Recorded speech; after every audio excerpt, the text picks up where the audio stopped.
In this video, I'm going to walk you through the step-by-step process of building this Tic Tac Toe game, which is mobilely responsive. You can play it on a mobile device, and it works across browser tabs leveraging local storage so that you can have different players playing from different browser tabs. And it also is going to have a bunch of different things such as some animations going on up here. You've got an actions menu that allows you to reset the game. And then once you get through and start recording different wins, so you don't really have to play on these separate tabs, but you can. Once someone wins, you'll see a modal pop up and gray out the entire background, and you can click play again. You'll see that state is tracked over time, and even if we refresh the browser tab, that's going to stay there. You can even reset that and make it a new round. So it's a refactor that I'm actually doing, and the prior video in this series was actually titled something like Refactoring Subscriber Code, because the original game was not mine. It was not created by me. So all I did was refactor this and add some improvements that I thought would be a good learning opportunity. But all the credit goes to Yvonne and Meg, who originally created this and submitted this for me to refactor, and were brave enough to let me do this. So thank you to them. I've dropped a link in the description to their social profiles, just so that you can go check them out. But anyways, all of the code that I'm writing here is going to be in this Tic Tac Toe subscriber refactor repository that is on my GitHub, and I'll drop that in the video description. The plan for this video is to basically go through from scratch and build this game out, and I'll explain what I'm thinking about when I'm doing this, some design patterns behind it, so on and so forth. And then if you stick around till the end of the video, I'm guessing this will get very long, but if you stick around to the end, I actually have a branch on my repository called TypeScript, and you can go into the vanilla refactor and you can see how this project would look if we use TypeScript instead of just vanilla JavaScript. So I know that's a very sought after skill. It's very in demand right now. A lot of companies are using it. I know I use it at work every day, and I thought that would be really fun to show that. So that will be the very end of the video, where I'll kind of show you how you take your original project that was written in vanilla JavaScript and port it over to TypeScript to get some type safety and a better developer experience. All right, so this video is going to cover all sorts of concepts. This is actually loaded with useful concepts. Doing anything with vanilla JavaScript, HTML, and CSS really requires you to think about things, because you don't get all of the backstops that some libraries and frameworks like React or Vue.js give you. So it will really require us to think a bit, but it will be fun to explore some different concepts and patterns. For example, we're going to be looking at what is a MVC architectural pattern or model view controller. We're going to be talking about what is state, what does that actually represent. We're going to talk a little bit about event delegation. So in other words, what that means is when you go to this game and you click one of these squares, it's actually registering a click listener on the parent component and then delegating that event so that we can find which square was clicked. So that will be fun to go through. Mobile responsiveness, as I showed you, some CSS animations. That Tic Tac Toe grid is actually using CSS grid, and then a lot more.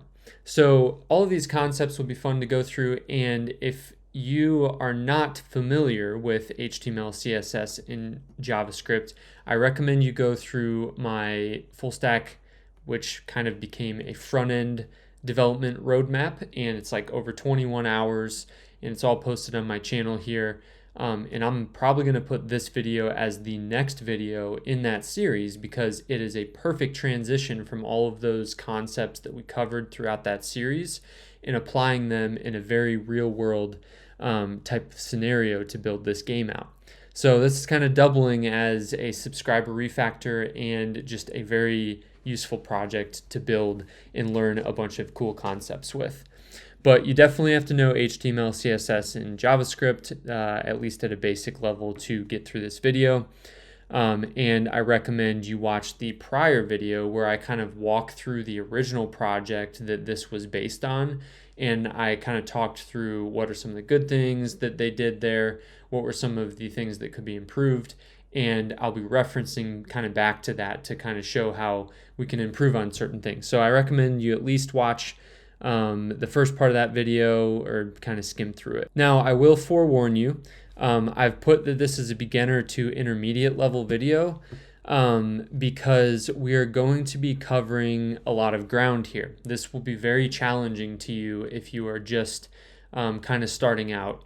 And I did this on purpose because I think there's not a lot of tutorials out there that really focus on the vanilla side, and vanilla just means no extra frameworks or libraries involved. I don't think there's a lot of tutorials out there that really show you how to take a vanilla app and actually put some design patterns behind it and do it in a way that you could extend it into the future, and you can come back to this project and understand what's going on and have a quick straightforward way to add new features to the game. With all that said, let's get started. This is going to be a long and fun video, so I'll put some timestamps in there, and probably want to grab a hot drink and get situated because this is gonna take a while. So this repository is the repository that I will post and put in the video description. It has the completed projects. So you can see I have a React refactor. That'll actually be the next video where we take our build from this video and we throw that into, well, not throw it, we rebuild it as a React application and show you kind of the progression of how do you go from vanilla to React and what are some of the commonalities and differences between the two. And it will really help you understand why we use something like React and why it makes our lives easier as a developer. So that's what those are. The original is the original project just as a reference. But what I'm going to do is actually create a new folder, live vanilla build. And this is where we're going to be working out of for this video. I'll basically be recreating everything here in the vanilla refactor, and I may reference this a little bit here and there just so that we're not getting too far off from that code. So just as a forewarning, the live build that we're going to do might have like some tiny little differences between the final state that you see on GitHub, but overall it will go in the same exact direction. All right, so what is the first thing that we do when we start a new project? Well, we're doing a front-end project here, so the natural thing to do is create an index.html document. But before that, I want to do some administrative stuff with Visual Studio Code. I'm going to assume that you are using Visual Studio Code, and the reason is because it's an awesome editor and most people use it. So the first thing you'll need to do is go over to extensions and open up a live server. This is an extension that basically allows you to view HTML documents in your browser on port 5500 is the default. So you can see that's already running. Let me go ahead and click close.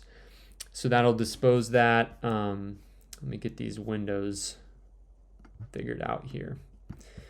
Okay, so if you see I reload this, it won't reload. Let's go ahead and close that. And then if you go down, get rid of my bar down there. If you click go live, once this live server is installed with Visual Studio, it will open up port 5500. So let's go to this and it'll show you just the directories you're working with. So it's just replicating this right here. And what we're going to do is click on the live vanilla build. Right now it's empty, so it's not going to show anything. But what we're going to do is create an index.html file. So we'll say index.html, and then we'll use VS Code's built-in emit snippets to type HTML, and then we'll click HTML5 to get some boilerplate built out for us. Now, the second thing that I'm going to show you is format on save, and this should be really part of your dev workflow no matter where you go, because it's just useful. So as you can see, this boilerplate is not indented correctly, and when I click Command S on my Mac to save, you can see that it formats this document. So the way that I got that working is through another extension called Prettier, and Prettier is a code formatter used by pretty much everyone at this point, or at least it feels like. So it's very industry standard.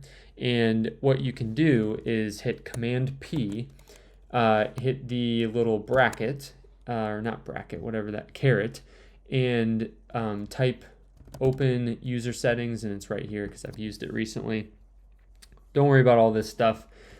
These are the only lines that really matter. So you'll add these two configuration lines. This is also documented in the extension. It'll show you right here that you need to add those.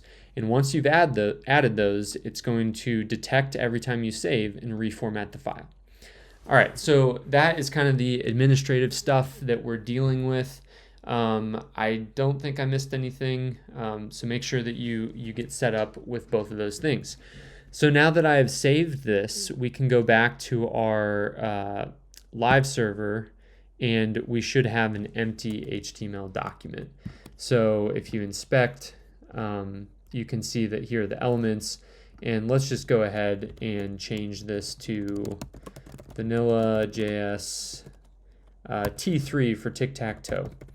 And then we'll go ahead and just put a placeholder p tag in there so you can see something. And you can see that when we save that, it auto loads, or it has hot reloading so that all the changes are reflected immediately in the browser. All right, so the very next thing that I will always do when I'm starting a project, and this is really kind of the starting point for me, at least for any project, whether we have a backend involved, if it's full stack, or just like we're doing here where it's just front end, I'm going to start with the UI and build the layout for the entire application. And I actually have a video on that kind of explains that process in depth in my front end course on this channel. So you can go revisit that if you need. But basically, the goal here is to build out the HTML structure and then build out the layout with CSS. Now, I debated this in my head a bit of how much time I was going to spend on this portion of the video. And I ultimately decided that this is going to be deprioritized a little bit so that we can focus more on the JavaScript patterns behind all of this. I have plenty of previous videos where we go in depth, like in excruciating detail of how to build HTML and CSS, how to bring those together and design things. And if you watched my front-end course, the last series of videos in that course was all about CSS grid.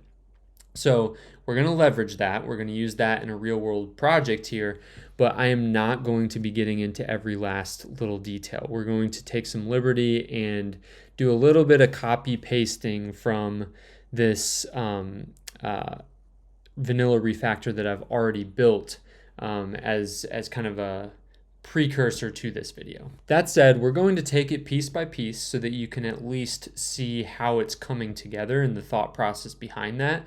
But I will not be typing the HTML and CSS line by line because we will be here for the next 10 years if I do that. My videos are already quite long and they do not need to be longer, especially when this is not what we're focusing on.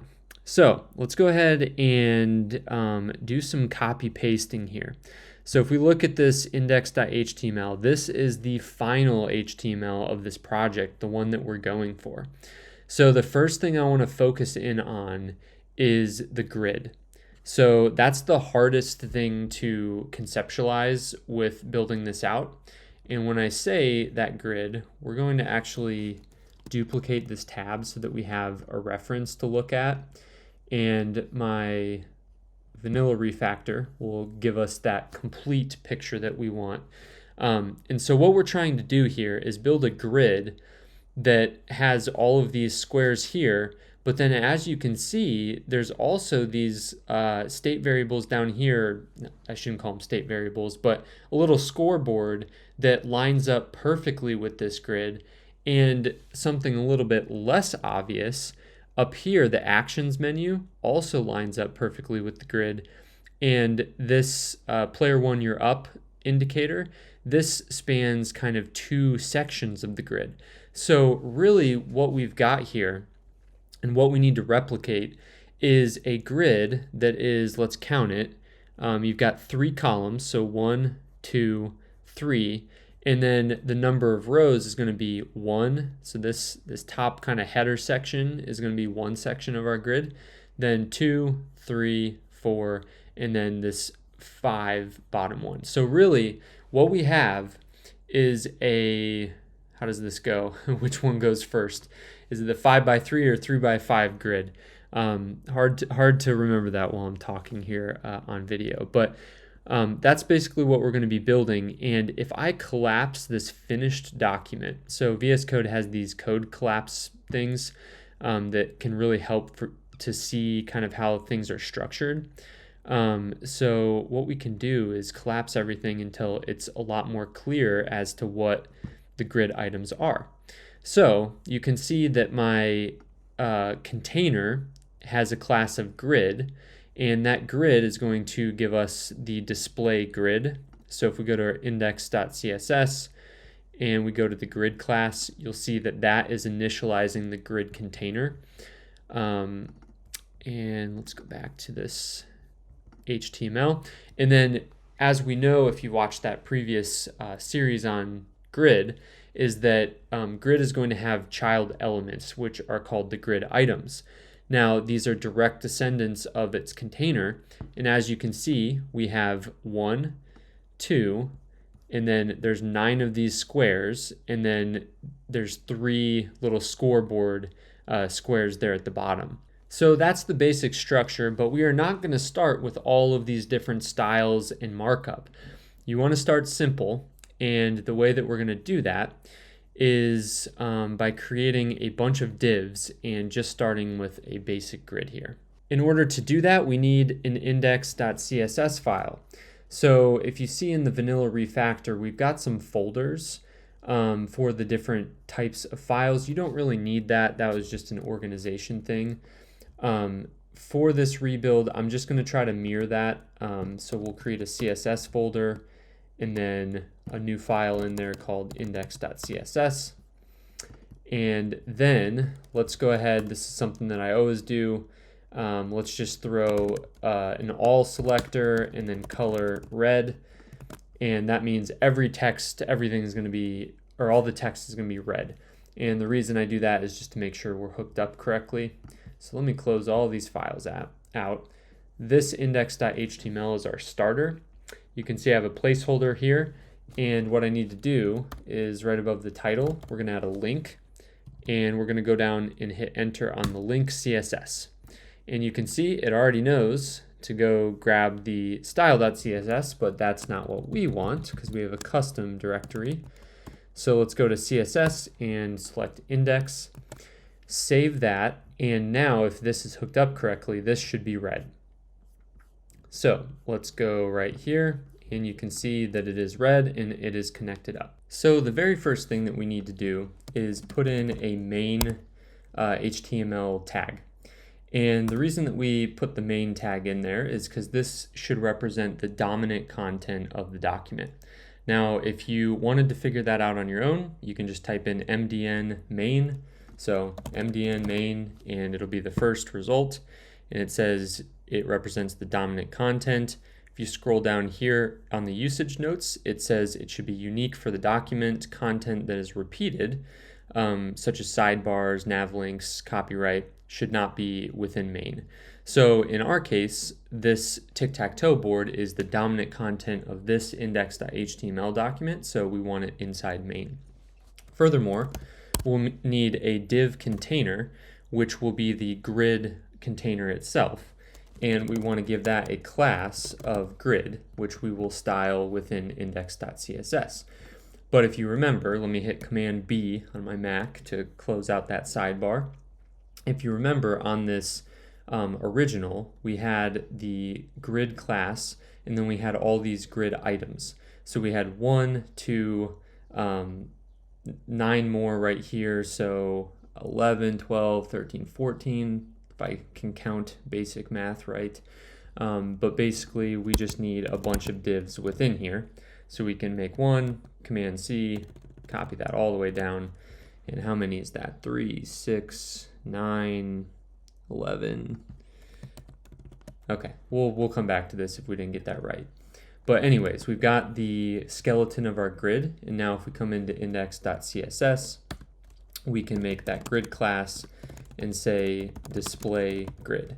Another thing that we'll want to do just to start us out is the CSS reset. This was in the original project already, and we can just copy it over. So the CSS reset is just going to reset everything so that we don't have any weird padding going on and anything like that. So let's go ahead and put that at the top. And then we can also initialize our fonts and colors. Like I said, I'm not going to spend a ton of time on this portion of the video. I've got prior videos that go into more depth here, but basically we're importing a Google font right here, and then we are initializing our set of colors as CSS variables on the root selector. So we'll be able to use that with the var and then dash dash whatever variable it is within our CSS. So we'll save this. We'll come back to our document here, and you'll see that it's completely empty, which is kind of what we're looking for. Now, if you looked at the vanilla refactor here, I got it zoomed in way too much, it has this darker background. So the first thing that we can do is actually get that in there, and that would be, I believe, the dark gray right here. So let's just copy that over. We're going to select the HTML in the body and give it that background color. Now, the reason that we have 100% height, this is something that's useful for mobile devices, because there's another strategy of 100% of the screen height, but that screen height is different on a mobile device versus a desktop, and you'll actually get some little padding at the bottom, so I prefer to do height of 100%. But anyways, the main point here is we're giving it that background color. And this is actually kind of a mistake from the original. We should be just putting in a CSS variable there. All right, so we'll come back, and it looks like we've got our background matching. That looks good. And now we can start to initialize this grid. So at the moment, you should be able to find in the main that we have all of these grid items. They're just not showing up at all. So we need to give them some space within the document so that we can start to work with them. So if we wanted to do that, the quickest way to come in here and do that is to go right below the grid and then just select any div that's within the grid class. And let's just give it a height of 20 pixels and a width of 20 pixels. We'll get rid of this in just a moment. But, oh, and then we also need to give it a background color of, let's just say red, something annoying. And you can see there's our grid items. We could also give it, a margin of 10 pixels so you can start to see that separation. So right there are our grid items, and they obviously don't look near what we want them to. So what we need to do is set the boundaries of this grid. Rather than doing this height and width, we can actually dictate how large these items are using the grid container. So if you look in our original CSS that was built out, you'll see that the grid container has a template columns and template rows and then a grid gap. So let's start with the columns. We will copy that over. And what this is going to do when we say repeat 3 times 80 pixels, that means that each column is going to be 80 pixels wide. So let's save that, and you can start to see that we've got some columns going here. And immediately you can see that I've added one too many div elements. So we can come over to the index.html and delete those. So now we have this perfect grid right here. And then we can come back to the CSS and then add our template rows. Now our template rows are going to be a little bit different, so I'll explain this in a second, but we'll copy that in. And what we're saying is that the first row is going to be 50 pixels tall. Then we're going to have 3 rows, so we're repeating 3 times. The next 3 rows are going to be 80 pixels tall, so that will correspond with our columns. So we'll have those perfect squares. And then the final row, which is kind of like that scoreboard at the bottom, will be 60 pixels high. So that, once we save it, you'll see that expressed within the grid here.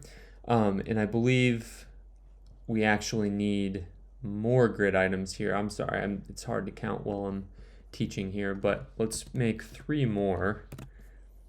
And now I think we're getting what we're looking for. So we can now get rid of the explicit height and width of these items because the grid will take care of that.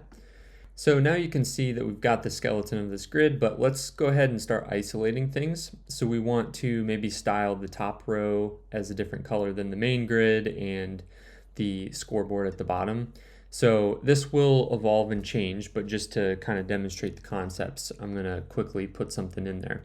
So for the top 3, we're going to hit Option in Click in VS Code, and that should allow us to click 3 things at once. We'll give these first ones a class of turn, and then we'll come down and give these divs here a class of square. How many is that? 3, 6, and then 9, so class equals square. And then finally at the bottom, we're going to give these a class, oops, clicking too many things at once. We'll give these a class of score. Okay, so now we'll come back and instead of grid selecting all the divs, all the grid items, we'll select them based on what they are. So let's get rid of this margin also because we will have a gap. We'll go ahead and add a gap of 5 pixels to every grid item so that everything's spaced evenly. And then instead of this, we're going to say, what was it? Turn was the top row, square was the middle one, and then score was the bottom. So we'll give these different background colors. The squares will stay red. We'll make these turn ones green, and then the score will be blue at the bottom. So we'll save that, and then if we come back, now we've got all of these highlighted a little bit differently. And if you look at the final, you can see that this matches almost perfectly, but this little turn indicator seems to take up 2 full columns. And in order to get that working, we can actually do this within the child, the grid item itself. We can tell it how many columns to span at once. So we actually have to go to the HTML and highlight, we can remove one of these div items and keep that as turn, and then this will be actions. So this will be the little drop down, and then this will be the turn indicator. So let's save that, and it should be all kind of messed up now at this point. But here in red, that should be our actions menu. And if we go to the CSS, let's go actions. What did we call that? Actions, yep. And then this will be a background color of, I don't know, let's go purple, something like that. And then finally the turn is going to stay green, but we're going to say grid column start, and that's going to be 1. So we're going to start the first column, and then grid column end is going to be 3, so it spans 2 columns wide. So once we do that, we should be able to go back, and now you see this green is taking up 2 full columns. We've got the actions in the top right, scoreboard at the bottom, and grid in the middle. So if you compare this right here to our final, that's pretty much what's happening. We have 2 spaces here, actions, full grid, and then scoreboard at the bottom. So this is the hardest and first step that you'll do when building any sort of project like this. You have to nail the layout, and then we can start, making it look a little bit better, arranging it on the screen. So I'm going to keep it looking just like this, And we're going to continue this process and get it centered within the document, and then also make sure that as we resize things, as you see, when we resize it down to this small device, it just kind of breaks out. We're going to make sure that it resizes appropriately. Now, if you just take a look at the underlying HTML that we've got going on here, let's make this a little bit larger. You can see that we've got the main container sitting here and then the body container. So if we wanted to center this main container, really all we would have to do is go to the body element itself, and I believe we can just display flex and then justify content center and then align items center, and you can see how that brings everything to the middle of the screen. So that's generally what we're going to be doing here. So if we come back to our project, and then if you look at this original, so this is the completed version, and if we go to the CSS, you'll see that on the body element, what we've done is we've displayed flex, we've set the flex direction column so that it's going up and down rather than left to right, and then basically aligning everything to the center. So what I'll do is I'll just copy this snippet here from our completed CSS, and we'll bring this to the top or right under HTML and body, and then save that. And now when we refresh, you should see that it looks very similar. The last thing that we need to do, as you can see, we don't have a footer at the bottom. So I've added this little attribution at the bottom, which provides some spacing so that it pushes this grid up a little bit. So we can quickly go add that. So if we come to the final project here, I'm just going to copy this footer markup because it's relatively simple, doesn't really add a whole lot to this. So I'm just going to copy that verbatim, and we will put that under the main tag. So remember, footer is repeated content that if we added pages, we would probably have that on every page, so it doesn't belong in the main content of that page. So if we save that, let's see what we are looking like. You can see that the footer has been added down there, and that's because it doesn't look good because we haven't added those styles yet.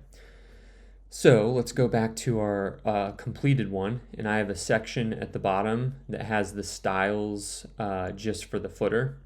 So let's see, they're all right here. So I will copy those styles to our current working CSS. So let's go ahead and say footer styles, copy those in, and then hopefully this will start to look a little bit better. So now we've got the workings of our project. This is pretty much the skeleton of things, and the last thing we need to do is make sure that it resizes appropriately when we're on a mobile device versus a larger desktop device. So to do that, we will also go to the final project here, and I'll point you to where this is happening. You can see right here, I have a media selector. And so this we've talked about in the responsive web design video that I've done in the past of the front end series. And basically what we're doing is we're saying that we want the grid container itself to resize a little bit differently based on what screen we're on.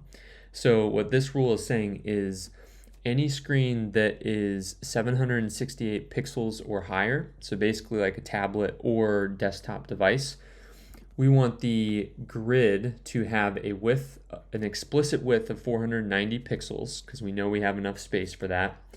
And then we want to explicitly set the columns and rows to be a different size than these originals. So right now, if you were to select one of these squares, it's 80 by 80. So you can see as we hover over that, it's 80 by 80. Now on a desktop device, we've got some more space, so we would want that to be 150 by 150. So let's go ahead and copy that and paste it right under the main grid selector. So essentially this will be the mobile styles and this will be the desktop styles. So once we refresh here, we're still on a mobile device in this scenario and it looks a lot smaller. And then yes, it will cut off eventually, but really no mobile device is this small. So this is about what it would look like. And then as we resize, you'll see it jump up. So let me go into responsive mode so that we can see this a little bit better. And watch this up here. You'll see as we hit 768 right here, it resizes. So we have a much bigger game to work with on these desktop devices. All right, at this point, we have the bulk of the HTML and CSS, the structure of our project. And the rest of the work that we need to do here is primarily going to be just details of just finessing the look and feel of this until it matches our final product here, where you can see we've got this drop-down menu that's going to be controlled with some JavaScript. You can see when I hover over each square, it kind of gets a little bit darker. We've got a pointer cursor. You can see the mouse is a little different depending if we're on a clickable element or not. And then, of course, as we take a turn, watch this up here, it will do this little animation where it kind of zooms in and then slides out. So these are all just little details that we need to add. And like I said, we've done a lot of HTML and CSS work in prior videos. And the main focus of this one is going to be kind of the JavaScript side. So I will walk through over the next several minutes of how we take this right here and turn it into this. But I will intentionally be moving a bit quicker than normal. So be sure to just pause the video if you see something that doesn't make sense, and just kind of walk through it on your own to understand what's happening here. I'm just going to be basically referencing the original CSS document in HTML, and I'm going to be progressively building this out. I'll try to walk you through the thought process as we go, but just a heads up, it's going to be a bit quicker than usual. The first thing that I want to tackle is this green area, which is the animated turn indicator. Now this is obviously going to be controlled by JavaScript at some point, but we just want to get the animation right. So in order to do that, let me close things out. This is our working CSS document and working HTML document. From here on out, I think what I'm going to do is keep the completed CSS here on the right, as well as the completed HTML on the right, and then we'll close that out. So on the left is our working project. On the right is the reference to the final one. And I'll try to just kind of hide this a little bit, only for reference. Okay, so what we're working on is this div right here. So let's go ahead and put some placeholder content in there just so that you see what's going on. So there's our placeholder. I'm going to go back into a larger mode here. So the first thing that we need to do is get this all centered, get the text in there looking good. So if we come to our final project, you'll see that we have this turn class right here. So within the turn class, we're going to have some font awesome icons and then a turn indicator. So we'll copy that in there. And if you notice, we have these classes FA solid and FAX. These are being provided by something that we have not added to the head of the document yet. So we will need to do that. This was taken originally from the Yvonne who submitted this project had put this font awesome kit in here. So if you just copy this script over right under the style sheet, that will add these classes so that they actually show up within the document and give you an icon to work with. So once we've added that script, these should show up, and you can see there's the little X right there, so we know that our icons are working. And then finally, we need to just style this. So as you can see in the original, we've got the turn class on there. So we need to go down and Control F to find, let's see, where's the turn class? Here it is.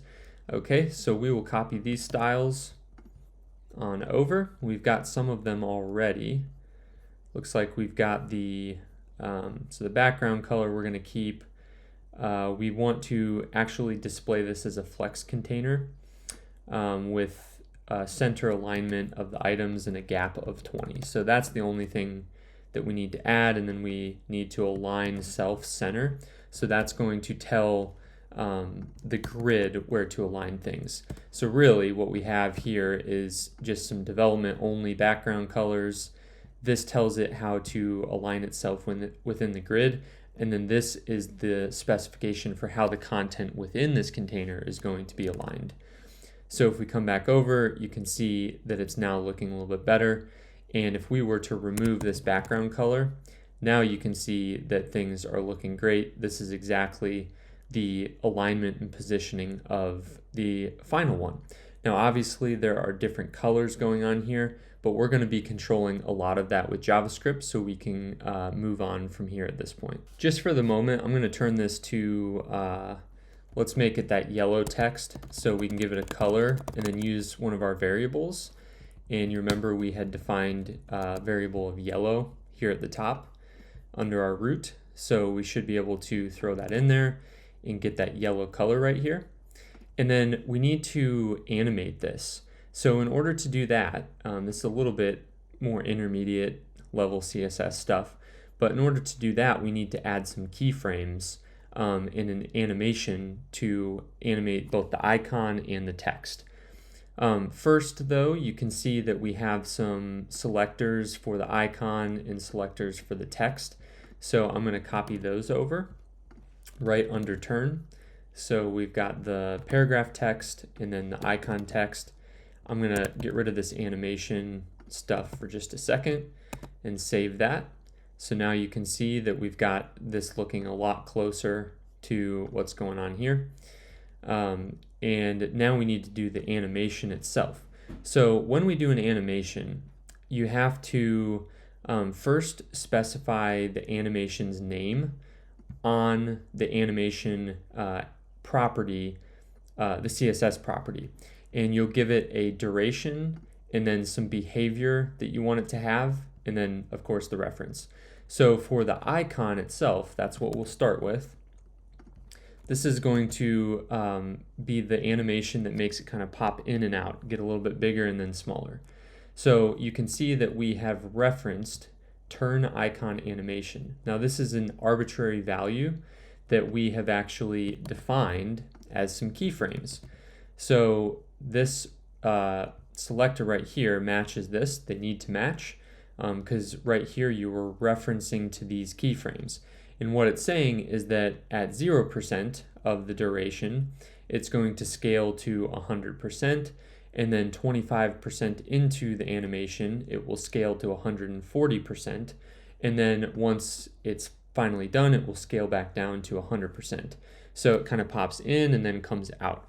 And when we save this, you should be able to see that. So every time we refresh, you can see that this little icon is just popping in and out every time it reloads. So that icon is going to be complete. Now the same thing applies for the text. We want that text right now, all it's doing is popping in and out, and then this right here is staying in one place. But in the final, you can see what happens is that text kind of fades from the left and animates out. So to get that to work, once again, we need to copy in the animation. So we find our paragraph of the turn selector and copy that in. And right now it's going to be the same animation time as the icon, just so that they match up. Same type of behavior. And then turn text animation, that doesn't exist yet. We need to copy that keyframe right here. So now that we've defined our keyframes of the turn text animation, you can see that we're transforming it at 0% to -20 pixels. So it will kind of pull it to the left 20 pixels. And then as the animation animates, it will translate it to go back to its original positioning, which is where the final position we want is. So once again, turn text animation references this key right here. So when we save it, now every time we refresh, you'll see that animation is happening really nicely. So we've got this indicator done. Now, obviously, we've got an X, it should be an O, so on and so forth. But that's going to be controlled with JavaScript, and we are not quite there yet. Now, the next thing that we'll do is we'll build this actions menu. Now, once again, this has to be controlled with JavaScript to toggle the open and close behavior. But what we can do for now is just put a placeholder in here that is styled like this, and when you click it, it won't do anything. So in order to get that, we'll come back to our original. So let's come back to our original index.html document. Once again, this is the completed one. And you can see that we've called this menu, and we've got some markup within here. We've got a button. This is going to actually be what is shown. And then down here, this is going to be the popover that is initially hidden. And then as you click the button, this is going to show and then hide every time you click. So what we can do is just copy this markup. And I think I've named it something differently. So yeah, I gave it a name of actions right here, but we'll update that in our CSS. So let's see, this is the drop down menu, turn that into a comment. This is the turn indicator, and then this, oops, deleted that. This is going to be the game board. And then finally, this will be the scoreboard. Just a little bit of organization. So what I'm going to do is actually comment out the popover just for a minute and work on this button. So if we save this right now, it's not going to show up very well. It's just showing up just like this, and when you click it, nothing happens. We have the correct icon in here and then the correct text, but now we need to actually center this and style it. So you can see that I've given this a menu class, which in the original index.css, we'll go find this. I've just given the menu class a position of relative. The reason for that is because we need that popover that opens to have a relative reference so that it knows where to open relative to in the DOM, because it's going to have absolute positioning. So we will put this, where should we put this here? So we've got our turn stuff. Let's just make a different section. So this will be the menu styles. Just trying to keep this straight for everyone here. So give that a position of relative. That's not going to do anything to it. It's still going to look the same.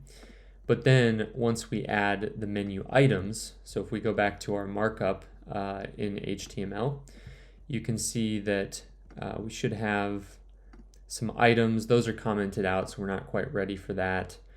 Let's see, we just need to style the menu button right now. And I'll get rid of this just for the moment. That's going to come in later, as well as this data ID. I just don't want to add anything earlier than it applies. So the only thing we don't have styled is this menu button. So let's find that here. There's our completed style. So let's copy that in right under menu. You can see that we want it to be 100% width and height of its container. And if you remember from this original, the container that we're working with is what's highlighted here. So this is just one grid item. So if we say it's 100% of that, it's just gonna be 150 by 50. And then we're gonna display flex. So the items within it are going to be flex items, and we're going to give them space around and justify them center. So let's go ahead and show you what that looks like for now. So you can see that we've got this menu item that's looking a lot better. It's got the wrong styles, but we're getting closer.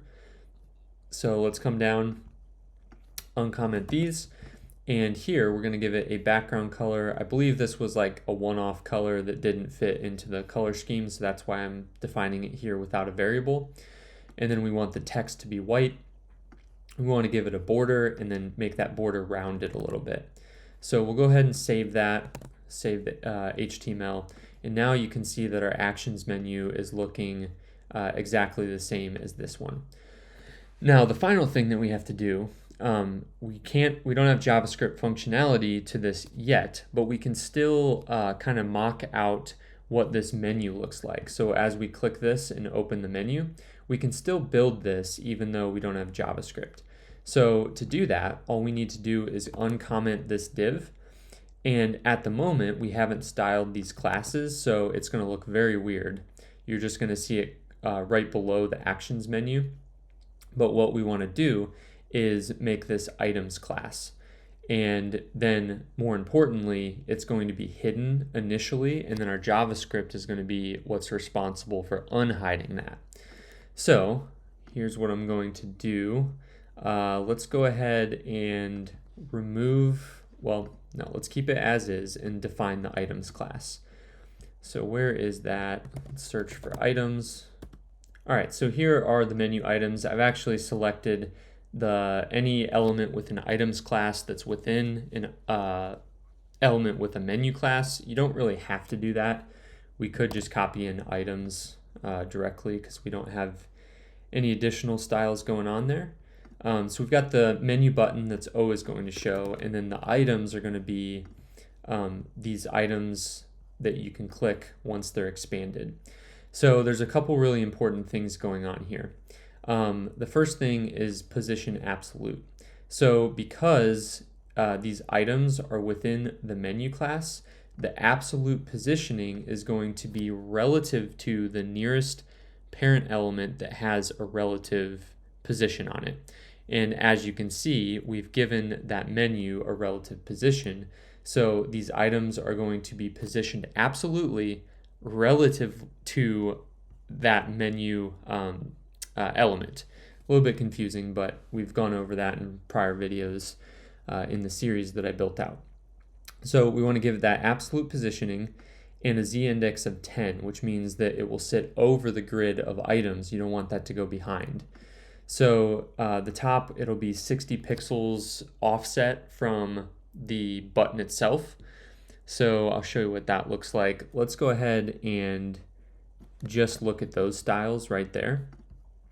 Or actually, let's go ahead and take out everything except for the absolute positioning. Okay, so absolute position, you can see that nothing really has happened here quite yet. Now, once we uncomment the rest of this stuff, let's go ahead and comment that out for a second, and we're just going to give it the actual positioning that we want. And now you're going to see that things are looking a little bit better. Now the positioning is going to be relative to this right here, so the top left corner. So if you see, the total height of this button is 50 pixels. So that's why I gave it an offset of 60 pixels from the top. So it will offset 50 pixels from this to get it to the bottom of the button, and then another 10 pixels to give it this little gap that you're seeing right here. And then, of course, we need to give it a background color, a rounded border radius, and some padding within the container. So you'll see now it's looking a little bit better. We still haven't styled the buttons within it. But then finally, we'll add the z-index. We just want that there to make sure that it's always sitting on top of these items. Now the last thing we need to do is style the buttons in there because they don't look very good. As you'll see here, they're not super well styled or anything, but they look a little bit better. So in the HTML, you can see that we've got a reset button and a new round button. These have data IDs on them. I'm going to get rid of those because we don't need that quite yet. We're just going to style them based on their parent. So we're going to look for the menu and then items within the menu, and then any button that is within that is going to be styled like this. So we can actually just remove the menu. It'll still work if we do the buttons relative to items. So if we save that, now you'll see that the buttons are looking a little bit better. Although you can see we don't have any like hover effects. We want the cursor to become a pointer so that the user knows that they can click on them. And to do that, we're just going to need some hover styles. So if you pop that in there, we're going to underline the text and give it a cursor pointer. And now you can see that this looks a little bit better in that regard. So as you'll see, there's no border around this button in the final until we actually click it. And once we click it, it's been focused and everything's going to have a border. So we'll have to wait on that until we have some JavaScript. But for now, you can see that everything is being aligned correctly. And then the last thing we need to do is just create that hidden class, because as you can see, we've got the hidden class here and then a border class. These were shared styles that we would use across multiple elements. So I put them in shared utility classes within the CSS file. So we'll bring this to the top. We'll put it right under the body as shared utility classes. And I'm just going to copy these in all right now so we don't have to come back and do this in the future. So we'll copy those in, just a hidden class that displays none, and it has important on it just to make sure that nothing conflicts with it. Then we have some shortcuts for yellow and turquoise. You don't have to do this, it's just a little bit easier once we get into JavaScript. And then just some standard borders and shadows that we'll be putting on different elements. So once we add those, you'll see that given these two classes we've put on this, it will hide that menu. So you can go ahead and remove that hidden right there, and it will be showing back up with the border. But for now, we just want that hidden, and then JavaScript will unhide it for us once we implement that. All right, at this point, you can see now we've got some conflicting styles going on over here. We'll be sure to come back to that and handle that with some JavaScript, as well as our actions menu that we can't really do anything with at the moment. It's not really clickable because we need some JavaScript to enable that. So we're done with this first kind of row. Now these grid squares or game board squares, these will be relatively easy to style. So let's get in and do that real quick. So here's our game board. And then let's go ahead and look at the reference, the final one. You can see that I've given each of those a square class, which dictates their styles.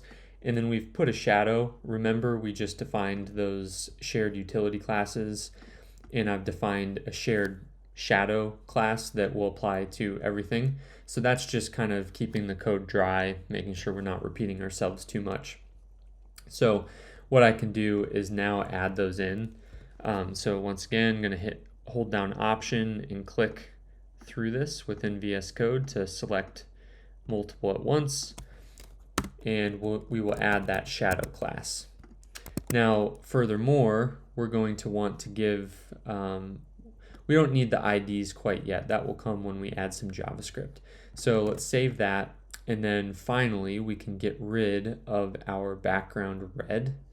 So wherever we put our squares, we don't want that background color anymore. We want a much nicer looking one. So you can see here are our square colors. We want it to span 100% the width and height of its container, which, as you can see, this is going to be the grid item itself. So we want that to span 100%.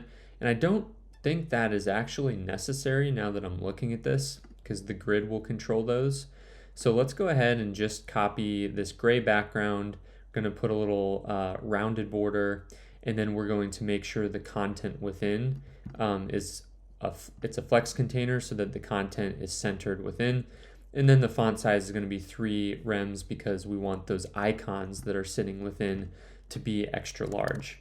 So we'll copy that into the square class, save it, and now our board just started to look a lot better. So you can see that we've got those shadows that you see on the final. The only thing that we're missing here is when we hover over them, it doesn't do anything, so it doesn't feel like to the user that you can click. So in order to cover that, we need the hover styles. So that's what this is for, the hover style for a square. We'll copy that in. We want to give it a cursor pointer and then just a 90% opacity.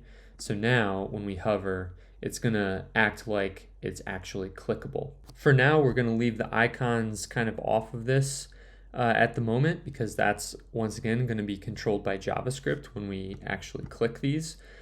So the last thing we have is the scoreboard down here at the bottom. This is relatively simple markup. So we'll look at the final project, and you can see we've just got some basic HTML, a bunch of div containers with some paragraph text, and then a little styled scoreboard where it shows how many wins they have. So I'm going to just copy all of this stuff verbatim. It's not very complicated. You can read through it on your own. So we'll put that in the scoreboard section. We've already implemented the shadow class in our shared styles. And I've added an inline style here with the color, mainly because it's just easier to read. It's easier to see that within the HTML what color it is, rather than making a different class for each of these. You could do whatever. You could add this to the index.css, but I just thought this was a little more straightforward to read. So once again, let's get rid of the data IDs for the moment, because those are more applicable when we get to the JavaScript. So this is our scoreboard, and the last thing we need to do is implement this score class, because if we come over here, you can see that nothing looks very good. We've got the different colors, but they're not centering the text or styling the text or anything like that. So we need the score class implemented, which we can go find in the final index.css. All right, so here's the score class. We're going to replace the background color blue. Oops, we need to get rid of that. Okay, so we're just going to display flex so that each box is a flex container, and we're going to give it a top to bottom flex direction, and we're going to justify all the content and align all the content to the center of it. And then we're giving it a height of 60 pixels, which once again, I don't think that was probably leftover stuff, because the grid should be dictating that. And then we're going to give it a little border radius so that it's rounded. So let's save, and you can see that things show up okay here. The last thing we need is this text. It's obviously not styled very well yet compared to the final. You can see that there's a little bold style on the title, and then the number of wins is going to be a little bit smaller. So to do that, we're going to do some subselectors. So the paragraph text within the score box is going to have a font size of 14 pixels and a font weight of 600. If you scroll to the very top where we've imported our Google fonts, you can see that we've imported a font weight of 4, 5, and 600. So that's what allows us to use that font weight.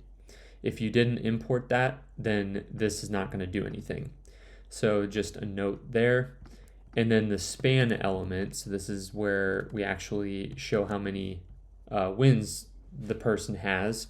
We're going to give it a font size of 12 pixels and a little margin on top. So we'll save that, and now you can see that everything is styled correctly. So at this point, looking between the two, we pretty much have the same exact design going here, and we're for the most part completed with this HTML and CSS portion. So let's go ahead and scroll through this final completed one and just make sure that we've got everything matched up. So we've got the footer in here, that's perfect. Looks like the modal we need to still do. I forgot about that. So we'll get to that. And then in the main content, we've got the scoreboard right there. We've got all the squares for the game board. We've got the menu implemented, and then the turns implemented. And then I think pretty much everything else is done. So HTML looks good aside from this modal, and then of course we'll add the script once we get to the JavaScript section. And then from a CSS standpoint, let's go to the top. Make sure we've got everything. We've got the import correct. We've got our styles, the CSS reset, global, HTML and body styles. Let's see. We added this global style that looks like it got put in the wrong place. So let's go ahead and add that to our shared utility classes. That's not really supposed to be a utility class, but that's global. so I forgot to add that. And then the grid, we've got that done. This is the responsiveness. We got all the utility classes. We added the turn along with the animations. We added the menu. Looks like we covered all of this. We got the footer. Okay, so really, we have completed everything except for the modal. And when I say modal, I'm talking about what happens here when someone wins the game. So you can see it pops up this kind of focused element, and then it puts the game in the background, makes it look as if this is the only thing that you can click. So in order to implement that, we obviously need some JavaScript, but we can implement it with just HTML and CSS, and then we will come back to it once we have some JavaScript available to us. So the first thing that you need to do when you're implementing a modal is give it the HTML markup. So we will copy this over, and you can notice that I'm putting it at the very bottom under the footer. And one could argue that this might belong in the main content, but really this is going to be hidden initially, and it's going to be absolutely positioned or fixed positioning, I think. So it doesn't really matter where in the document it goes, it will show up correctly.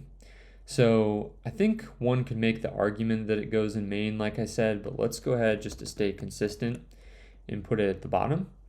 And then since we've got this hidden class of the, this will do display none, let's get rid of that for the moment, just because we want to see what it looks like.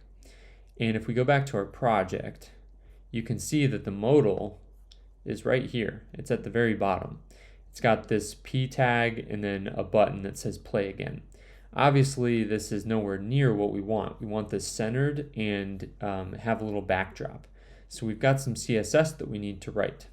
And if you see in the final, we've got all these modal styles. So I'm going to copy all of this over at once at the very bottom, give it its own section. And then what I'm going to do is just comment things out so that we can progressively see what things are doing here. Okay, so we've got everything copied in here. The first thing we need to do is target the container. So this is the div container with the class of modal.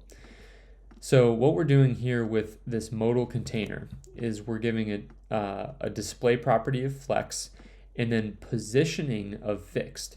Now, fixed positioning is relative to the entire document. So what that, or the viewport, I should probably say. So if we're looking at our viewport, this entire screen here is the viewport itself. So this is going to be relative to the entire viewport. Well, something like absolute positioning is relative to the nearest relatively displayed element. So in this case, since it's a full screen takeover, we want this to be a position of fixed. We want to give it a width and height of 100%.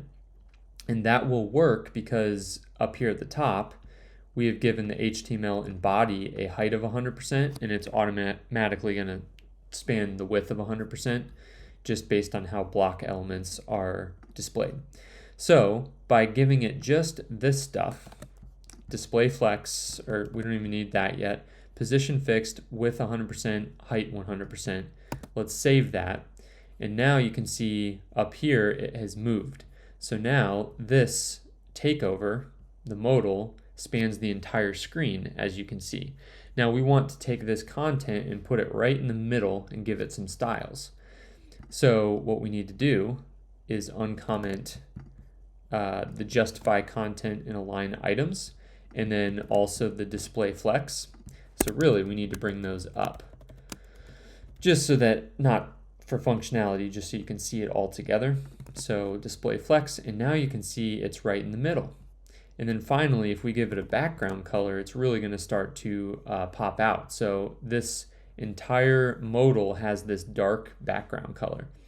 Now, of course, we need to style the contents of the modal to also have a background color, and that's where the modal contents come in. So if you see in the index.html, the container within it has a class of modal contents, and what we want to do is just uncomment all of this stuff. So I'll quickly walk you through what's going on. Let's see. The first thing, let's get rid of that for a moment. Height, width. Okay, let's get rid of these last ones and start with this. So the first thing we're doing is giving this container a height of 150 pixels and a width of 100%, and then a max width of 300 pixels. So in other words, what we're saying here is that by default, we want it to be 100% width. But if the screen is big enough to where 100% width is larger than 300 pixels, then default to that max width. This is just a little trick that I use a lot for mobilely responsive or mobile first CSS. And that way it will just look good on everything. So let's go ahead and save this and then go back, and you can see our modal content is coming together. So to display or to show you what I mean here, let's go down to a smaller device, and you can see that that's kind of resizing as we are on the smaller device. And then as it gets to a bigger one, it's going to stop. Right now it's 238 pixels, but once it reaches 300, it's going to stop getting bigger. So right there, it reached 300, stops getting bigger, and it stays centered. So that's what this little trick is doing right here. Now we want to display flex and basically align everything center. So let's get rid of these comments. And now this right here should basically center everything. So now you can see player 1 wins and play again. It's all centered. So that looks good. And then finally, we want to give it a flex gap of 20 pixels so that the content within it has some spacing. We want the content to have text color of white, and then we want the whole thing to have a margin of 10 pixels. So let me comment that out for a second. Here's our spacing, white text, and then you'll notice on the mobile device, once it gets too small, it pushes right up against the edge. So if we just add a margin of 10 pixels, you can see it adds that little gap there. So that's only for mobile device. Then the last thing, we just need to style this button. So you can see that I've targeted any button within the modal contents and just given it a padding of 10 pixels, background color of turquoise, text color of something a little darker than that, and then some rounded borders. So if we save that, you can see that the button now has these nice styles. So our modal is complete, and if we just give it that hidden class back, so if we put hidden on there, it's going to be completely gone, and then we comment that out and it's back. So you can see how our JavaScript is basically going to take that hidden class and it's going to remove it, add it back, remove it, add it back based on when someone wins the game. And then the play again button will also trigger a JavaScript action. All right, so I know I said that I was going to kind of gloss over a lot of the HTML and CSS, which I sort of did. We did a lot of copy pasting, but hopefully that was a good blend of, how did we get to this final state, but not typing every last little letter. So if you just toggle between the final one, final game right here, and our current game, everything looks pretty much the same. So HTML, CSS, that's done. But obviously when you click anything on this board, nothing is going to happen because we haven't hooked up JavaScript, which is going to actually control the game. So we want to be able to, make plays and reset the game and do things like that. So at this point, I would recommend, if you're watching this video, to take a little break because we are going to switch from HTML and CSS mode to JavaScript mode, which requires a little bit different type of thinking. So we're in the JavaScript section, but something that happened to me when I was first starting out is I would always just be asking this simple question of, when we're looking at JavaScript, where do you even start? Like, what's the first thing that you think about when you're trying to connect up some JavaScript functionality to a static HTML and CSS application? So looking at this, we can click stuff, but it's not going to do anything.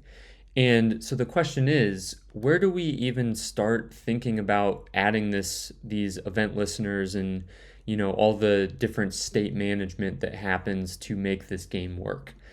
So in asking this question, I think the next question that we need to ask is, what actions can a user take in my app. So we're building a game, and there's really 3 actions that a user can take. Let's go back and look at the finished game. This is the refactor that I've done that's actually working. And if let's reset everything, new round, get everything cleared out. And the first action that a user can take is they can click on one of these squares on the game board. So this is just, a player move that is happening. So that is the first thing that we need to jot down. A player can make a game move. Now the second thing that they can do, once someone actually wins the game, so player 1 wins, we play again, and you can see down here, player 1 has 1 win, 0 ties, player 2 has 0 wins. So the next action that they can do is hit new round, and that's going to clear out this scoreboard down here at the bottom. So we can say new round. And then finally, the last thing that they can do is if they started a game and just want to reset it, you can go to the reset button, and that will clear things out and it won't touch the scoreboard.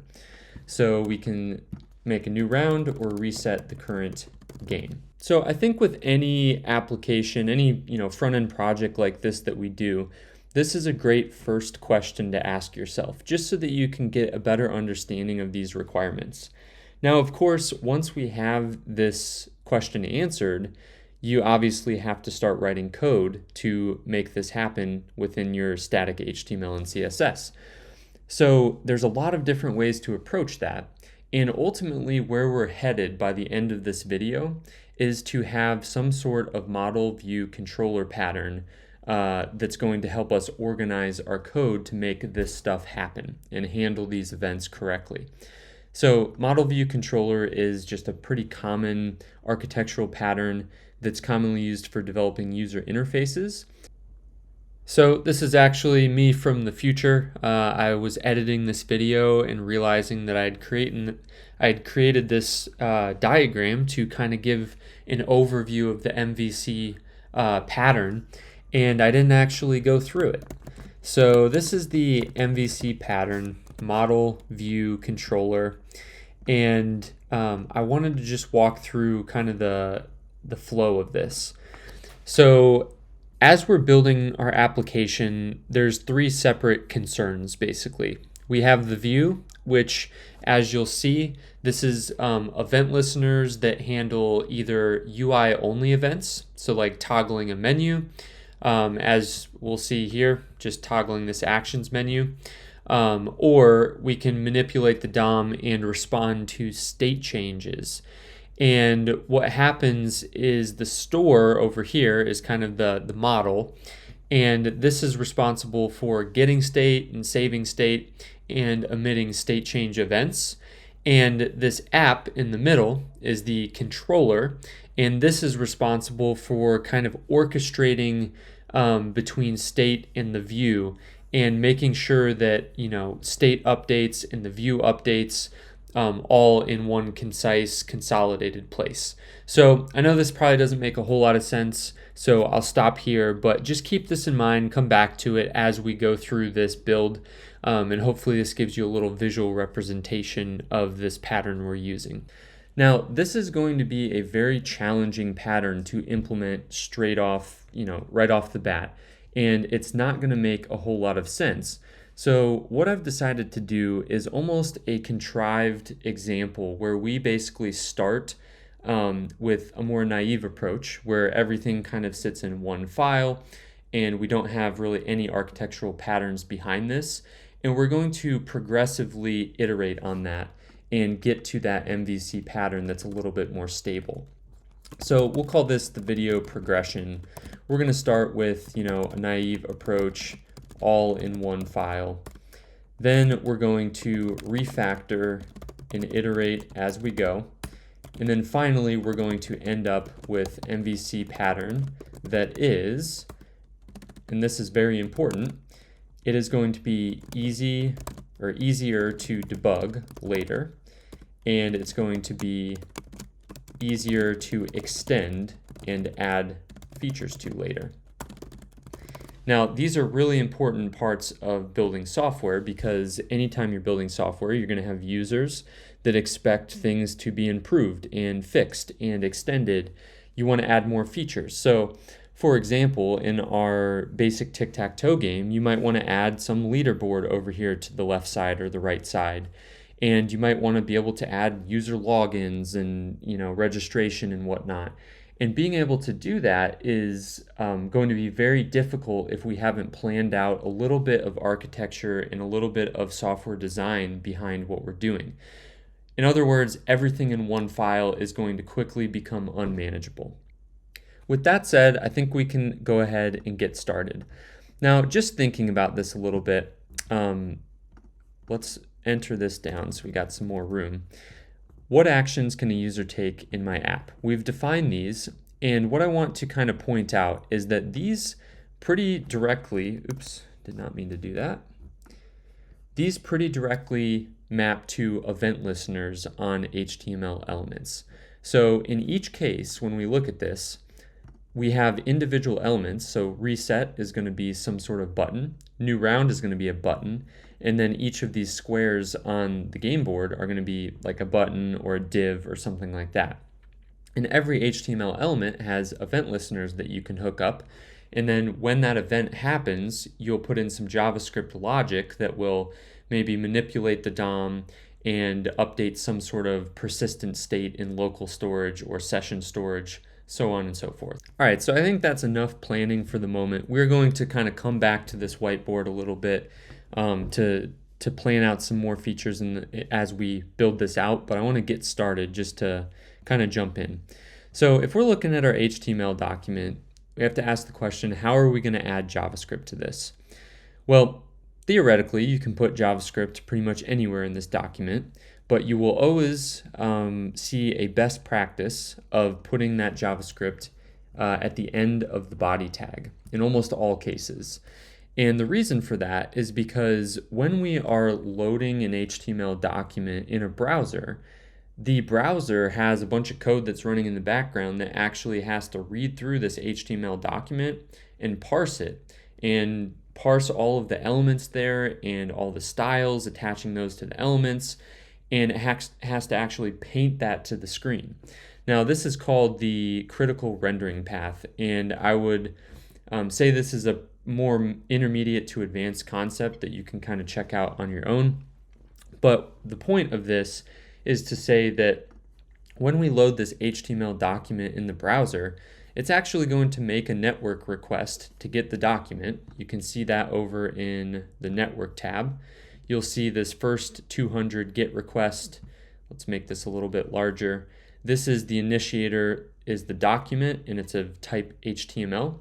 And when we click this, it's going to render the HTML here. But if we look at the raw response that we're getting, this is the HTML document that has been sent over to the browser. And the browser has to go through and parse that. Now, why is this significant? Well, the reason being is if we have JavaScript that happens or is placed here at the top of the body, what that means is that before the browser can parse any of the HTML and show that to the user, they have to run all of that JavaScript that is sitting there at the top of the body. And if you've got a large enough JavaScript bundle, that's going to block things and the user's not going to see anything in the browser until that's done. So that's just a poor user experience, and that's the reason that we'll generally put a script tag at the bottom of the body. So once we've got this script tag here, we can run arbitrary JavaScript in it. So we can say hello world and save that, and then our live server is going to reload, go to the console, and you'll see hello world. And just a side note, you'll see this GET request that's airing out on the favicon. We don't even have this in our HTML document. The browser just by default is going to look for this because it's kind of a standard, so we can safely ignore that. But anyways, you can see we've got JavaScript running, but obviously we don't want to do all of our JavaScript inline here because we're going to have to write enough of it to where this will get pretty cumbersome. So ideally, what we need to do is make a script that has a source tag. And that source tag is going to point to a JavaScript file that we're going to add to our directory. So we'll come over here to the live vanilla build, add a new folder called JS. It could be anywhere, but we can put this in and we'll call it app.js. You can call it whatever you want, main.js, index.js, any of those work. So here, let's go ahead and put our console.log, hello world, save that, and at the moment it's not going to do anything. If we refresh, well, I guess we haven't saved the HTML yet, so let's save that, refresh, and you're not going to see anything. You'll just see the source attribute of script is empty, and that's because we need to populate that with a path to our app.js JavaScript file. So once we save this, you should see everything's hooked up. We get hello world in the browser, and we have our basic JavaScript file. So at this point, now that we've got a basic JavaScript file set up, I want to go ahead and start on these user actions that can happen. So remember, we've got these 3 user actions, and there's actually a 4th one that we are going to start with because it's probably the simplest implementation. And that one is toggle the menu. So this new round and reset current game, these are part of the menu, but we actually have to implement that so that this menu pops open and closes every time it's clicked. And that can't happen with just HTML and CSS, at least without something crazy going on. So that's the first thing that I want to do because it's rather simple to implement. And then we'll start working on those user actions and how do we track the state of the game. So the first thing that we're going to do is kind of scaffold out our actions. And to do that, we need to identify the elements that we are going to select. So I'll show you a better way to do this in a couple of minutes, but we're going to start with kind of, as I said, the naive approach of what you might think to do first. So if we're looking for that menu, you're going to come to the drop-down menu section of our HTML, and you'll see that we've got a div with the class of menu. So probably the easiest way to select this element with JavaScript is going to be, let's call it menu, and we're going to select the document, which should be globally available to us in the browser runtime. So that should be available. And you can see VS Code has already kind of detected that this is available to us. So it's giving us all this autocomplete stuff of the browser APIs. So we can say document.querySelector, and we can select by a class and select any element that has the menu class, which we know just to be one div element. Now from this menu, what we can do is add an event listener. And we want to listen for the click event, and then on that callback, we're going to get an event object, which has a target, which represents this element right here. So if we were to console.log event.target, we should see when that is clicked in the user interface, we're going to see the element itself printed to the console. And you can see that we've got the button, and if you open this up, you'll see all of these different attributes. And these are all the things that we can read off of this element target. Now to get this to actually toggle down that menu, if you remember from our HTML, all we needed to do here is go down, I'm sorry, not there, right here. This is the menu items, and you can see that we've put a hidden class on there. So if we were to go back to the browser and select this element and go find that div that is hidden, and then we can uncheck this hidden CSS class, you'll see that, well, this actually shows the modal because we're sharing this hidden class with that modal as well. So let me refresh and just remove that class for a moment. And you'll see that now by default it is showing. So really all we need to do with JavaScript is toggle that class on and off every time that button is clicked. So this is the class we're targeting. But in order to do that, we need the ability to select this item so that we can manipulate it. So there's multiple ways that we can do this, but you can see we've already selected this div element that has a class of menu. So we've already got that context within JavaScript in the menu variable. Now we can use that and select any div that has the items class within it. So a simple way to do this is to say menu items, and we can say menu.querySelector, and then look for the items class. And from there, we can then manipulate that. So when we see that the button on the menu has been clicked, we can come down and say menu items, and we can say class list, and then we have this method available called toggle. And we can pass in a class of hidden, and that's going to toggle the hidden class back and forth every time the button is clicked. So let's see if that works. We click this, click it again, and you can see over here on the right that hidden class is just being added and removed each time. So the question is, how did I know to do that? That's always a good question to ask. And let's go ahead and go to MDN, which is our favorite documentation for the web. And what are we going to search? We want to look for class. Let's start with element. So element is a base class. It's the most general base class from which all element objects in document inherit. In other words, what that's saying is when we do a query selector and get an element back, then all of those are going to inherit the instance properties and instance methods of the element. And if you look at instance properties, you'll see that we have a class list available to us. And from that class list, if you look at the value, you can see that we have a toggle method. So the toggle method of DOM token list removes an existing token from the list and returns false. If the token doesn't exist, it's added and the function returns true. So that's how I would go to find that this is available to us. And that's how I knew that we had a class list on the menu items, which basically is going to map to this right here. That's what we're dealing with in JavaScript. And then the toggle method is just a convenience method that allows us to add and remove this class or whatever class we pass in as an argument.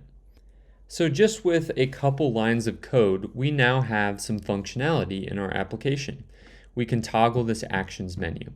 Now, of course, we can't click the new round or reset and expect it to do anything because we haven't set click listeners on those yet. But what we do know is that we can toggle it.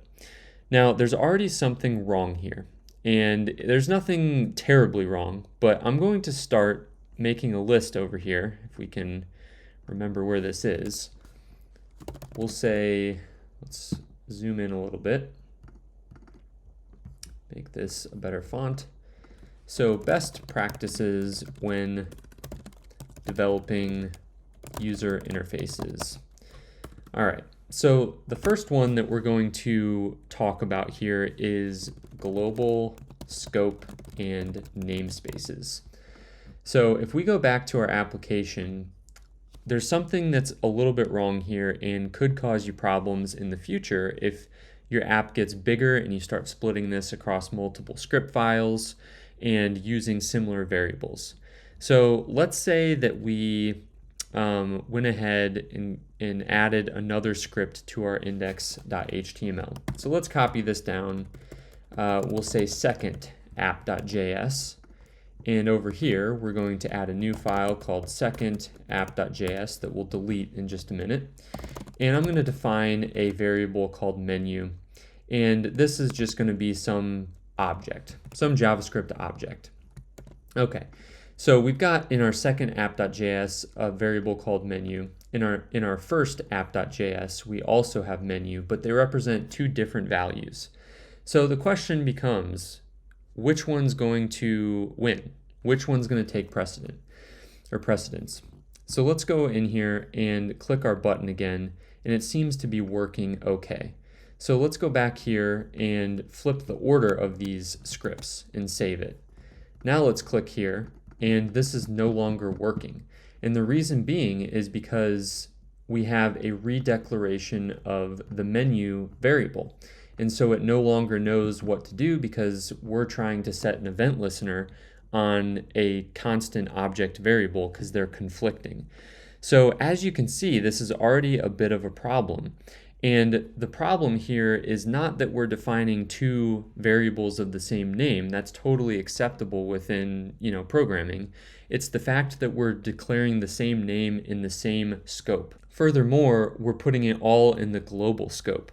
So believe it or not, if we would go to this console here and type menu, you can see that that value is an empty object. And then if we type menu items, let's see, menu items will be undefined because we're deriving that based on menu. But let's go ahead and flip this script. Oops. Okay, so we're flipping them in the different order, so now this menu will work okay. And if we type menu, it's now back to that element, and menu items is going to be another element.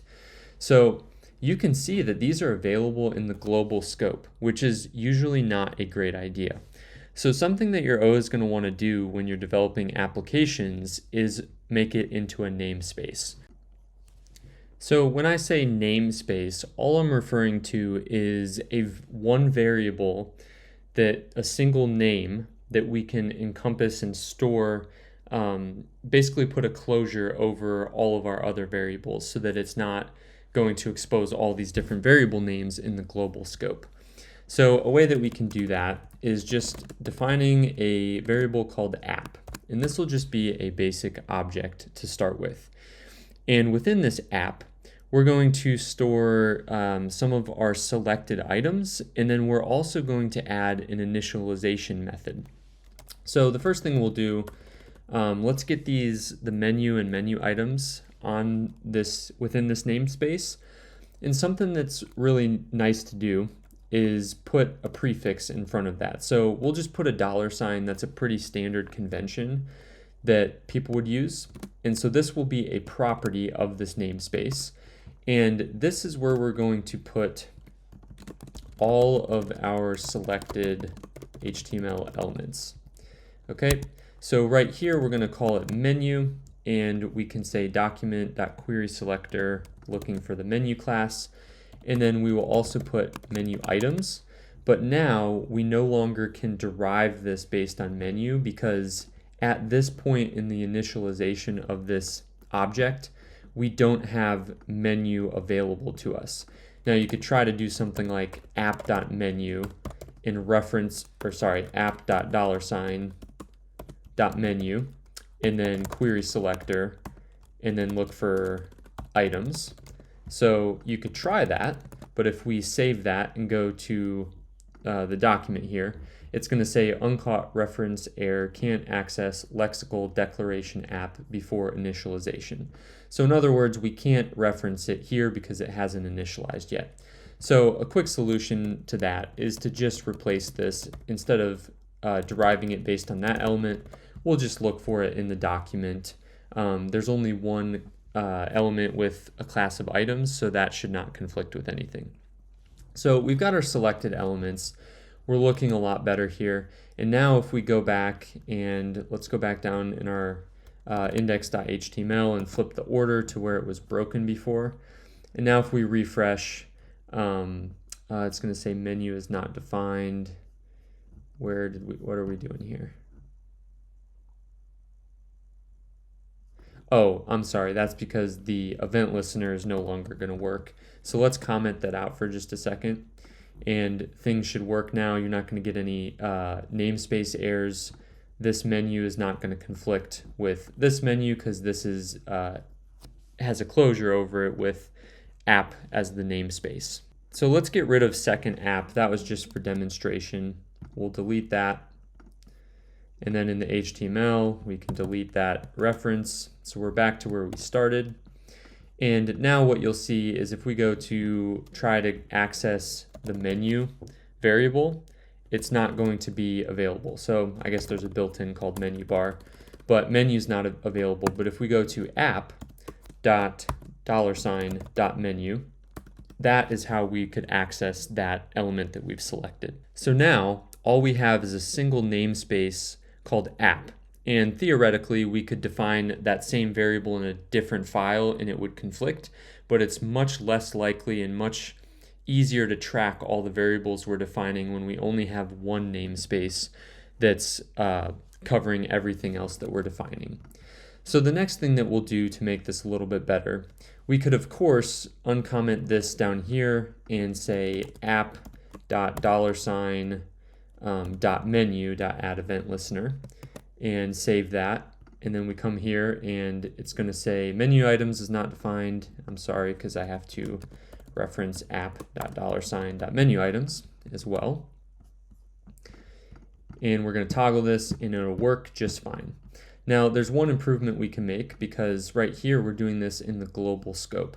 So a better way to do this is to make an init method within our app namespace. So the init method is going to be where we're going to add event listeners to our application. And just to note, this is ES6 syntax. This is just a shorthand way to define a function property on an object that we're calling app. So another way to do this would just be a property, and then you could add like an anonymous function just like that, or you could do an anonymous function like that, so on and so forth. You could even define a function up here and assign it there. But this is just a quick way to do that shorthand. And then what we're going to do is move this initialization logic into that method right here.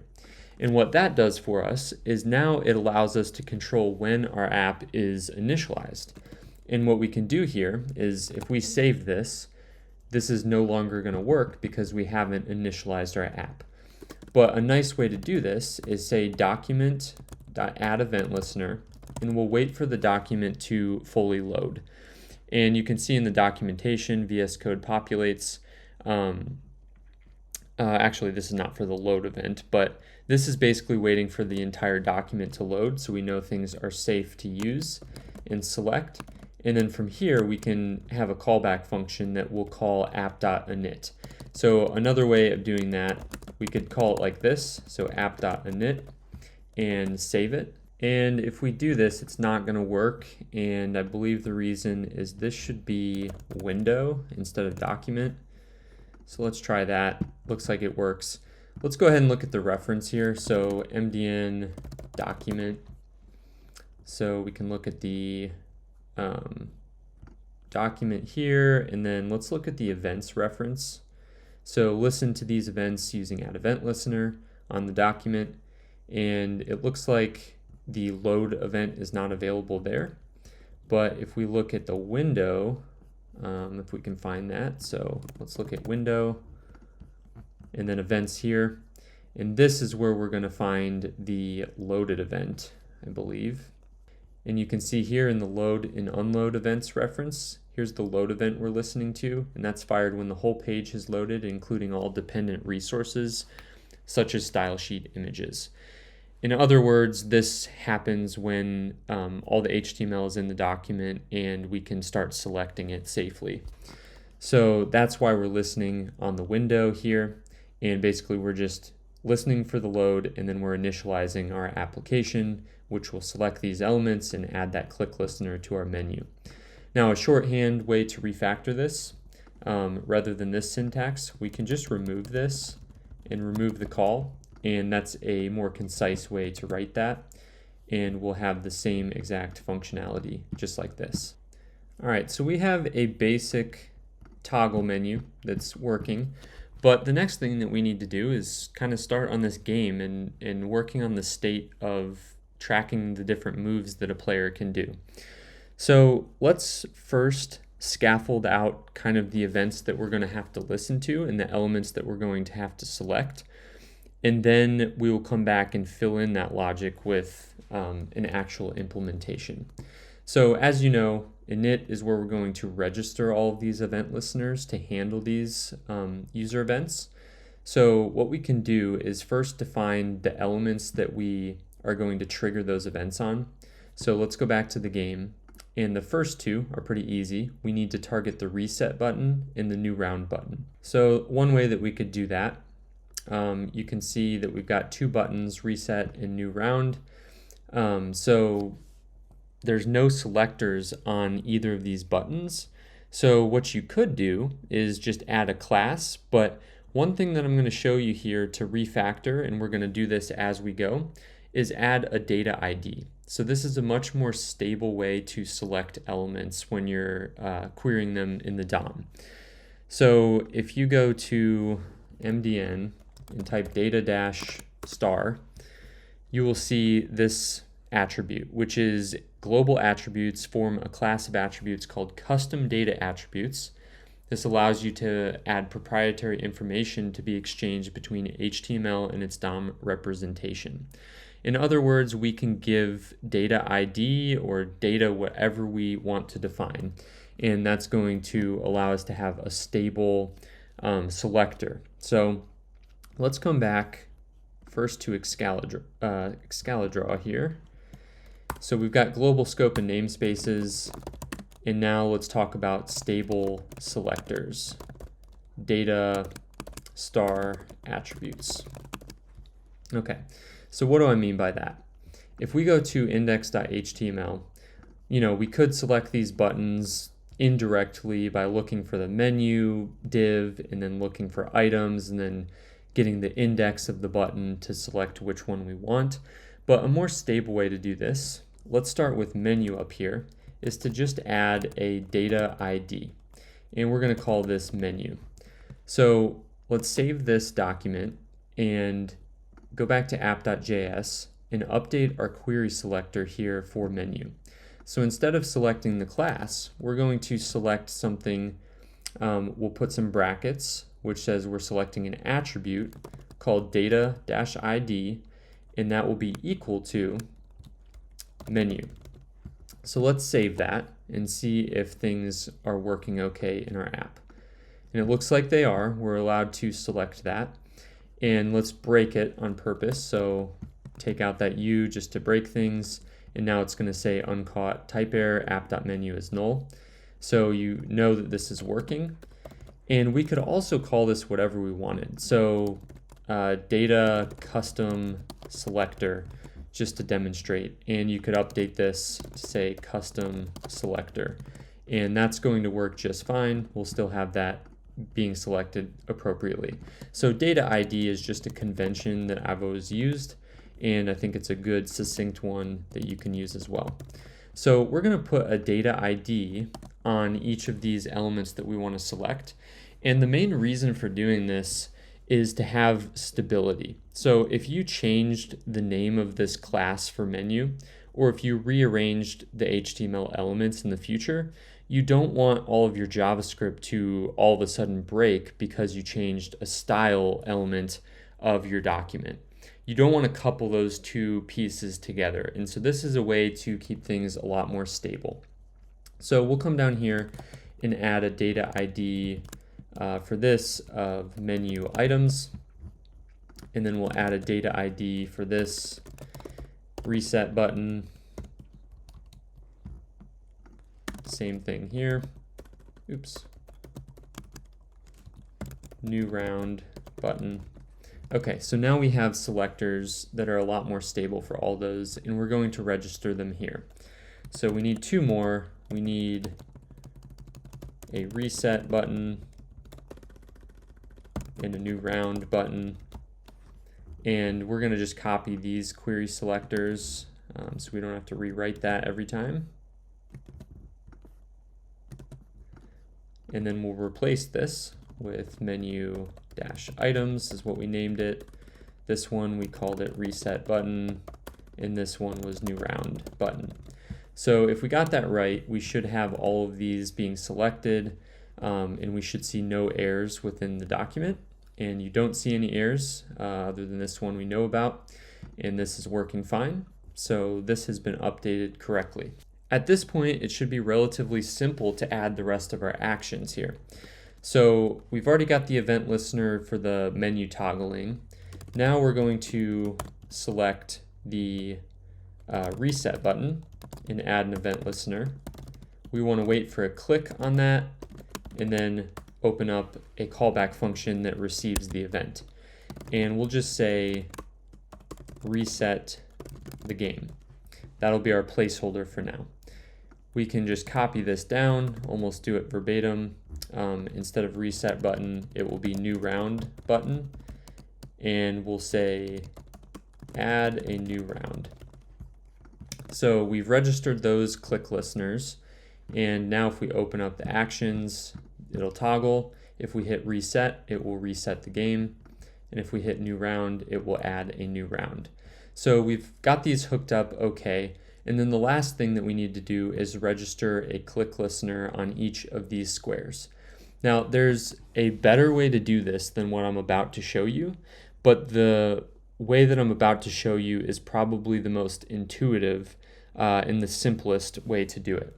So what we will do is let's look at the index.html and find these game board squares that we're trying to select. So the quickest way to do this is let's go ahead and add a data ID. And I believe we can duplicate these data IDs. So let's just call it square. And then we'll add that for all of these properties here. So I'll hold down Option and just click in VS Code. You can highlight a bunch at once. And then we'll add data-ID equal to square. Okay, so now we have a stable selector on all of these. And what we can do here in our selectors is say, let's say squares, and we'll say document, but instead of query selector, we're going to do query selector all. So we want all of the elements that have a data ID of square.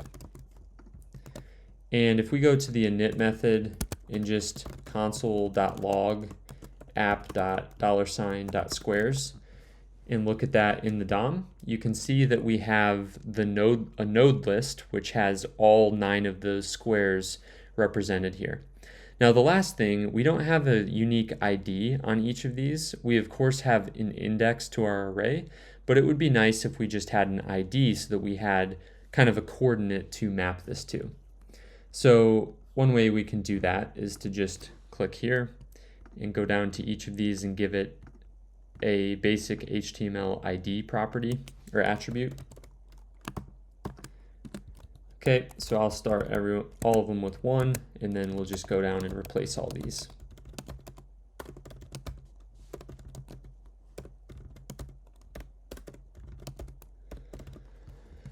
So now when we select these, the node list is going to have an ID on each of them, so we know when they're clicked which ID that we're dealing with. So going back, we can add an event listener to all of these, but since it's a node list, we need to iterate through them. So we can say app.$squares, and then we'll just do a for each. So for each square, this should be a node in the DOM. So we should be able to say square.add event listener, and then add a click listener, and then the event that is returned from there should give us an ID. So let's go ahead and console log square with ID, and then we'll interpolate event.target.id was clicked. So we can remove this console log, and now what we would expect is every time we click them, we will get the ID back of the square that was clicked. So this one should be square ID 1. This should be 9, so we're going 1, 2, 3, 4, 5, 6, 7, 8, 9. So let's click 1, and you can see square with ID 1 was clicked. Go down here, square with ID 9 was clicked. So that's a pretty simple way to register an event listener there for each of those squares. So now going back to our initial question that we had asked, let's go over to what actions can a user take in the app. We came up with 4 of them. A player can make a game move, new round, reset current game, and toggle menu. And if we now look at our init method, we have 4 events that are being listened to on different DOM elements. So one organization method that we can use, instead of putting this all in the init method, we'll leave the init method there and define a new one. And let's just call this register events or event listeners or something like that. And this is just going to be an organizational technique here where we can just put all of that same type of functionality within that method, and then we'll keep the init method pretty clean. So all we'll say is app.register event listeners. So now what's happening is when the window loads the document, we're going to call init, and init is going to register all of those event listeners for us.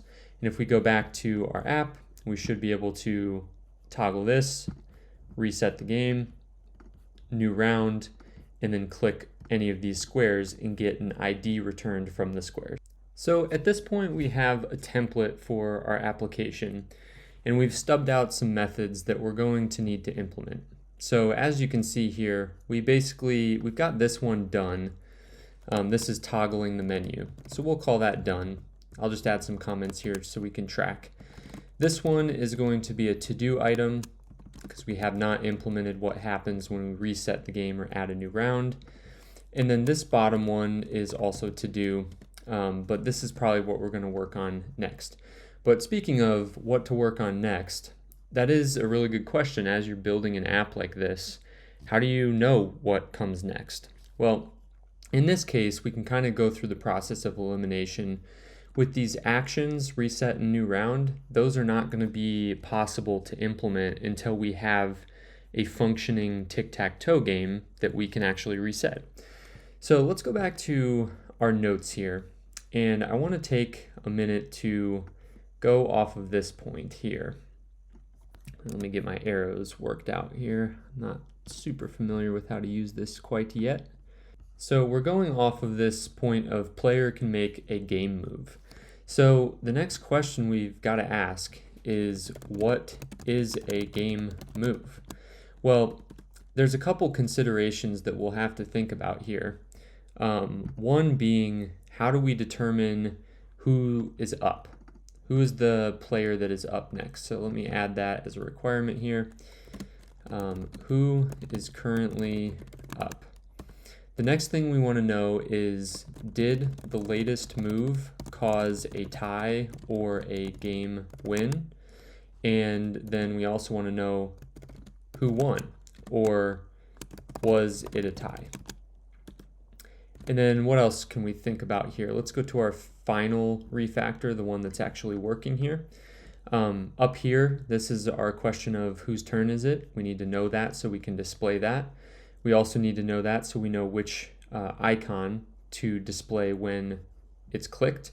And then as you see, we have a modal that pops up when someone actually wins the game. So we need to know when that happens. And then at that point, when we click play again, we need to be able to reset all of the state to a blank, fresh game. So those are the main questions that we have to ask.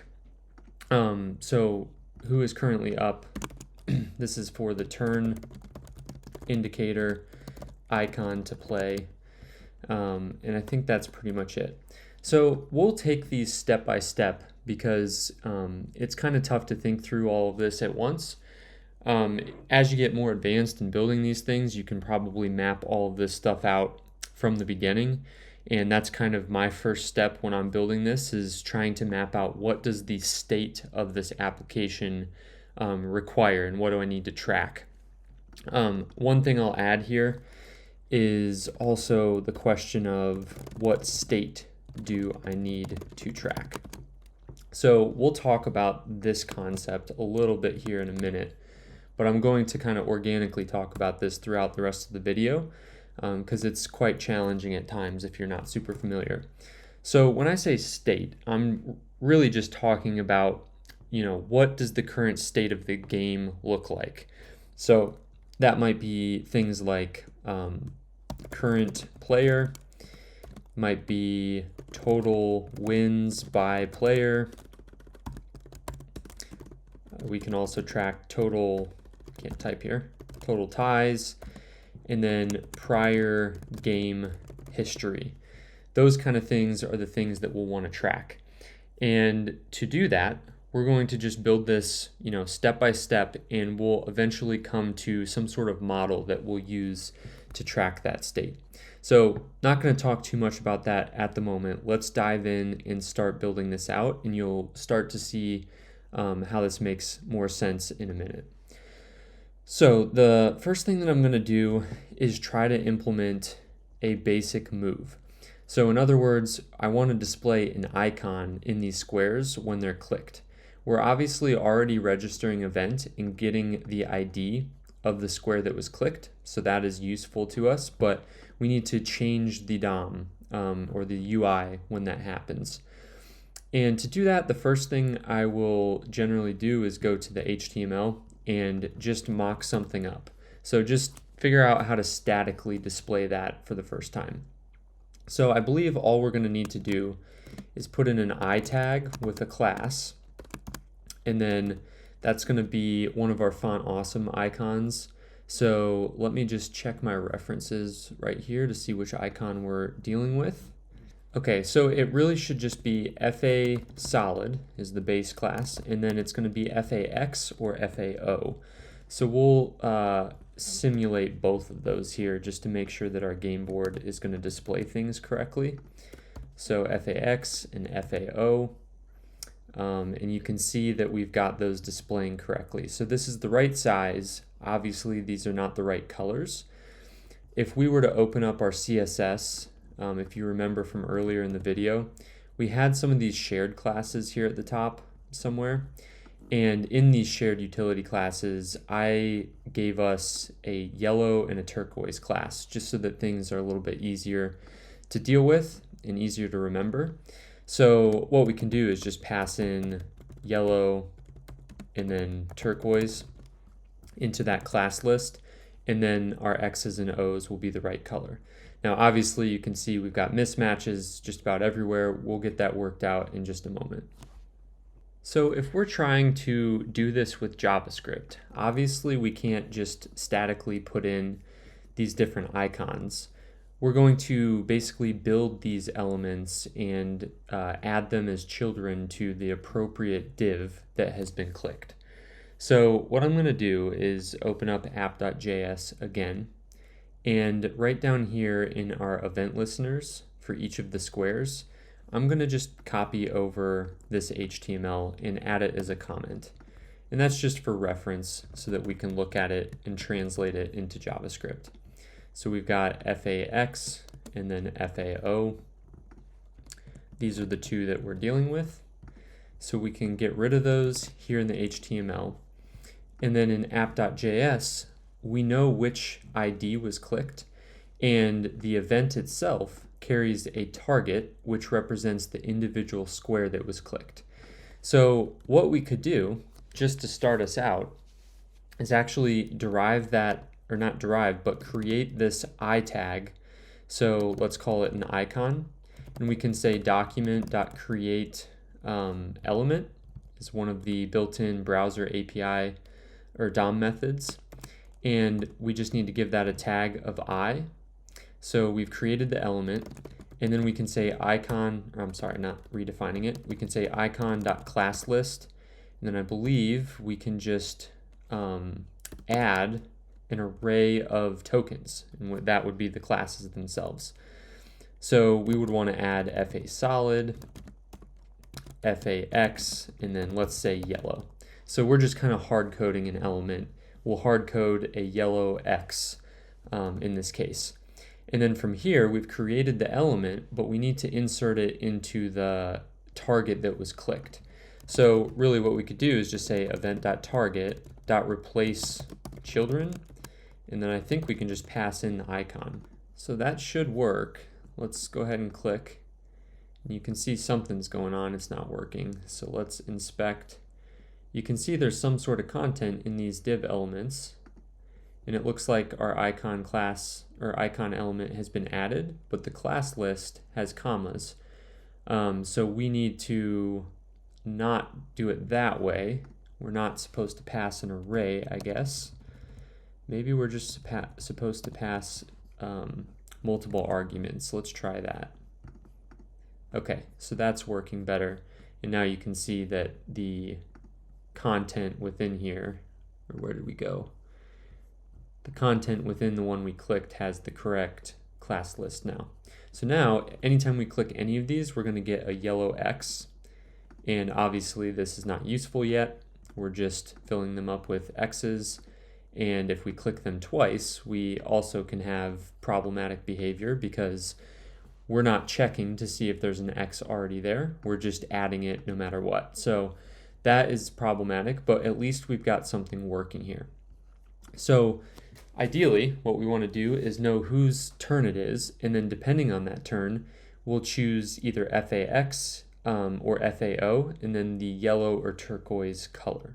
And at this point, we've finally reached a place where we can start talking about what state is and what state management really represents here for us. So to do that, I'm going to pop over to the whiteboard again, and we're talking about game moves and what state do I need to track. Well, I think the next question really is, what is state? Well, there's really two types of state that we can talk about. So we have client state, and then we have server state. And these are very loose terms. So there's a little bit of an overlap between the two, but these are the two kind of categorizations that I would be using. So when we're talking about client state, the way that I think about that is any sort of state that we have within the DOM that does not need to change anything that is persisted long term. So I guess that's a complicated way of saying something like this actions menu popping open and closed. Every time we open and close this, the client side state is changing, but we're not actually doing anything, to persist that change. So if we opened this actions menu up and then refreshed the page, it's going to close every time because we're not tracking that state across browser refreshes. It's just temporary in-memory state that we're tracking. So in other words, client state, a good example of that, let's just make an example over here. Let's add some code here. So let's say client state equal to, and make this hopefully was going to get that a little smaller, but let's open up some brackets. So client state might be something like is menu open, and we'll start that with false. And so as you can see, when we click this menu, that state variable is going to update. It's going to be either open or closed, true or false. And that's not going to persist across browser refreshes. Now, server state, and server, again, is kind of a loose term here because we don't actually have a server. We're going to be working with LocalStorage to kind of emulate that. But generally, server state is kind of what you would think of as a database. So it's a snapshot in time. It's a snapshot of what the current data looks like. So this would be more conducive to something like a game move. So we could copy this down.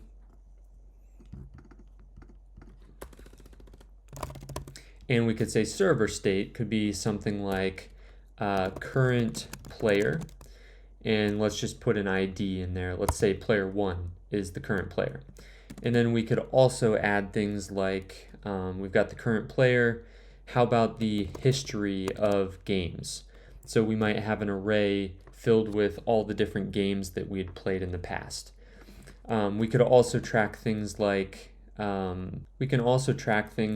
the current game.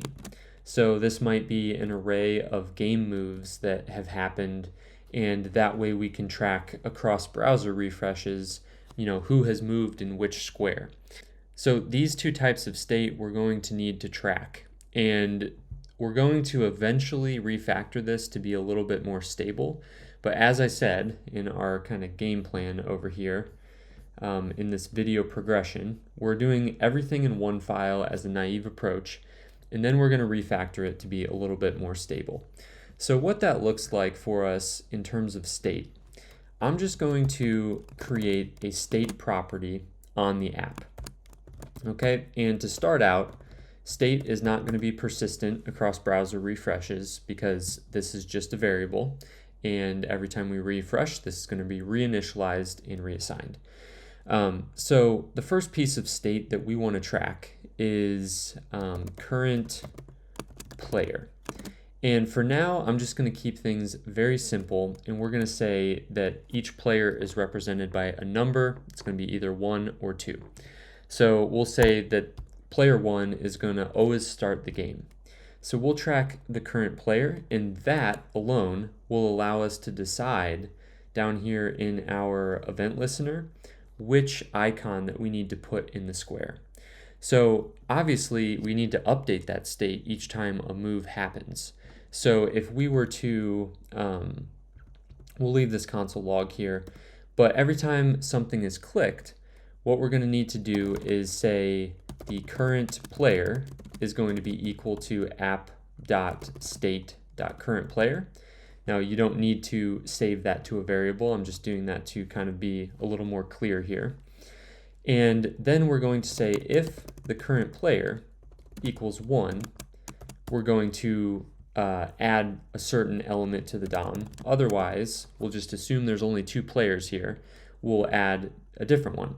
So in this case, let's just say that player 1 is going to be a yellow X. So we can create the icon no matter what, because it doesn't matter, that's not styled at all. But the class list is what we're going to use based on the player. So if it's player 1, we're going to have a yellow X, and if it's player 2, we're going to have a turquoise O. So we'll put in turquoise right there. But the thing is, we need to, of course, update that state every time this move happens. So we'll go ahead and create this icon, add the class list, and then what we're going to do here is say app.state.currentPlayer is going to be set equal to whoever is not playing this move. So in other words, if let's say the current player is 1 and has created, this class list, so we're going to say if the app.state.currentPlayer equals 1, then we're going to set the current player equal to 2. Otherwise, we're going to set it equal to 1. So in other words, it's sort of just a toggle on who's playing the game. And then finally, we'll take the event target, which is the square, and replace the contents of that square with the appropriate icon. And so next time this is clicked, we'll know which player to use. So I'm going to also log this up top. We'll say the current player is, and then we'll say app.state.currentPlayer. So we can get rid of these down here. And then there's one more important thing. As you saw earlier, we can't play in a square twice. So we need to know if the square already has some sort of element within it. Let's go ahead and just save this and see what we're dealing with now in our game. So we'll click a square, and then the next one should be an O, and it is, and that's because we've updated the state every time we see a new play. Now I think, if I'm not mistaken, what's going to happen if we click this twice, so let's say that we click this square again, it's going to add an X next to the O, which is obviously invalid. And now it's going to think that the O's turn is up, even though X should still be up because they played in the wrong spot. So that's obviously a problem. And the way that we fix that is basically putting a check within this click event. And we're just going to say, is there something in that square? And if so, we're going to return early, and we're not going to allow the player to actually play. And this will prevent us from updating the current player in state, and it will force them to replay before the next player can go. So the question is, how do we check that? Well, we're going to eventually do this to be, we're going to eventually check this in a much more stable way. But for now, I'm just going to keep things simple. We're going to go to MDN and go back to the element reference. So elements reference, oops, I clicked the wrong one. I just want literally the element class. So which one is that? I think this will work. So we've got element.getAttribute. Now we can look through all of the different methods that are available on an element, and there should be one to check if there are children already within that element. I'm not finding it here, so I'm just going to search what I know here. Has child nodes, and we're not finding it on element because it exists on the base class of node. This is like the abstract base class upon which many other DOM API objects are based. So basically any element, as it mentions here, will inherit all the methods of node. So we can use this hasChildNodes method, and this returns a Boolean value indicating whether the given node has child nodes or not. In other words, what we can do here is the first thing we do is say if event.target.hasChild nodes. So if there's any X or O in there, we're just going to return. We're not going to update anything. We're not going to update the state. We'll just return from that function early. So by adding that, I believe we should get the desired behavior here. So we'll click 1, click 2, and then try to click this one again. And it's not working. Let's see why. So I had to pause the video to figure out what was going wrong here. And it's a little bit tricky.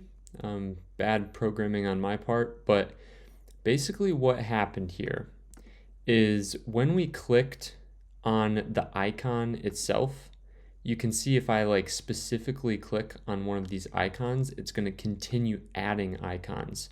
Now if I click somewhere else in the square, it's going to have the correct behavior.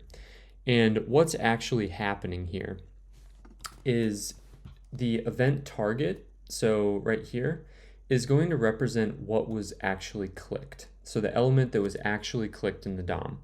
Now the square up here is going to represent the square that we're actually looking to target for this behavior. So if I were to console log this, let's go ahead and say console log, we'll say the square, and then we'll pass in the square itself, and then we'll console log the event target, and then we'll pass in event.target. Now what you're going to see is as we click right here, the square is going to represent that div, and the event target represents the div because we clicked on the same thing. Now if I put the mouse in the middle of that icon, remember, we now have a new HTML element right here. If I click that, it's going to register the event target as that I tag rather than the div. So what you'll see here is that the square and the event target will not match up when I click this, and we'll have that weird behavior. So you see the square is the div and the event target is the actual icon. To make this behavior more stable, and just better programming practice in general, we should be updating the square element itself and not relying on the event target because we can't control whether the user is going to click the icon or the square. We need it to work no matter what.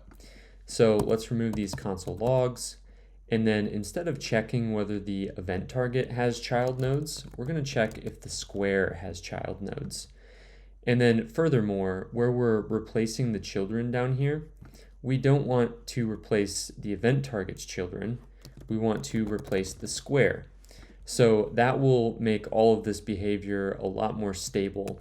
And when we save this, we should be able to click in any square as many times as we want. And you can see our console log is going to say the current player is 1 still. So if I'm clicking any of these, the turn is not changing. The turn only changes when the player clicks a valid square, and then we're going to have a different current player. So we've got this working. This is kind of some boilerplate for what we're going for. We will refactor this to be a little bit more stable, some better practices, but for now this works just fine. I'm going to clean this up. We don't need these console logs anymore. The next thing that we're going to need to do is if we just keep clicking these and playing the game, you can see when the O player, I think that's player 2, when they win the game, nothing happens. And that's because we haven't programmed anything to happen. So we need a way to detect when this game ends. And there's going to be different patterns that represent a winning game. And then of course we can also, if we refresh, reset everything, we can also end up in a tie. So I believe if we, let's see if I can even produce a tie here. Requires a little bit of thinking to do that. So in this case, the game should be a tie, and we should be able to recognize that. Now, there in the original project that I was refactoring here, they had a pretty nice way of handling this, and I want to highlight that. So if we open up main.js from the original project, what they were doing to check whether the game was won is they had basically an array of winning patterns. And they were basically just checking which squares were currently had plays in them, and did they match these winning patterns, and that's how they would determine whether the game was a winning game. So I'm going to copy this array here, and I'll show you how we're going to use this. So let's start writing some comments here because our method is getting a little bit large. So check if there is already a play. If so, return early, because we don't want any turns to change or anything like that.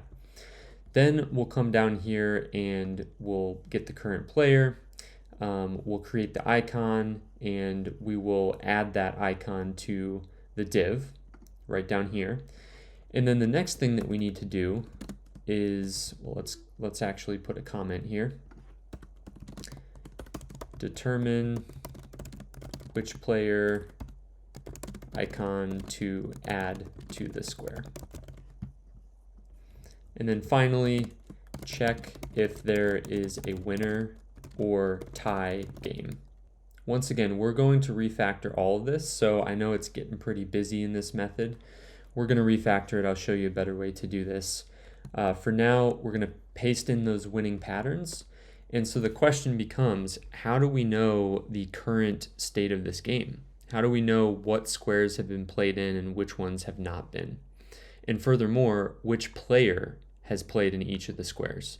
Now, we could, of course, do some elaborate check where we basically say, we search the current square, we check if it has anything in it, and then we could maybe check the class list and check if it's an FAX or an FAO, and then basically loop through all of the squares on the board to determine what the current state of the game is. But what's a lot easier to do is to just track that in state as we go. So rather than doing this sort of check, we can just check the state. But first, we need to define what that state is.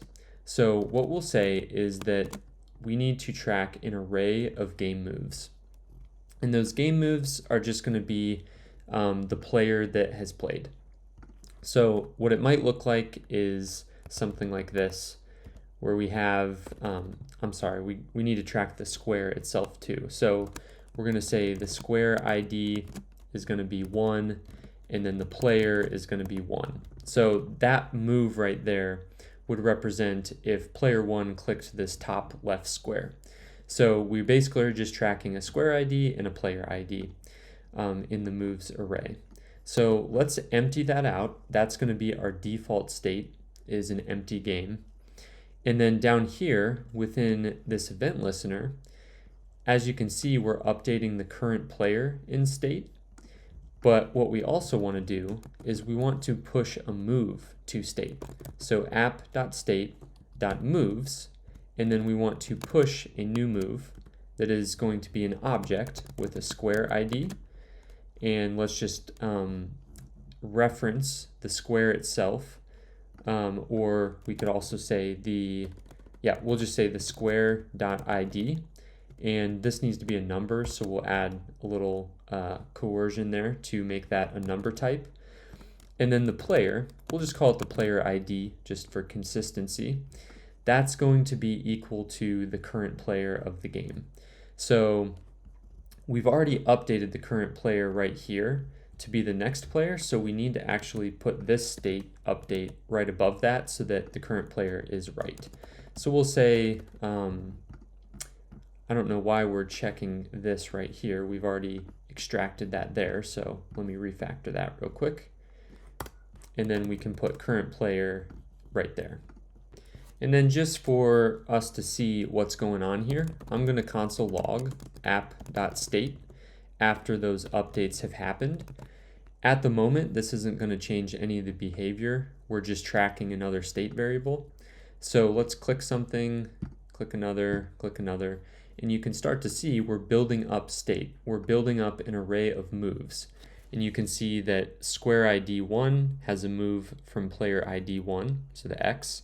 Square 2 has a player ID of 2, an O, and square 3 has a player ID of 1, an X. So you can see as we add moves, we are adding to that array of moves. Now what's interesting about this is that we can also derive some state here. We can simplify things a little bit. So if we go back up to our state, you got to ask yourself, well, who is currently up based on the number of moves that are in that array? We actually don't need to track the current player because we will be able to derive that based on the moves that have been played. So let's actually delete the current player from state. All we really need to track is moves. And I'll show you how to derive that right here. So the first thing that we want to update is, let's see, the current player variable right here. So what we can do is we can say if app.state.moves .length equals 0. So if there's been no plays at all, then we're going to say the current player is 1. We'll just always say that the current player is 1. They start the game every time. If it is not equal to 0, then we're going to check for the last move of the game, so the last element of that array, and then grab the player who is opposite of that player. So this is going to require a little bit more logic than we have right here. So I'm going to break that out. So we'll say the last move is app.state.moves, and then you can use a little convenience method. You could, of course, check it by saying app.state.moves.length -1. That's a typical way that you could grab the last element of the array, but there's a more concise way with JavaScript. You can just say @-1, which will grab the last element of that array. Now, of course, we don't know if that array has anything in it, so that could be, I believe, undefined if there's nothing in the array. So now we can come down to the current player. We can say if the length of the array is 0, we'll go with 1. Otherwise, we're going to grab the last move, and that move has a player ID in it. So it's going to not be the player ID of the last move, it's actually going to be the opposite of that. So what we can say is a little convenience method, get opposite player, and we'll just pass in a player ID, and we'll say if player ID equals 1, then we're going to pass in player 2, otherwise 1.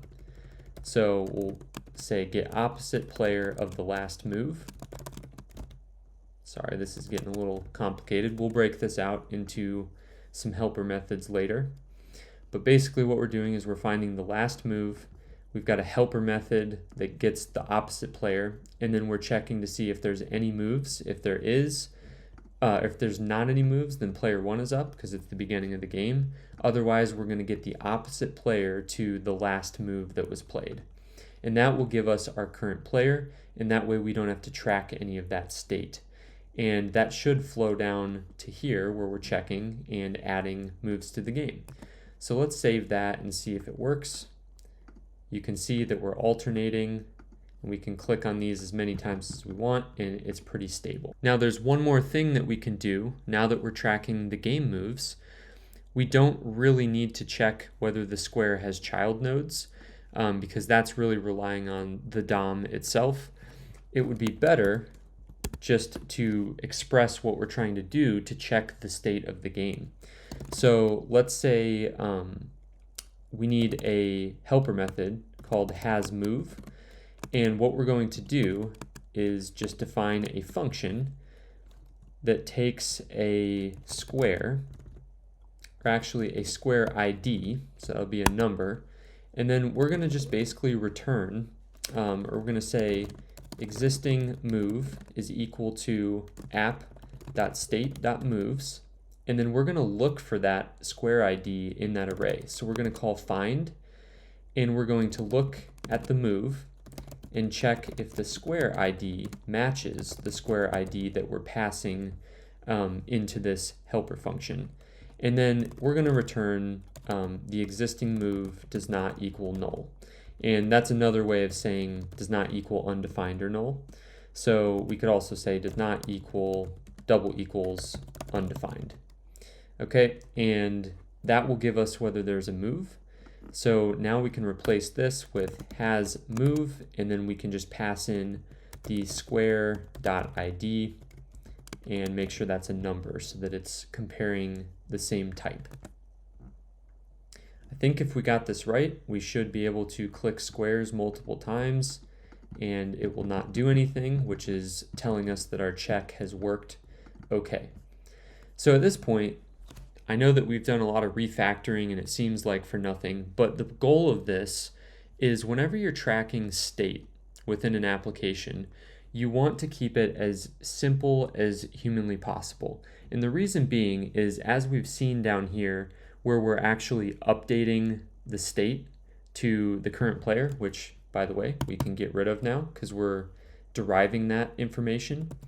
But when we update state, as we're doing here in the moves, pushing a move to the array, every time you track something in state, you also have to update it somewhere.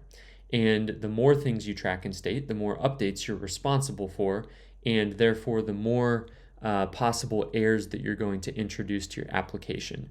So the goal with tracking state is to keep it as simple as possible so that you have the least number of variables to keep track of over the life cycle of your application. In this case, all we're doing is tracking an array of moves, and then from that little piece of information, we're able to then derive who is the current player. And from that, we can then, update state to make another move within the game. At this point, we've refactored our state and we're updating it to just have an array of moves, which is it allows us to derive pretty much everything that we need to know about the current game. Now, the next thing that we need to do, that we can now actually do with this state, is find whether someone has won the game, or if it's a tie, or if it's still in progress. So what we're going to do is actually make a utility function for this. And I'm going to add this just at the top, and this is not going to be the final destination of it. Actually, we could even just put it within the app, but we'll probably rearrange this in the future. So what we want to do is call it something like get game status. And this function is going to take an argument here. So what are we going to pass in will be an array of moves. And then we also probably need, well, I think that's pretty much all we need. We just need an array of moves, which is tracked in state. So with that array of moves, we should be able to give a couple pieces of information. So we'll define the return value of this just to start. The first thing is going to be the status, which this can either be, we'll call it in progress or complete. So we will put a placeholder in there for right now, but this will become dynamic. And then we will also give a winner, which again, we'll put a placeholder in there, but this is going to either be 1 or 2. So player 1 or player 2. And then also it could be null, which would represent a tie. So that's kind of how we're going to represent this. And based on these two pieces of information, we should be able to know whether the game, what to show in the UI, whether we show the modal that pops up and gives the result, or we keep playing. So to do this, the first thing we need to do is get player 1 moves. And the moves array that we're going to be passing is the entire game. So all we need to do is filter that and then check on each move whether the player ID is equal to 1. So that will give us player 1 moves, and then we can copy that down and change the ID to get player 2 moves. From there, we should be able to bring up our winning patterns. So this will now come up in that utility method. We'll paste that right there. And what we want to do is loop through each of these winning patterns and check if either of the player moves have all three of these within their array. And if all three of them match, then we know that one of the players has actually won the game. So the way we can do that is start out by saying the winner equals null. So we'll just assume to start that there's no winner. And what we'll do is map through the winning patterns. So we'll do a loop, a for each loop, and we'll call each of them a pattern because this variable will represent one of these arrays. Then we'll break that down into a function that will check for this condition. So we'll say player 1 wins, and that is only going to be true if every value within the pattern, so we'll just say v for value, we'll say player 1 moves includes that value. So again, we've got player 1's moves, the array of moves they've made, and then we have an individual pattern. And if there's 100% overlap between player 1's moves and a given pattern, we know that they've won. So the same thing can be said about player 2. So we can copy that down again and just update that array. And that should tell us whether each of the players have won. So then we can write an if statement, and we'll say if player 1 wins, then we just update the winner to be equal to 1. So that's their ID. And then if player 2 wins, we'll update the winner to be equal to. So in theory, this should only be one player that can win. And if we don't hit a true condition for either of these, then the winner will stay equal to null, and we'll just assume that's a tie if the game is complete. So we come down here, and instead of hard coding that, we can just remove that, and winner will be assigned to this variable right here. So that's either going to be null for a tie, 1 or 2. And then the status of the game is going to be in progress if there are either no winner or the game moves does not equal 9. So if we look at our game, there's 9 squares. So if all of them have a move, then we know that the game is over. So that will be our first check. We'll say if the moves.length is equal to 9, then we can say that it is going to be a complete game. Otherwise, it will be in progress. Now, we of course need one more check here. So if the moves.length equals 9, or the winner does not equal null. Yeah, so we're checking whether the winner does not equal null, because that would represent that someone has won before the game reached a final state of 9 plays, which would be a tie. So that will help us figure out what the status is. So now with this utility function, getGameStatus, we can come down here, and where we're checking if there's a winner or a tie game, let's just assign that to a variable called status. So we'll say app.getGameStatus, and then we will pass in the app.state.moves.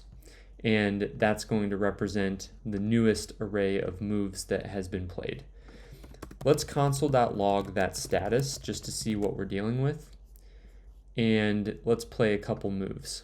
So you can see the status is going to print every time. So our game's in progress, there's no winner, still in progress.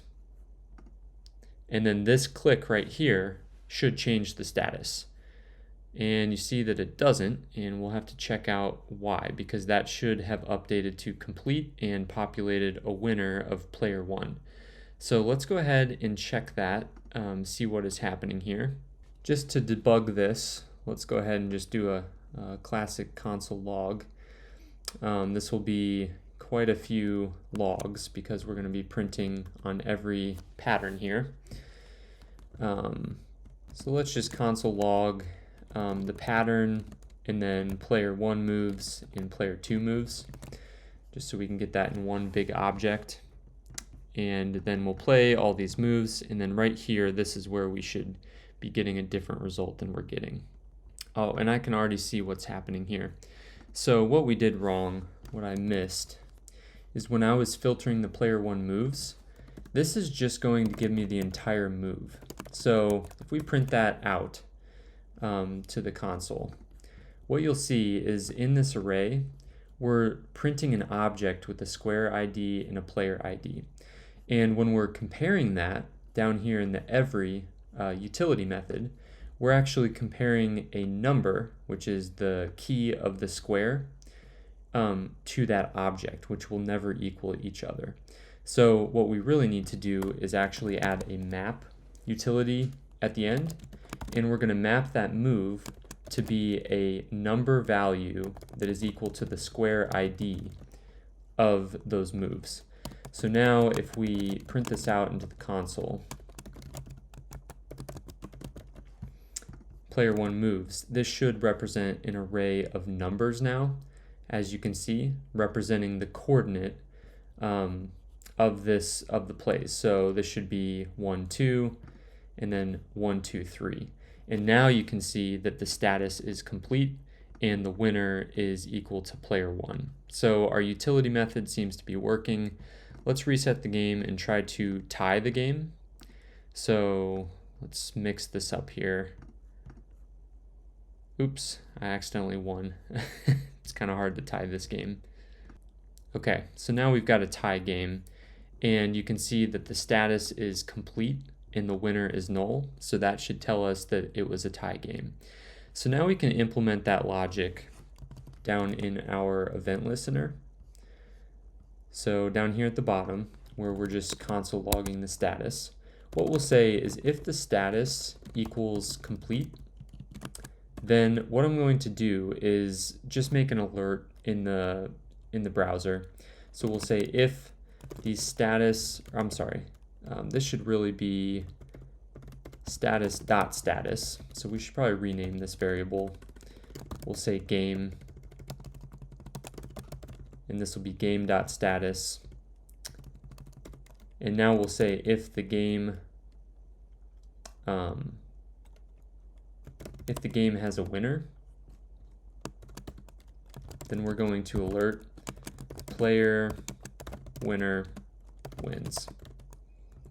Otherwise, we know that it's a tie, so we'll say tie. Let's try this out. So let's go ahead and make player 1 a winner. It says winner's not defined for some reason.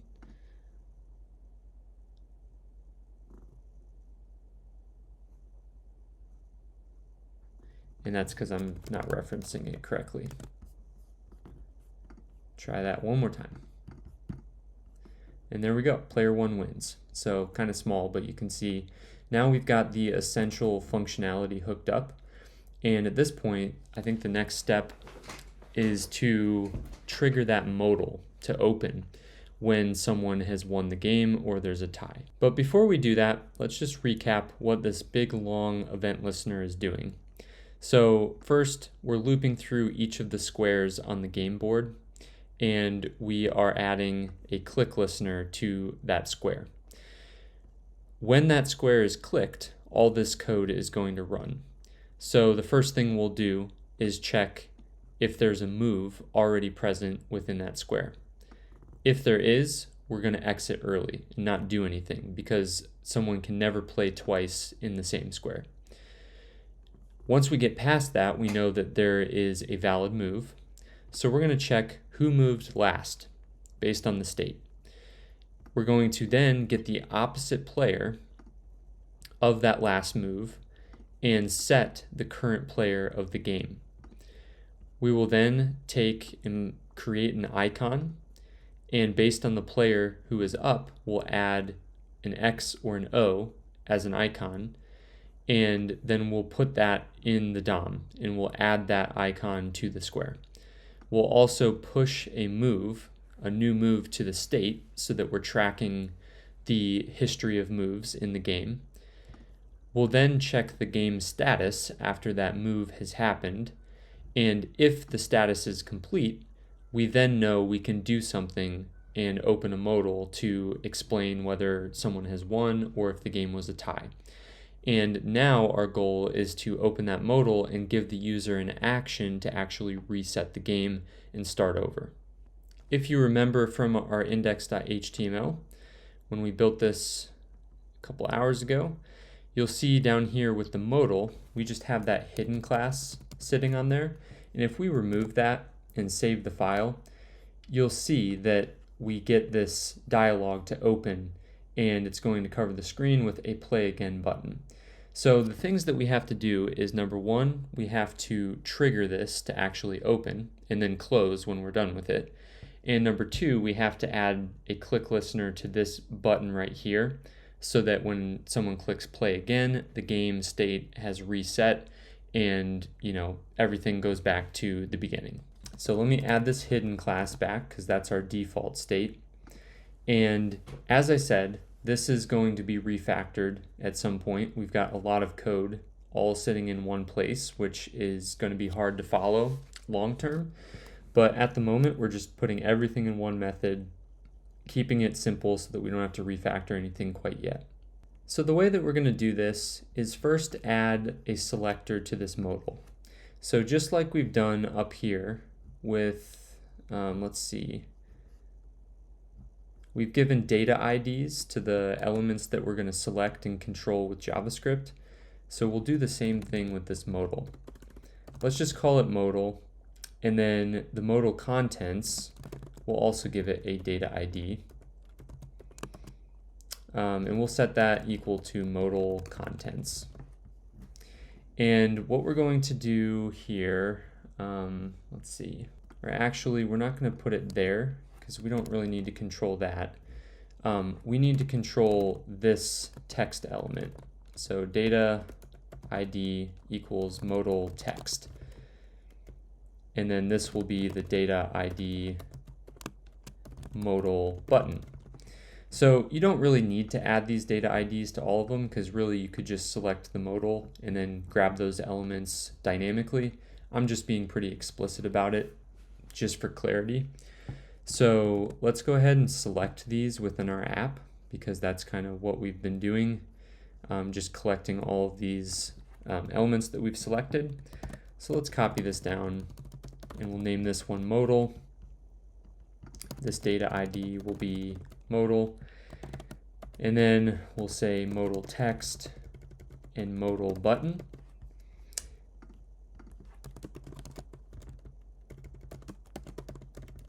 And as you can see, we're doing a lot of repetitive stuff here. So if you're thinking, this will be refactored too, to be a little bit simpler and to eliminate the need to write all of this boilerplate out, but I'm leaving it here now because it's pretty clear what's happening.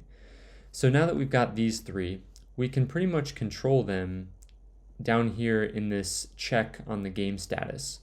So if the game status is complete and we have a winner, the one thing that we know we need to do is print to the modal who has won that game. So let's just say app $$ because that's our namespace for all of those elements. Actually, first we need to open the modal. So if the game's complete, we know that we need to open the modal. So modal, and then what we're going to do is look at the class list and toggle the hidden class on that. But to be a little bit more explicit, since we know that we're opening it here, rather than toggling the hidden class, which could work there, what we're going to do is actually remove, we should be able to say class list.remove that hidden class. So let's try that first. Let's make sure that that's working. So someone wins the game here, and it says modal.classList is undefined, so we messed something up here. Oh, and the problem is we're using query selector all because that's what we had for squares. This should just be a basic query selector. So now I believe this part should work. So let's win the game for someone, and we get the alert, but we also get the modal. So let's remove this alert for the moment because it's kind of getting in the way. But now that we know there's a game winner, what we can do is we can say that the text is going to be equal to player, and then give the game.winner, so that'll be the ID. So that's the message that we want to put, so let's call that message actually. And here, our message is going to be tie game. And then all we have to do, we can actually extract that to a message up here. And then assign that there, and then no matter what, we're going to say app.$.modal text.inner text, or is it inner HTML? I can't remember. It's not inner anything, it's text content is equal to the message. So let's save that and see if that works. So someone's going to win the game here, and it's player 1. Now let's refresh the page, and this time let's let player 2 win. So player 2 wins, and you can see that dynamically will populate. Now the last thing that we need to do is put that click listener on the play again button. We're not going to do that in this method because remember, we're registering our event listeners all at the top level of this function. So let's just put that right here. We'll say app.$.modal button, add event listener. We're going to listen for a click event, and then with that event, all we're going to do is set the state.moves equal to an empty array because we want to reset the game. And then we also want to close the modal if it's open. So the way that we'll do that is app.$.modal and then class list actually not remove. We want to add the hidden class back. So that will hide the modal. So now that should be hooked up.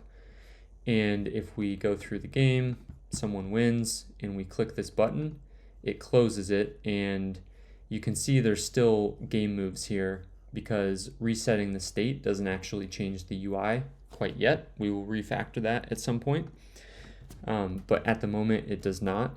So not only do we have to reset the state, but we also have to loop through each of those squares and empty out their contents. So let's see how we would do that. Is we would say app.$, squares, and then we'll say for each square, we're going to say square.replace children and just leave that empty. And that's just a shortcut to clear everything out of those squares. So now let's go back and try it one more time. Someone wins the game, we click play again, and everything has cleared. So we now have a functioning tic-tac-toe game. Player 1 wins again. Let's see if we can get a tie here. You have to really think about this one to get a tie. Let's see. That should work. Okay, there's a tie game. Play again, clears it out. The last thing that is not working here is this turn indicator. You can see that no matter what we play, it's just staying the same, and we obviously want to update that. Now, a great place to do that is going to be within this super long event listener for each of the square clicks where we're updating the current player. So we'll actually do that in this if-else statement. But first, we have to grab those elements that we want to update. So let's find the turn indicator. And you can see right here, this is where we're doing it. And we've got an icon that we need to update and some text that we need to update. So here what we're going to do is add a data ID and call that turn. So we'll now go select that in our list of elements. So we'll say turn and then just copy this down again. And one thing that we need to do here that I kind of missed is we've got the turquoise class set on the individual icon, but we want these both to match. So it would be a little bit easier if we just put that up here on the turn element, and we also need to match things up. So the first player is player 1, which we're just determining is going to be X, and that's going to be yellow. So we need to match those up. Let's save that and just make sure that this is matching now, which it is. So this is what we're looking for as a starting point. And now all we need to do is just toggle this from yellow to turquoise and back, and then we'll toggle the elements within it to indicate the turn. So we can do that here. one thing we'll need to check is get a little bit more clear on who's up next. So the current player represents who's actually clicking right now. Now the next player is going to be the one that we want to change the turn indicator for. So you've got the current player, and then we can say next player and reuse that get opposite player. I know we're a little redundant here, but we'll go ahead and use it. So this should represent it in the ID of the next player. Now we can come down here and say the turn label is going to be a new element. You could have replaced the element that's already there, but I'm just going to create a p element. And then that turn label dot inner text is going to be equal to player next player, is what we determined up there. You are up. And we'll copy that down. Actually, we can just put that right there. And then from here, we can just say app.$ and select the turn element. So remember, we're just selecting this entire div, and we want to replace the contents of it. So all we need to do is say replace children, and then we can pass, as it shows here, we can spread out parameters as individual nodes. So it will replace them in order. So if we want the icon to go first, we just pass that there, and then we'll pass the turn label. When we save this, let's see if we get the correct result. So I'll go here, and you can see that we're getting the correct text, but the color is not updating, and we're not getting the icon to also be added. I believe the problem here is we're actually adding this same icon to two different places, so we probably need to break that out into two separate elements.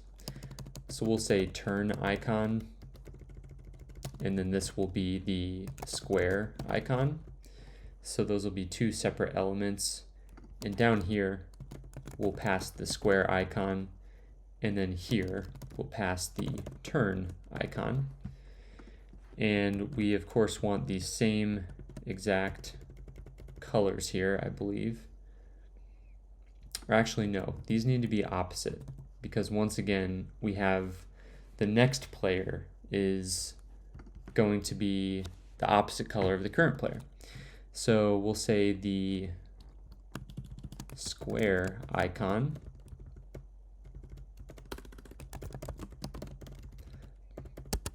and then we'll copy this down, and this will be the turn icon, and this will be the exact opposite. So this will be the O, and it will be turquoise.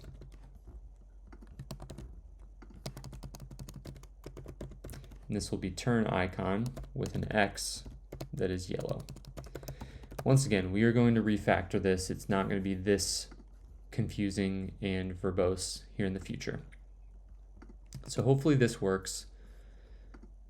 Now we're getting a lot closer. We have everything correct except for it looks like this text is always yellow, and it's because we're not setting the color of that. So we need to say the turn label dot class list, and let's go ahead and do that down here.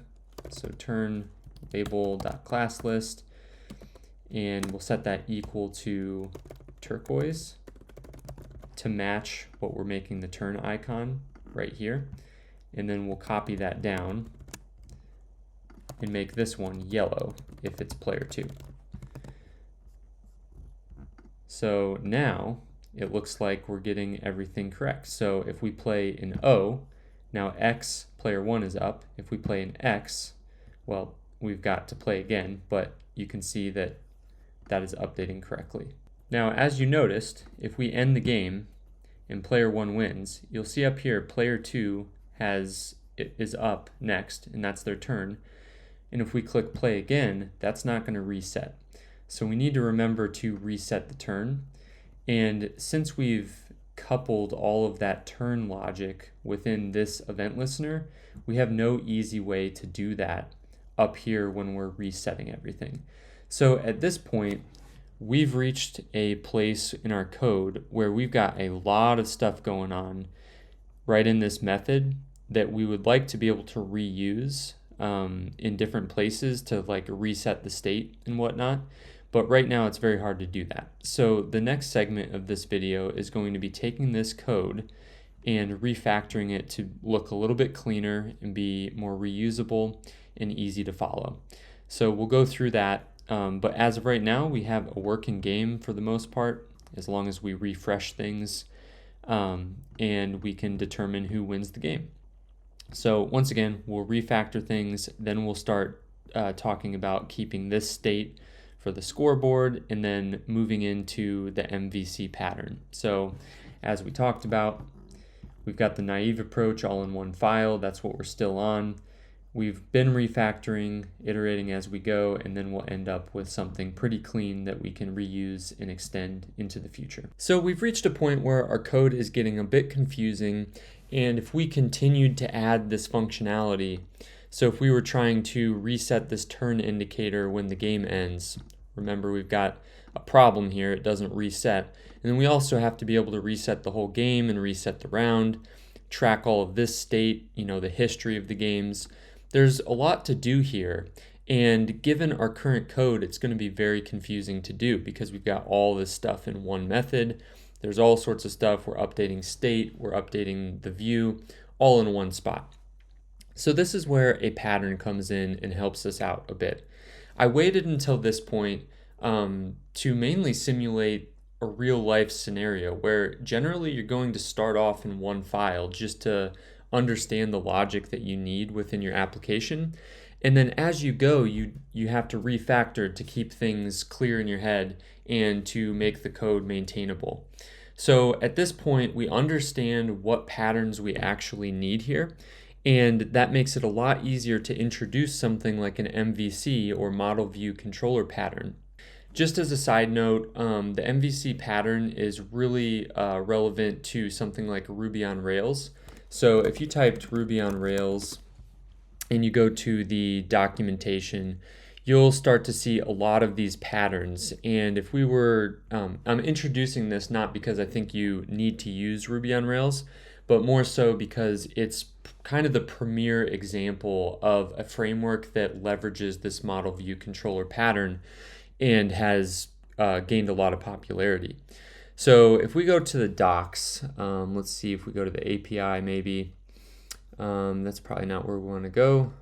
So as we're scrolling through the docs, you can already see there's a header section called models, then there's views, and then there's controllers. So they very explicitly build out this pattern. So this is just a good reference. You don't need to check this out. I just wanted to point it out.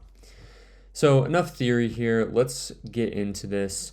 The way that we're going to build this model view controller pattern is actually by breaking this single file out into those three different responsibilities.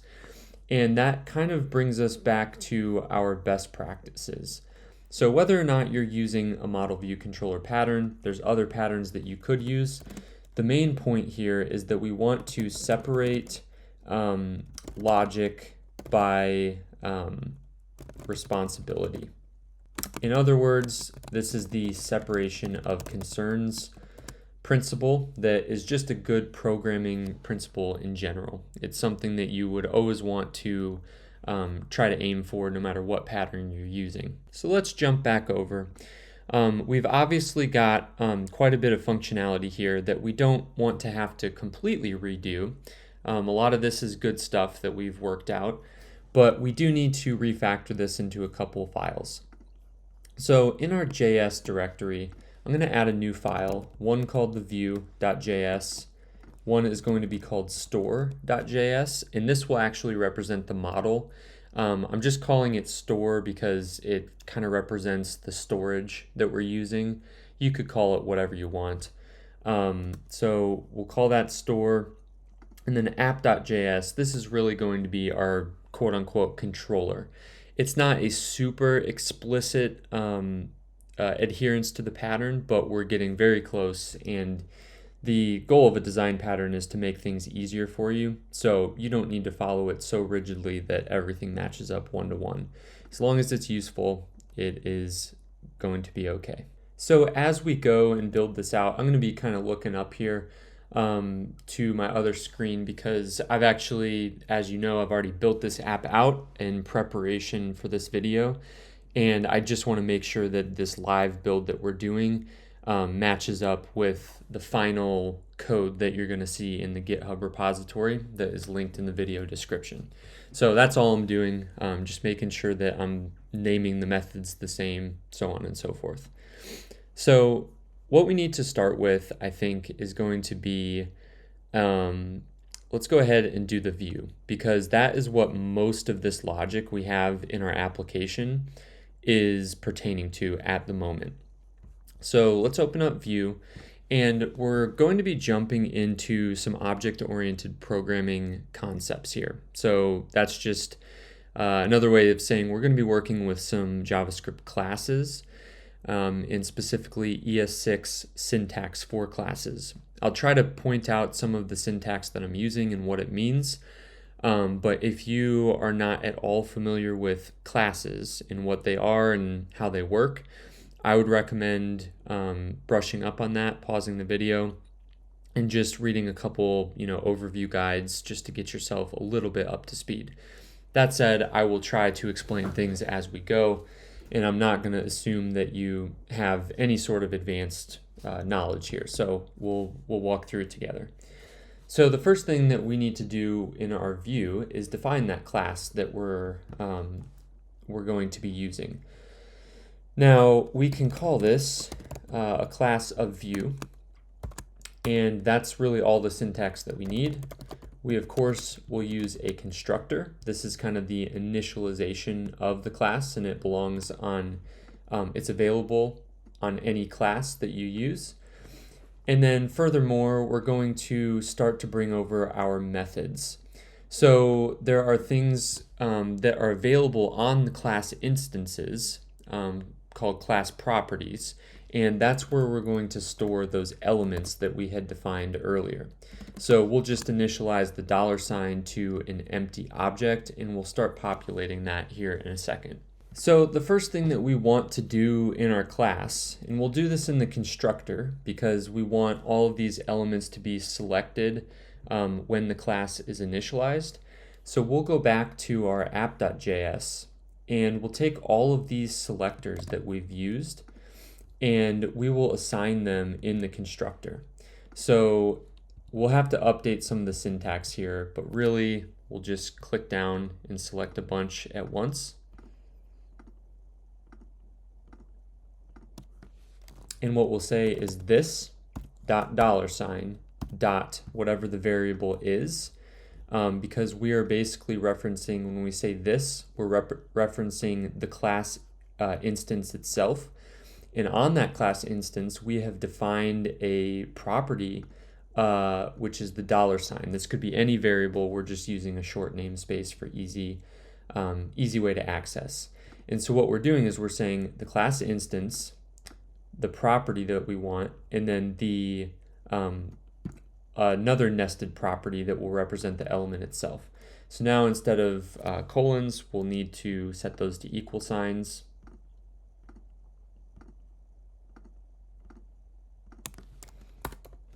And then we'll hit Command S to format things and save it, although we've got some commas here at the end that we need to get rid of first.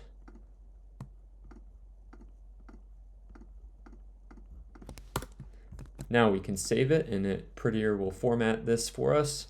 Remember, as I mentioned earlier in the video, I've got format on save set up with the prettier extension in VS Code, so that's why it's saving like that and formatting everything. So at this point, we've got our basic class, and when it initializes, we're going to select all the elements in the document. But just having this alone, it's not going to actually work quite yet. We need to connect this to our app.js.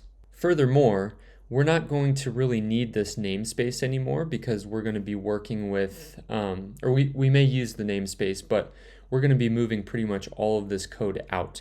But in order to do that without completely breaking everything, I'm going to leave all the code intact. It's just a good way to do it when you're refactoring something. You want to leave the original code intact and just build the new code side by side, and then you'll replace it at the end.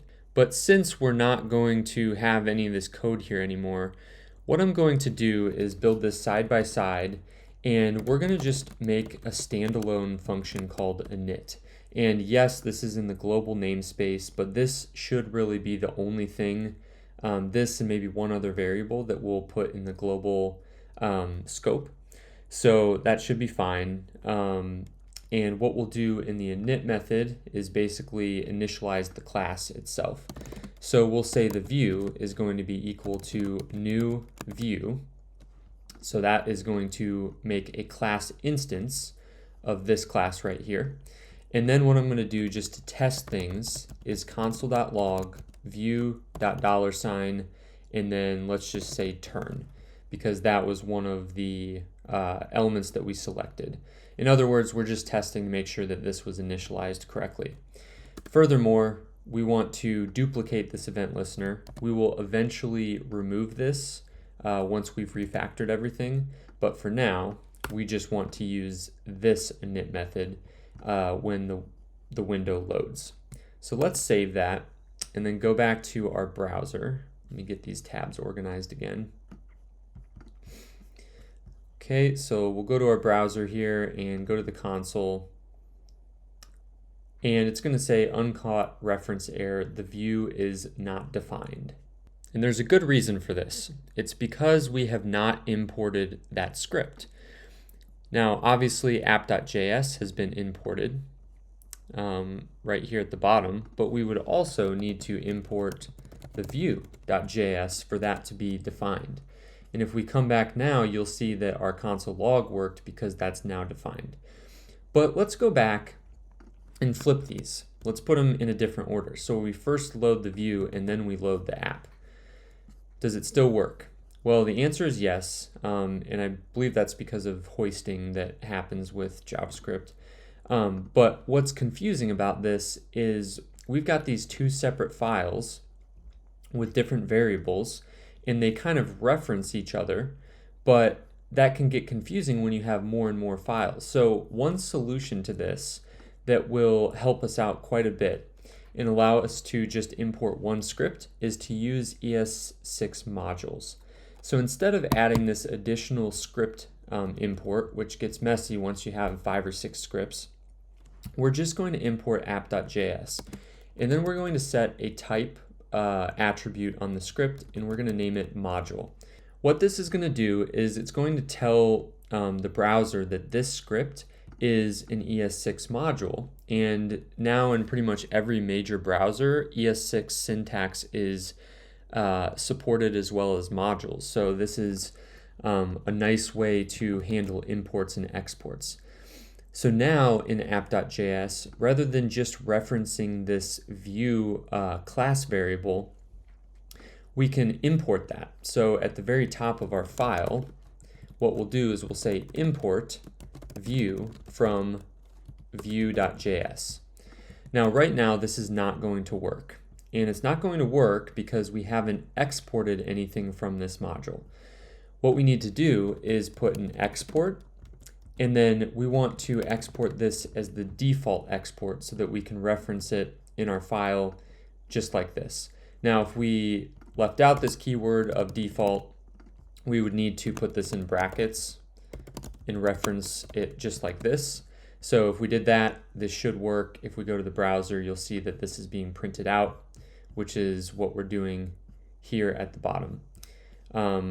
Right here, that's the console log. But I think it's a little cleaner if we just export the default, go back to app, and then remove these brackets, save it, and then we'll check to make sure this console log is working, and it is. Now another property or feature of using modules is that by default they use strict. So if you've ever seen use strict in JavaScript, use strict, we'll look that up. Strict mode is something in JavaScript that used to be really relevant, as you had different files that would have different modes. Nowadays, you'll pretty much see strict mode on every file that you ever write, but this has a lot of useful defaults to kind of protect your code from all sorts of problematic patterns. So by default, these ES6 modules are in strict mode, which means that in the view.js, you might say, well, oh, this view is in the global scope, but that's not the case. We haven't actually attached it to the window. So if we were to go to our console and type view, it's going to say view is not defined. The only way that that would be possible is if we said, if we explicitly attached it to the window like this. So window.view equals view. And now we should be able to see the class that we've defined. But this is not what we want. And I just wanted to point that out as a feature of ES6 modules. By default, they're going to behave this way, and we're going to protect the global scope that way. What this also means is that our init method, if you remember from earlier, scrolling up, we had defined this app variable as the namespace around our entire app, so that we didn't litter the global scope with all of these variable declarations. But now, if we try to access app at all, we're not going to be able to, because it's in an ES6 module, and by default, that is not exposed to the global namespace. So that's basically why I'm okay adding this init method in the global scope, because I know that's not going to be exposed in the browser unnecessarily. So that's just a little tidbit, but let's keep moving here on our refactor. So looking through our app, let's also find other things that relate to the view. One of those things that is very relevant to just a view class is these event listeners. We want the view to register event listeners initially, so we can copy all of this over. And in my final code, I want to see which method I put this under. So in my final code, each of these event listeners has its own method in the view. So I'm going to open up two code windows here and make it a little bit smaller for us. Hopefully you can still see that. And what we'll do is we'll basically take each of these event listeners and make it its own method within the view class. So just to stay consistent with my naming, we will call the first one bind game reset event. So that is the game reset. And this is actually a new pattern that we're introducing. Rather than handling the event listeners within the view, we want to do that in the controller. And the reason being is because the controller is going to read the current state of the application, and based on that state, it may have to do different things to the view. So you don't want to leave it just to the view itself to handle these events. So we're going to put a handler callback function passed as an argument to each of these event listeners. So we'll use some ES6 syntax to define this function. And then here, we're going to actually register those event listeners. So I'll type out the first one just so you can see it slowly, and then we'll copy things over. So for example, let's look at this one. Or no, that's not a good example. We'll use the reset game here. So all we're going to do is reference these initialized selected elements that we have. So this $, dot, which one are we selecting here? Reset button. And then just like we're doing over here, we're going to add the event listener, listening for a click event. And then in the callback, we're going to do something. But the difference here is instead of handling this in the view, we're just going to pass the handler itself. So we can just pass that handler from here down to this event listener, and then all of that is going to be handled in app.js. So let me add the rest of them. So bind new round event, pass that handler, and then bind player move event with a handler. And here, what we can do is basically just copy this over. So this is the move event. So we'll just copy this over. So this is the new round.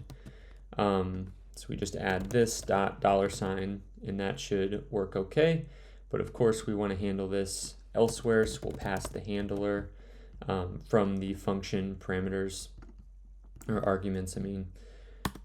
And then for the player move event, this is the one where we're looping through each of the squares and adding those listeners. So at this point, I don't want to just copy everything over because we're going to do this a little bit differently moving forward. So we're going to start to diverge from our original implementation and just start to use it as a reference only, not trying to copy things verbatim.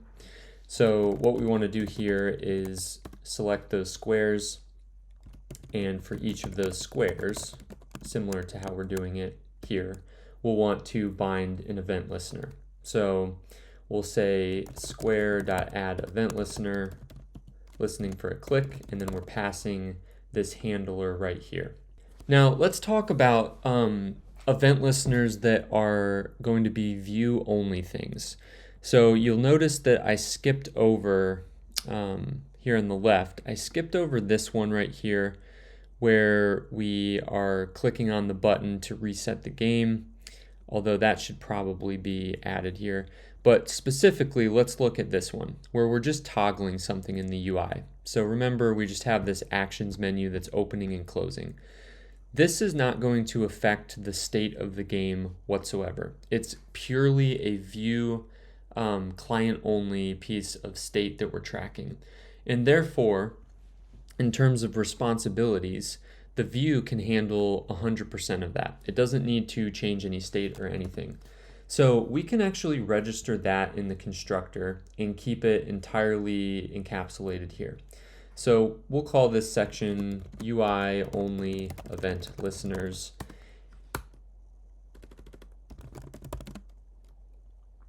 And here what we're going to say is this $, menu items. I'm sorry, we need the modal button, or menu button.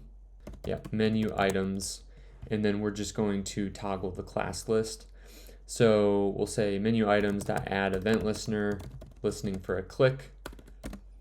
And then we'll go back in that callback, and we're handling this in the view itself.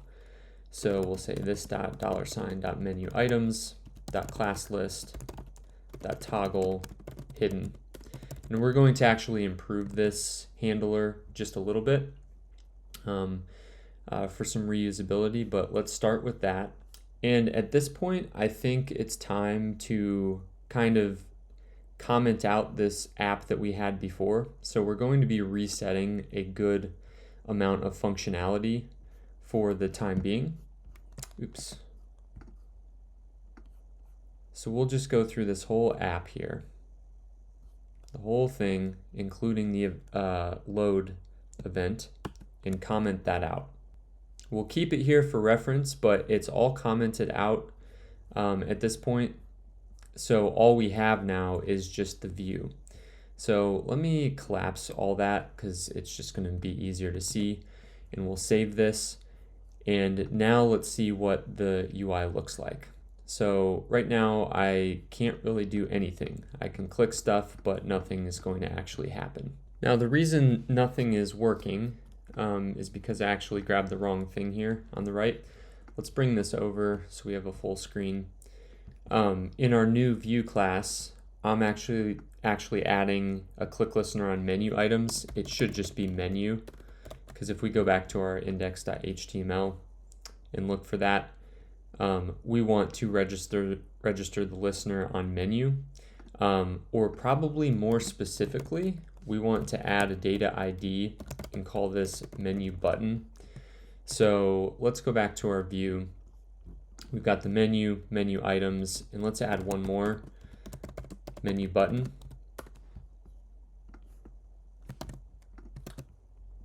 And then we'll add this selector here. And now we're listening for a click on the menu button. And then when that happens, we're toggling the hidden class on menu items. So going back, we should now be able to toggle the menu open and closed, but that's just about it. We can't do anything clicking the reset button, new round, a square. It doesn't do anything anymore. And we need to start wiring up those events.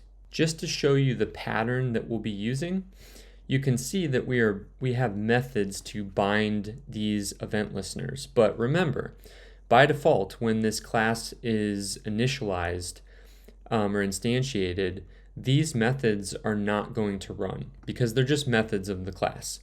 Someone needs to actually call these for these event listeners to be added. So that's what we're going to do in the apps init method. So right here below the class initialization, we now have a class instance called view, which we should be able to bind all of these events. So we'll bind the game reset event, and you can see that our autocomplete tells us that we need to pass a handler in there, and that handler is going to give us an event. So we can stub it out just like this, and we can console.log the event. We'll also console.log the name, so reset event. So we'll copy this down for all of them. We just had 3 of them, so let's see what we called bind new round event, and then bind player move event. So now we're actually calling those methods that are registering the event listeners. So now when we go back to our UI, we should be able to at least click things and see things happening. So new round event, or if I click the first square, it says player move event, and you'll see the click target is the square with the ID of 1. So div ID equals 1.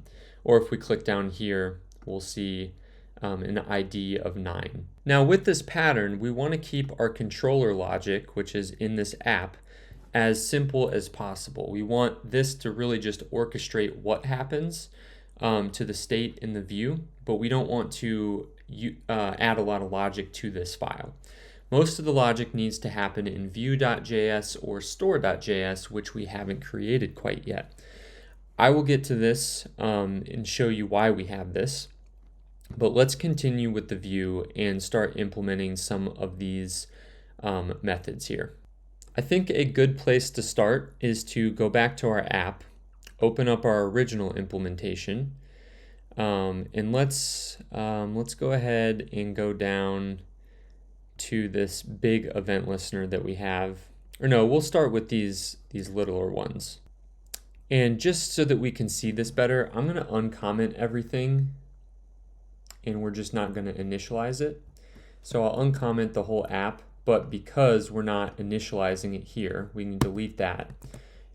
This is just going to be a variable that's initialized. It's not going to actually do anything or register any sort of event listeners. So this is just for reference. So if we go down and look at some of the code that we've already written, we've implemented this toggle method over here in View as a UI only event. That doesn't need to happen anywhere else. Now, these have not been implemented. We have a click listener on the modal button, which allows us to hide the modal once the game ends. We'll get to that in a second. But really what we want to start looking at is all of this logic, because it's a little bit messy and we could probably create individual methods to achieve what we're doing here. Let's start by improving our menu toggle. Right now in the UI, what you'll see is that it opens and closes, but this little chevron down icon, it's not going to change. And generally when you have something like this, the icon will rotate 180 degrees and go up when it's open and down when it's closed, or vice versa. I can't even remember which one is the correct design, the correct way to do it from a design perspective. But anyways, we can improve this a little bit, and we can also add like a selected state so that there's like a border when it's open. So this will help us to kind of ease into this new pattern. So as you can see, I'm handling this UI only event in the constructor and directly toggling that hidden class. But what we'll do is break out this view into a couple sections. So this section is going to be register all the event listeners.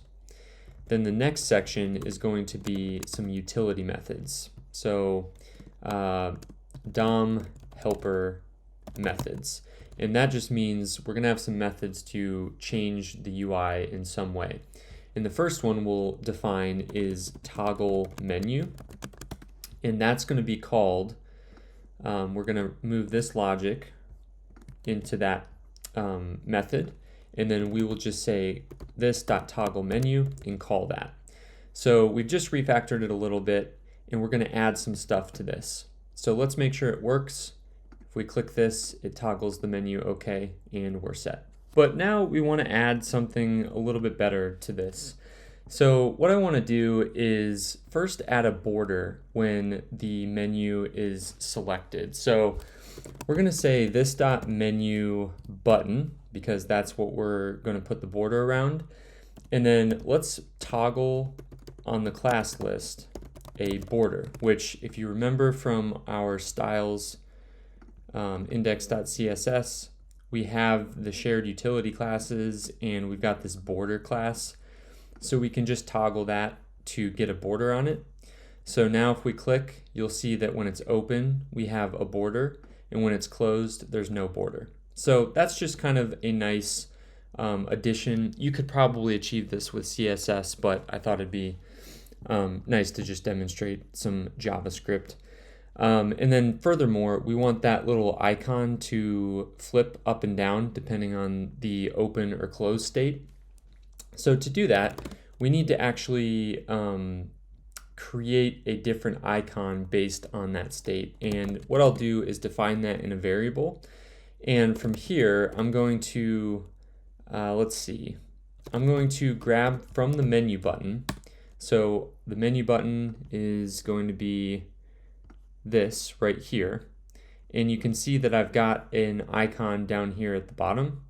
So basically what I'm doing is I'm selecting the button itself, and then I'm grabbing any I tag that is within it. So we'll say query selector, and we're going to look for any I tag that we can find, which should represent that icon. And then what we're going to do is look at the class list of that.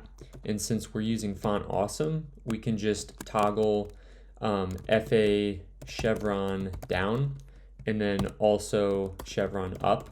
And this should basically just flip it every time the menu's toggled. So if we click here, you'll see this little icon just flips every time it opens and closes. So that's just a nice addition to polish that up.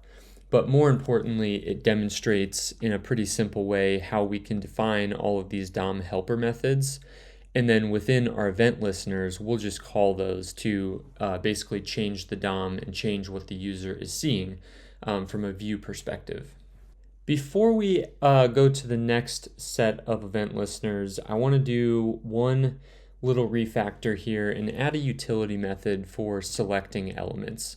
As you can see, we're using a lot of markup here just to select, kind of basically using the same syntax. And more importantly, this is the better reason to do this refactor. We're not entirely certain whether this is going to result in an element being selected.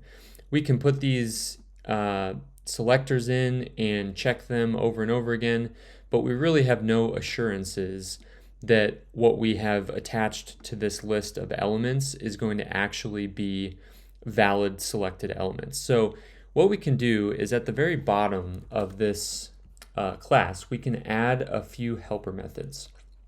What I'm going to call this is QS, that's short for query selector. And then you should be able to pass in a string selector to that method. And all I'm going to do is look for the element, and that's going to be on the document.querySelector, and then we'll pass in that selector that was in the parameters. And then what we're going to do is make a check. So we're going to say if there is no element that was selected, so in other words, we passed the wrong selector or something went wrong, we're going to throw a new error. And the reason for that is we don't really want to continue with our application and trying to perform all the additional logic if these selectors don't work in the first place, because that will just mess up everything. So we're going to say could not find elements, and this will just give us as the developer some confidence that we're passing in the right selectors. And here we can just return the element which we know is defined now. So there's a few improvements we'll make to this, but let's go ahead and try this out. So with the menu, we can just say this.qs, and then we pass in the data ID, and that should select the menu. So let's go back to the UI. You can see that there's no errors. I'm going to get rid of this for the moment because that was something left over from right here. So let's get rid of that so we're not confused. But this worked, and so now what we can do is go down with the query selectors and replace these. Now you'll notice we've got a query selector all, which will not work with our utility method, so we'll leave that one alone for the time being. So this.qs, and then we'll replace all of these and save. And as you'll see, it all works. There's no errors. Let's just demonstrate an error. So let's pass an invalid selector. Now you're going to see uncaught error, could not find elements. We want this error to happen so that we know that we should go back to our code and fix it. Now just a few improvements that we can make. With ES6 class syntax, the way that you define a private class method, which is something that we don't want to expose to the outside world of this class, you can put a $sign, or not a $sign, but a hashtag in front of the method. So let me just demonstrate the difference here. Right now we have this as a public method on the class. So if we go to app.js and we call the instance view.qs, you're going to see an autocomplete in VS Code because it thinks that this is a public method, but we really don't want to be calling this query selector from anywhere outside of the view. We don't want to be doing that from our controller. So to make that private, we'll put that hashtag, save it, and now when we try to grab this on the view, you won't see it as a possible method that we can use.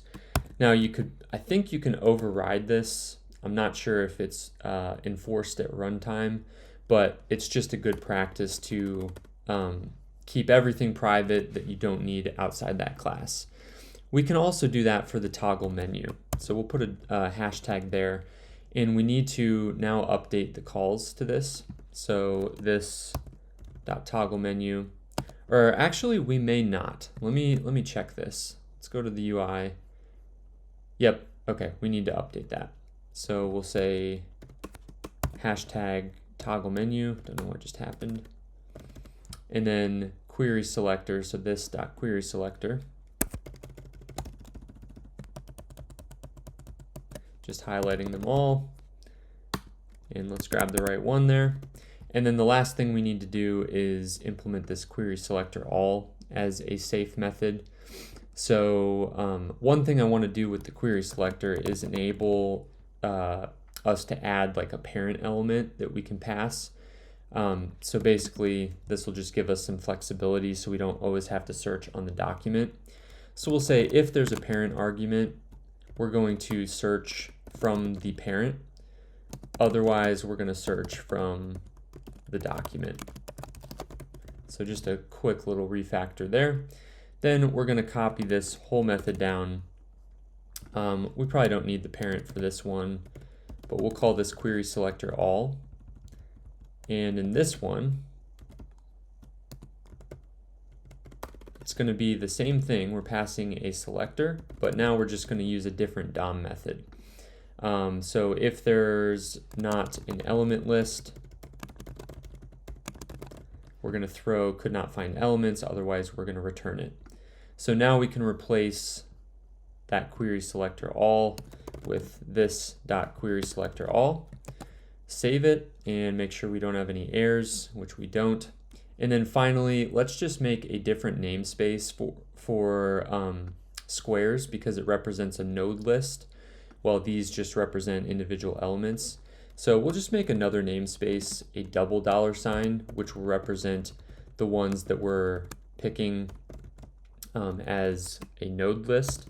So we'll assign the squares to that one, just so that we have some separation, a little bit of organization there. All right, let's continue our refactor. Looking at our app.js in the original implementation here, the next thing that I want to cover and break out into a more concise method is some of this stuff right here. So if you remember, what we're doing here is we are adding an icon with a certain color to the square that was clicked, and we're also updating this turn indicator up here in the top left. So I think what we can do, looks like we actually have an error here. This $squares is undefined. Let's fix that before we keep going. And the problem is we've reassigned the squares to that $, but we did not update that down here in our event handler. So let's save that, and we should have that working again. All right, back to it. We need to update this turn indicator, and then of course when we click something, we need to turn that event into an element in the DOM. So we can break these out into two separate functions, I think. The first one is going to be setting a turn indicator. So down here in our helper methods, let's add a method called setTurnIndicator. And for right now, since we don't have the context of what player has actually made the move, we're just going to hard code something, and then we'll fill it in later with something more dynamic.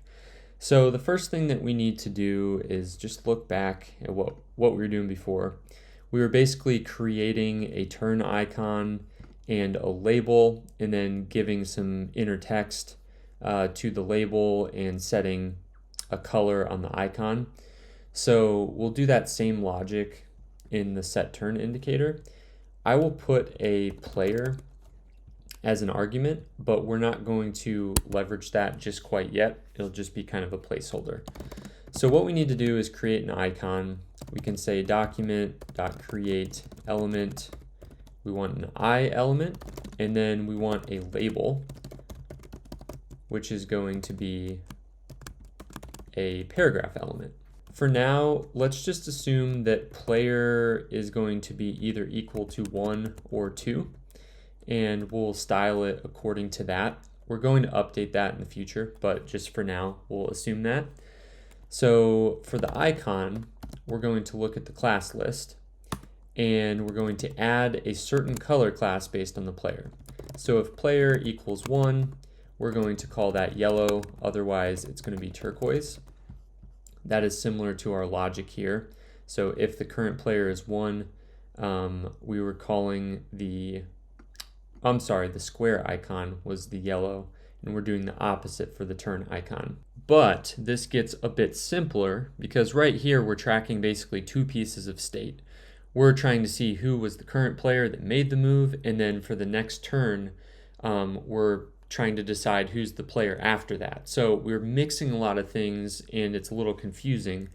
Really, over here in the view, we want to be more declarative and explicit. We're just saying that player 1 is associated with yellow and player 2 is associated with turquoise. Same thing goes for the label. We'll add the class list, player equals 1, that's yellow, otherwise turquoise. Now I think in our original implementation we weren't updating the color of the label, or were we? Let's look at our HTML. You can see we have an element called turn, which we really could just select this and add the color class to that. So that's what we're already doing. So let's stay consistent and do that here. So instead of setting the color based on the player, let's just say player 1 is FAX.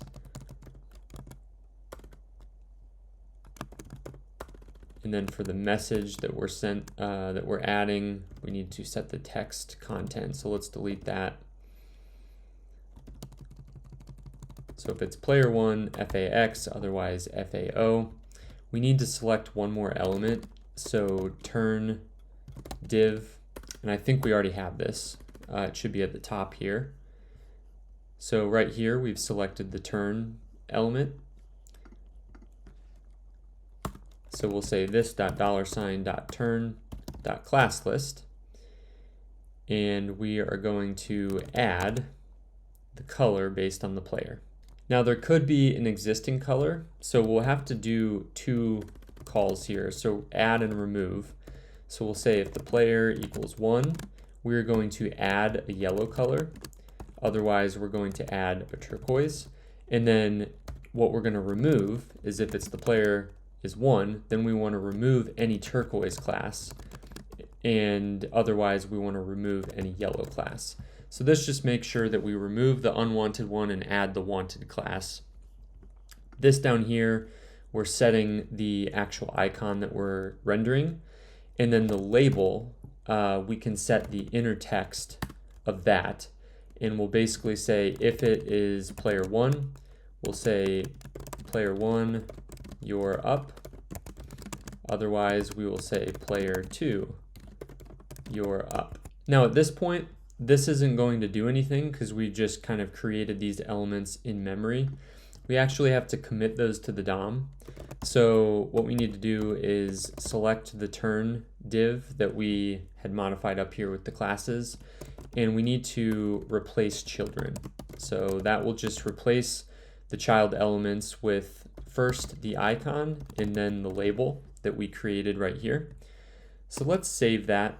And right now, set turn indicator is not hooked up to anything, but let's put that in our controller logic. So if you remember, we are binding a player move event right here, and we're just printing that to the console at the moment. But what we can do now is reference the view and grab that utility method that we used. Now it is a private method by default, so let me check if we need to make that public. Yeah, let's go ahead, let's make that public for now so that we can use it here.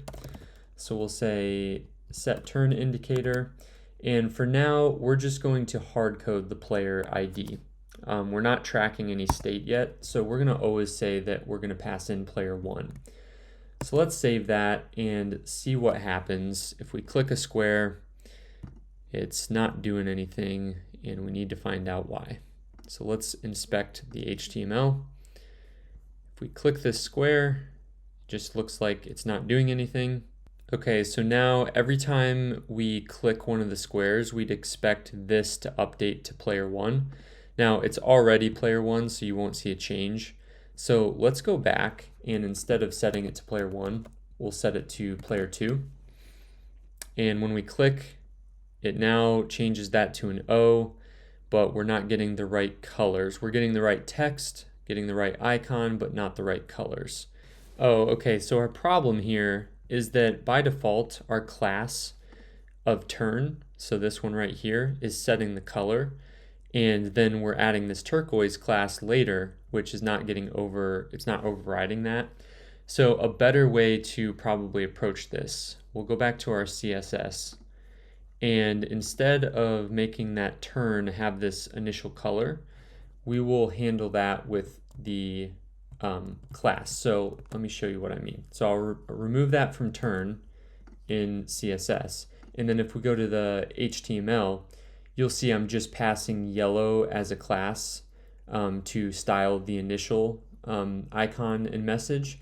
And so now we're not coupling the color to the turn class. So this should work. You can see player 2, you're up. And it's going to set that every single time. Let's refresh. So player 1, you're up, and now we're going to hard code that to player 2. One other thing that you'll notice that I think I've kind of messed up is this icon has almost like italics to it. And that's because we're not adding the FA solid class. So with Font Awesome, you have to add FA solid. And when we hit enter on that, now it looks a lot better. So we need to remember to add that. Let's go to our view. And when we create this icon, let's make sure and add that class. So class list.add FA solid. And what you can actually do is pass this as 2 arguments. So instead of doing that twice, we can just pass FA solid and then give it a comma to do another argument, and then we'll give it the actual icon to render. So now you'll see we start with that X, it's yellow, it's player 1, and when we click, we are hard coding it to be player 2. So we click and now it's an O, player 2, and everything is that turquoise color. So we know that our set turn indicator method is working correctly. The next thing that we need to do is actually populate the square. So we have to put an icon within the square. And you can see in our original app logic, somewhere right here, we are adding the square icon and doing something pretty similar. So let's go back to the view, and this one is going to be called handle player move. And for this function, we're going to pass the square element that was clicked, so the reference to that, and then the player that made the move so that we know which icon to put in there. So this one will be rather simple. We just need to create an icon similar to how we're doing here. So we'll copy that logic. So we're creating a new icon HTML element. We are then adding a class list, which we are going to put the FA solid. Remember, we did that right here. And then we can use the same logic to figure out whether it's going to be an X or an O, so depending on the player. And then finally, we're going to reference the square element, so whatever square was actually clicked, and we're going to replace children with that new icon that we have just set. Now, of course, we don't have a color specified, so we can just group that here. So if it's player 1, it's going to be an X, and that's going to be yellow. If it's player 2, it's going to be an O, and that will be turquoise.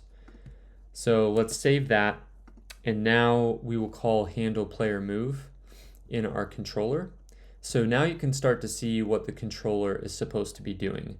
It's supposed to be kind of orchestrating the events that take place. So we're going to set the turn indicator, and then we are going to handle the player move. And let's hard code player 2 so those are synced up.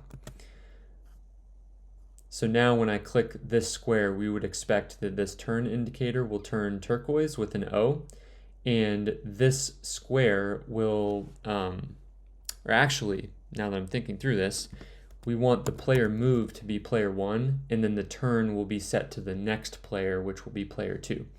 Once again, we will refactor this so it's dynamic in the future. We're just trying to get our view logic to work. So let's save that, and we'll click here, and this should be a yellow X, and then this will turn to a turquoise O. And you can see it has not done anything. And it says DOM token list add. The token cannot contain white space. So let's see what I did here. Okay, so I cannot do this. I actually messed that one up. We need to duplicate this logic so that we're just doing one token per argument.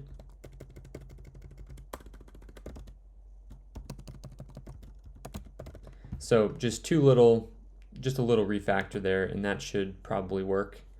So make sure we're refreshed and click square element, replace children's not a function because I'm just getting tired here.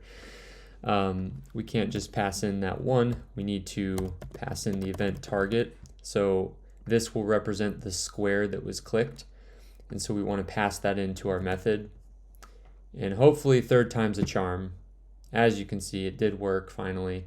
And it's just going to put X's everywhere, yellow X's, because we've hard coded that. And player 2's O is going to be up. Obviously, we want to make this a little better experience.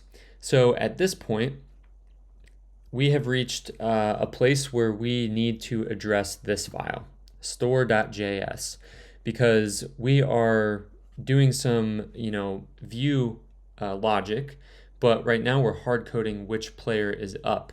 And if you remember from the earlier implementation, we had this state variable right here where we're tracking the moves. And then based on those moves, we're getting a game status if there's a winner. And we're also using that information to determine, what's the current player and which, icon and which colors am I going to add. Looking at our previous implementation, this is kind of a critical moment in the refactor where we start to see things separating into different concerns. So separation of concerns, as you can see in our event listener for the player move, we're doing multiple things. We are changing what the user is seeing in the DOM. So we're updating classes, HTML elements, so on and so forth. And that's happening in logic just like this, where we're replacing the children with some new elements. Now we're also doing something completely separate, and that is reading and updating the state of our game. So as you can see, sprinkled throughout this listener, we are doing things like checking if the square has a move, and we're reading the state of the application to figure that out. Furthermore, we're coming down here and we're actually mutating or changing the state of the application right alongside the changes to the view. These two things are separate concerns, and that's why we need this store.js file. So similar to the view.js, we're going to create a default class and export it. So we'll copy this syntax, and this one's going to be called the store. We of course need a constructor. And now one new thing that I'm going to introduce, we're going to set two private methods. We're going to add a getState method and a saveState method. And what these are going to represent for us is a way to get a read-only copy of our current game state, and then saveState is going to change and basically transition to the next state of the application. Now, there's some really good articles online about state management. One of those is the Redux documentation. Redux is, I guess, probably better to say it was the leading state management solution for client-side apps for a long time. Now that React has kind of refactored and moved towards a functional component approach with use state and stuff like that, it hasn't been used quite as much. But there are some best practices that they have written over years of managing state within an application, and they're very good to read through. The one that I'm going to point us to is the do not mutate state best practice. So mutating state is the most common cause of bugs in Redux applications, or in applications in general, including components failing to re-render properly, and will also break time travel debugging in the Redux dev tools. So that's kind of specific to Redux. But actual mutation of state values should be avoided. And we're going to stick to this approach because it's generally just a good idea and reduces the surface area for bugs to occur. If you see from our original implementation, we are directly mutating state. So we're reading it up here where we're checking for something like the last move, and then we're directly updating it here. There's nothing terribly wrong with this for the size of our application, but it's just better to make sure that we're not doing that. So what we're going to do here is actually add a private state variable, and that's going to be equal to an array of moves. So that's very similar to what we had up here, right here. But it's going to be private, so only this class itself can read the state and write to it. And we have to use an intermediate method to actually retrieve the state, as I'll show in just a second. So when we get the state, all we're going to do is return this dot state. Now, this is kind of a redundant method. You'll see why this is useful for us later in this video when we refactor this to use a little bit more persistent state storage. So we'll be looking into local storage. Right now, that's not needed, so we're going to keep it like this. But the getState method will just return this private state variable or property, and then the saveState is going to set it. So we'll say this dot hashtag state, and then that's going to be equal to whatever new state is passed in. Now, something that's very useful when you have a save state method is being able to reference the prior state within that method. So rather than just passing a hard-coded object as new state, I'm going to make a parameter called state or function. And this can be passed as one of two things. You can pass just a raw object, or you can pass a callback function that we are going to give the previous value of state to. So let me just walk through this. It's a little bit confusing if you're not familiar, but this will really help us out later. So we'll say the previous state is equal to this dot get state. So that's the previous state we're dealing with. That's reading here. And then we need to check what kind of argument that we're actually dealing with. So we'll say let new state. That's going to be just a variable that we're going to initialize but not assign yet. And now we're going to say switch on the type of state or function. So we've got a switch statement, and we're going to look for a function type, and we'll break from that, or a object type, because our state is an object, and we'll break from that. And then the default is going to be throw a new error, invalid param, or invalid argument passed to save state, because we only want to handle these two cases. So it's pretty simple from here. If it's a function, all we're going to do is say the new state is equal to the state or function, which we know is a function here, and then we're going to pass in the previous state so that whoever calls this has access to that. Now, if it's an object, we're just going to set the new state is equal to the, not the previous state, but the state or function. So in this case, we've just passed a literal object and we just want to assign that to state. Then from here, all we're going to do is basically, later we'll save this to local storage, but for now, it's all good. So we'll just say this dot state is equal to the new state that we had just assigned right here. So let's save that. Now we've got our get state and save state functions implemented, and now we need to actually initialize this. So we'll have a default value that we're passing into this store, and this default value is going to, we'll just call it initial value, and we'll set that equal to moves, and that will be an empty array. So as you can see, we've initialized it right there, but really we can just refactor that to say initial value. Once again, I know this is a bit contrived. We're doing a little bit of indirect stuff, but you'll see later why this makes sense once we start getting into local storage. At this point, if you're paying attention, you'll probably notice that everything that we've defined here is a private method or property, and therefore this class is not very useful.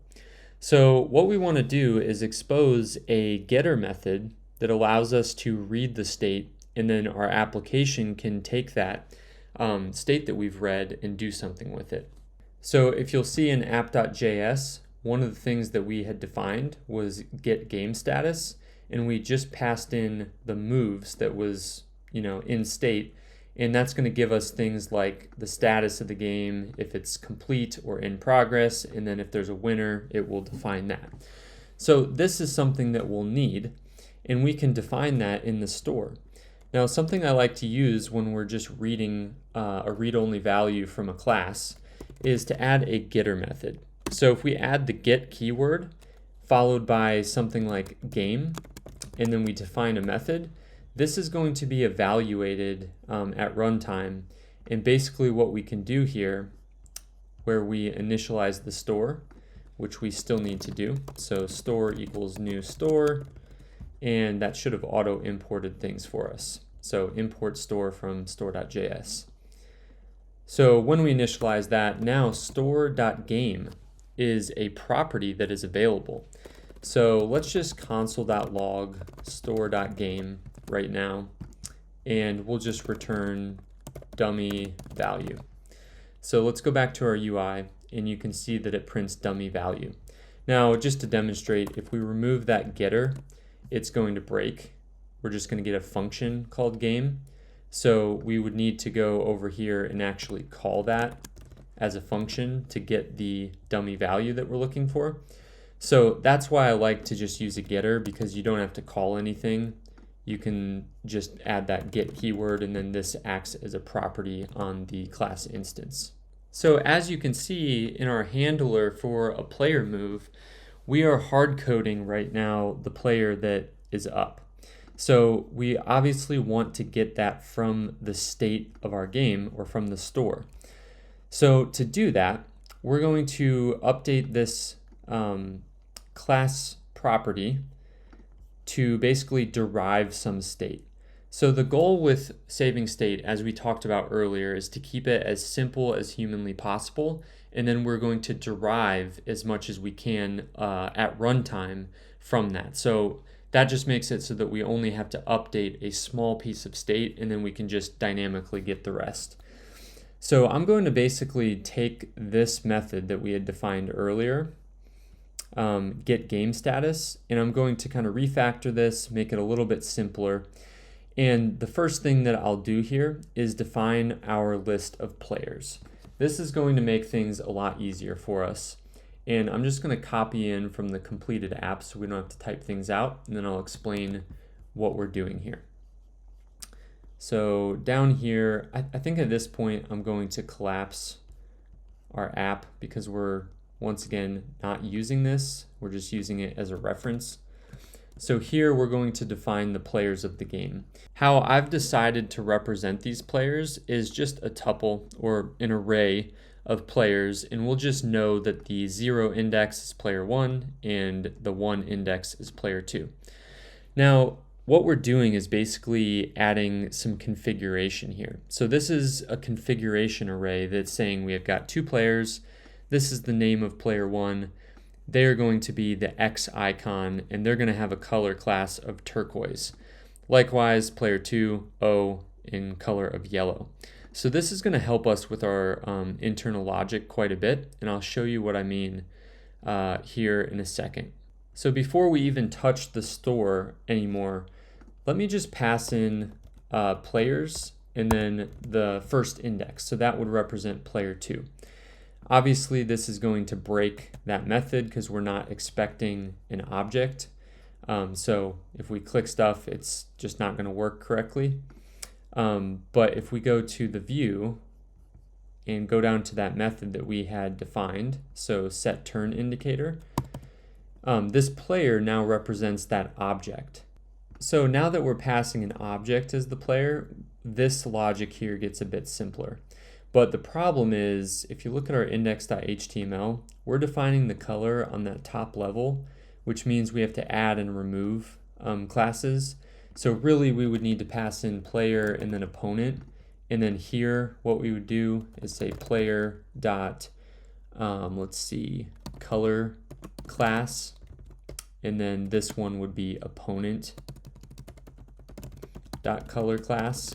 So we're adding the players, the current player's color class, and then we're removing the opponent's color class.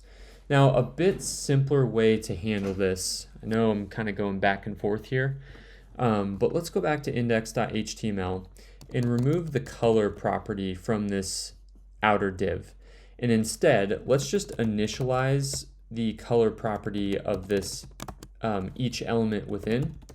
So to start the game out, we're going to have a yellow X for player 1 because that will be O as the first player. So let's save that. And then here in the view, that means that we no longer have to remove classes. And instead of looking at the turn, we can just directly add these to the icon. So icon.ClassList.add, and then we'll say player.color_class. And then label dot class list will also be color class. We can remove the opponent here. And then if we come down here, let's just kind of group these icon classes together. this is where we're defining which icon it is. And rather than doing this switch here, we can just say player.icon class. So remember, we defined an icon class and a color class on each player. So here we're adding the color class, here we're adding the icon class. And since we're doing this to the same icon, we can actually combine all of this. So we'll say FA solid, then a color class, and then an icon class, and we can delete this line. So this will pass all three of those. Then finally, the label gets a color class, and then we need to update the label inner text. But instead of these static strings, once again, we've made it easy for ourselves in our configuration. So we can just say player.name. As you can see right here, we've defined a player name. So we can just add some string interpolation here. And we'll say player1, you're up.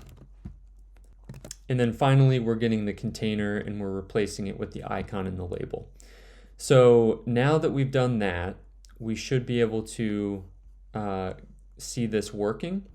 So we don't need to pass that opponent anymore, just the player. So let's go back and click something.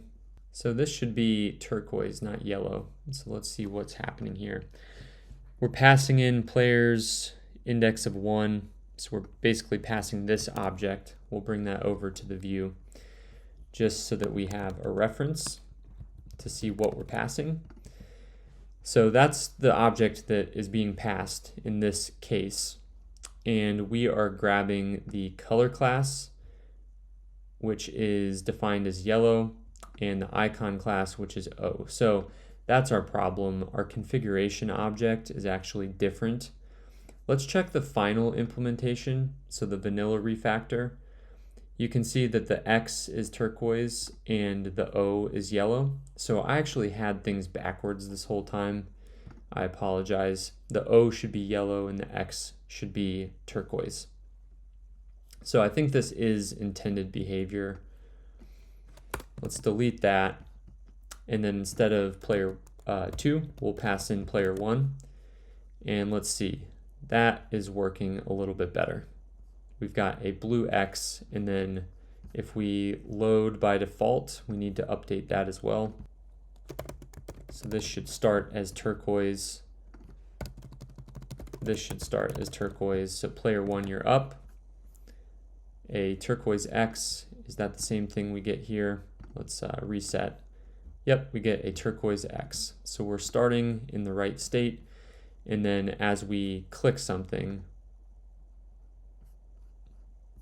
we should be getting that to change. So let's click for player 2. And there we go. We've got a yellow O with player 2 text added in there. And then the last thing we can kind of refactor here is the handle player move. Instead of just hard coding in 1, we can hard code in players at 1. So we'll go back to handle player move. And this player is now an object. So we can replace this here with player.icon class and then player.color class. Save that, make sure our icons are going in correctly, and it looks like they are. So that is refactored. That makes things a little bit easier for us to handle. And now we can go to the store and start defining this read-only game state variable. Right now, we're just returning a dummy value, which is not useful to us, but the purpose of this getter method is to basically take the raw state object, which is just an array of game moves, and calculate all sorts of useful information from that. You can already see we've done that with our get game stats right here, or get game status. So the things that we're really doing here is checking for a winner, and then also at some point we're going to have to figure out who's the current move or who's up to play. So we can encompass all of that within a single method here, and we're going to build this kind of piece by piece until we have something to read from so that we can determine down here in our controller method where we're setting the turn indicator and handling the player move. That way we can just pass in that derived state so that these methods know what to actually do with the UI. So let's start out by getting the current player. So we will first grab state, which can be read with the getState method. So this is just a assignment. We could just read this directly, but nice to have a variable to work with here. So that is the first step, and then we're going to derive the current player with a little trick. And I believe the original creators of this game that I'm refactoring here already had this little trick and they were using it, but we can use the modulus operator to basically determine the current player. So what that looks like is we'll say the current player is equal to the list of players, which we do not have access to here, but really just a list of players, and then we can grab the index of that based on how many moves have been made within the game. But like I said, we don't have the list of players, so one thing that we need to do is pass that to the store so that it has access to that. So we'll pass that array of players, and then we'll set a player's property on the class, and so that way we can access it right here and then grab whichever player we want. So we'll put in 0 for now as a hard-coded value. Let's go back to app, and where we initialize the store, since we have the list of players right here, we can just pass that array down to the store via the constructor. So at this point, what we can do is we can say state.moves.length, so that will tell us how many moves are in this current game, and we can use the modulus operator and use it modulo 2, which will basically give us either a 1 or a 0 based on the number of moves. So if we just open up a terminal here and open up a little playground with Node.js, you can see that if we have, let's say, an array of moves, and let's just say it's 1, 2, 1, 2, just to fill it up. So we currently have a moves.length of 4. So based on this, if player 1 is the starting player, then we know that player 1 made this move, player 2 made this move, 1 made this move, and 2 made this move. So who's up next? Well, the way that we can determine that is basically just doing moves.length modulo 2, and that will give us a 0. And since our players array is just 2 objects, the 0 index is going to be player 1, and the 1 index is going to be player 2. So if we were to push a new move to that array, so let's say player 1 moves, now if we do moves.length modulo 2, we get 1, which is the index of player 2. So you can see how based on the length of this array, we can quickly determine who the current move belongs to. So we'll go to the store and we will do this operation to get the current player. And then from there, we can also derive the next player in the game. So we'll say, but we actually might not need that. Let's hold off on that one for the moment. So let's go ahead and return the current player as part of an object. So we now have that as part of our game state.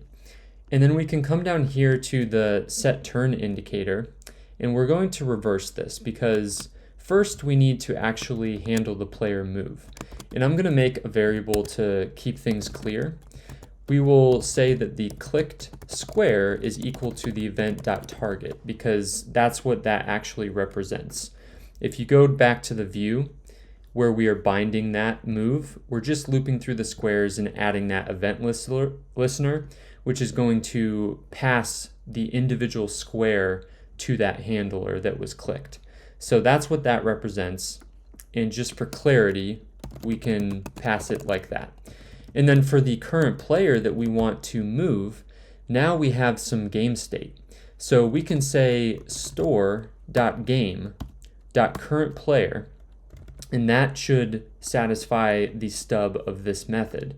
So we are now passing the current player in, and at this point we need to update some of our state, because we of course have made a move by this player, and now we want to set the turn indicator, but we don't want to set that for the current player because they have just moved. We want to do it for the next player. So we need a way to update the state to advance it to the next play. So the way we can do that is make a method in store, a public method called, let's see what I called it in the final project. I think I just called it player move. And what we're doing here is passing a square ID. So that's 1 through 9 based on which one was clicked. And to follow our convention of not mutating state directly, we first need to grab state from the getter method that we've defined right here. So we're returning that private variable. Then we need to make a clone of it. So we're going to go ahead and call that state clone. And there's a built-in method to browsers called structured clone, which you can pass an array, an object, pretty much anything, and it will give you a clone of that object. So we're no longer referencing, we're no longer passing a value by reference.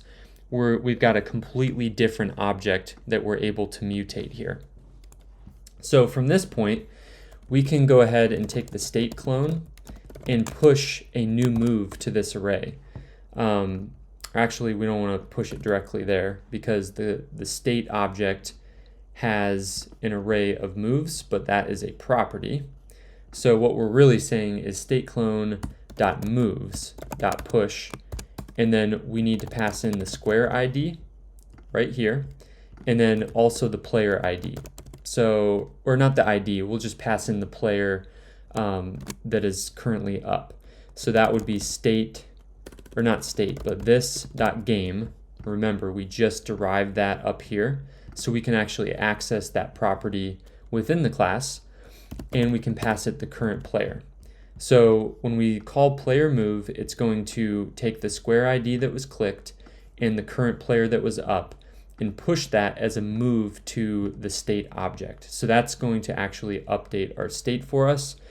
But the last step we need to call is this dot save state. In this case, our state object's pretty simple, so we can just pass in that literal object rather than a callback function. But we'll come back and refactor this as we develop our state handling a little bit further later on. So let's save that. And then back in app.js, all we need to do now is call store.playerMove. And here we just need to pass the click square, but we need to pass an ID. So really what that is going to be .id, and we need to cast that to a number because the event ID or the event target's ID will come as a string by default. So we're passing in a number ID and we're updating state. So at this point, we're allowed to now set the turn indicator to the current player because that has been updated with this method. So we can go back to the store.game.currentPlayer and set the turn indicator. Now the important thing to notice here is that this store.game.currentPlayer is a different player than this store.game.currentPlayer. And that is because we have made a state change happen in between the two. And every time that state changes, that getter value that we've defined right here is going to automatically reevaluate and update. So if all worked, when we click a square, it should update things dynamically. So it says player 1, you're up, and we click, and now we've played with player 1 with that X, and you can see player 2 is now up. Now we should be able to click, and we get an O, and now player 1 is up. So now we have this working again. But if you remember from the original implementation, we had one big problem, and that's if you click twice on a square. So we need to make sure that we are not updating a square twice, and that should be relatively simple to handle. So let me comment some things in here. We will say place an icon of the current player in a square, advance to the next state by pushing a move to the moves array, and then set the next player's turn indicator. Now up here at the top, this is where we need to check whether there's an existing move. So you can see in our original implementation, what we did here was we made a little helper method that says whether a square ID has an existing move, and then we checked if that current target matched that, and if it did, we returned early. So we can actually, we could make a helper method to do this within the store, or we could just check it inline. I'm going to go ahead and just check this inline, as you'll see in just a second. So let's collapse the app, and let's say the existing move is going to be equal to the store.game.moves.find. And so we're looking for a specific move that has a square ID equal to the clicked square.id, and we need to make sure that that is a number. So we're comparing the same thing. So if there's an existing move, if that's not undefined, basically, we're going to return early, and we're not going to handle that player move, save the state, or set the turn indicator. Let's save that, and now let's play, and it looks like we've got a problem, and you can see that we're getting an error here by reading the store.game.moves. It says that it is undefined, and that makes sense because we have not actually added that to our getter. So let's go back to the store, and remember, game is only returning the current player, so it'd be nice if we also just gave it the moves array, just so we have access to that. So we'll save that, and now things should work a lot better. So now if we click something twice, it's actually still messing up, and I believe this is because of the same reason we ran into earlier that I failed to recognize once again. When we're binding to this player move event, if you look in the view, we are basically just passing the event to the handler, and that event could have been an icon that was clicked. So instead of just blindly passing the handler right here, what we really need to do is break this out into a function and pass the square itself that we are setting the event listener on, rather than the event target, which was the default that was passed. So let's update that, go back and see if that fixed things for us. Square element is undefined. We just need to make one adjustment here. It is no longer an event that's being passed. It's a square reference. So this is actually more expressive anyways. So we will check the square and then update these references. And hopefully, finally, this will work. So we're clicking, click it again, and it does not do anything as we expected. So now we've got a lot more stable behavior, and we're almost back to where we started. But of course, we've got a tic-tac-toe in two places, and the game has not recognized that yet. And that's because we need to, once again, build up our derived state, which is in this method right here. The last piece of state that we need to derive in this game property, or getter, is who has won the game. We've already done this in our previous implementation. We did this right here, where we were checking the player moves, the winning patterns, and then checking the player moves against those winning patterns. We were then deriving it as a status and a winner. So I'm going to do something similar to this, but we're going to simplify just a little bit in this new derived state method. So the first thing we'll do is copy in those winning patterns, because those are just static. And then we'll initialize the winner to be equal to null, just to get a variable in place. And then what we're going to say is we're going to do a for loop. We're going to loop through each player. So for player of this dot players, So remember, we initialized the list of players, which is just 2 people in the constructor. So we can loop through each player, and then within that loop, we can get the selected square IDs of that player. So we'll say this dot game dot moves, and remember, this is just the current state of the game. So this dot game dot moves, or I'm sorry, we should probably not do that because we're referencing this method from itself. So what we need to reference is this state variable right here, where we're getting the raw state. So we'll say state dot moves, and we're going to filter those moves to only be the moves of the current player that we are looking at.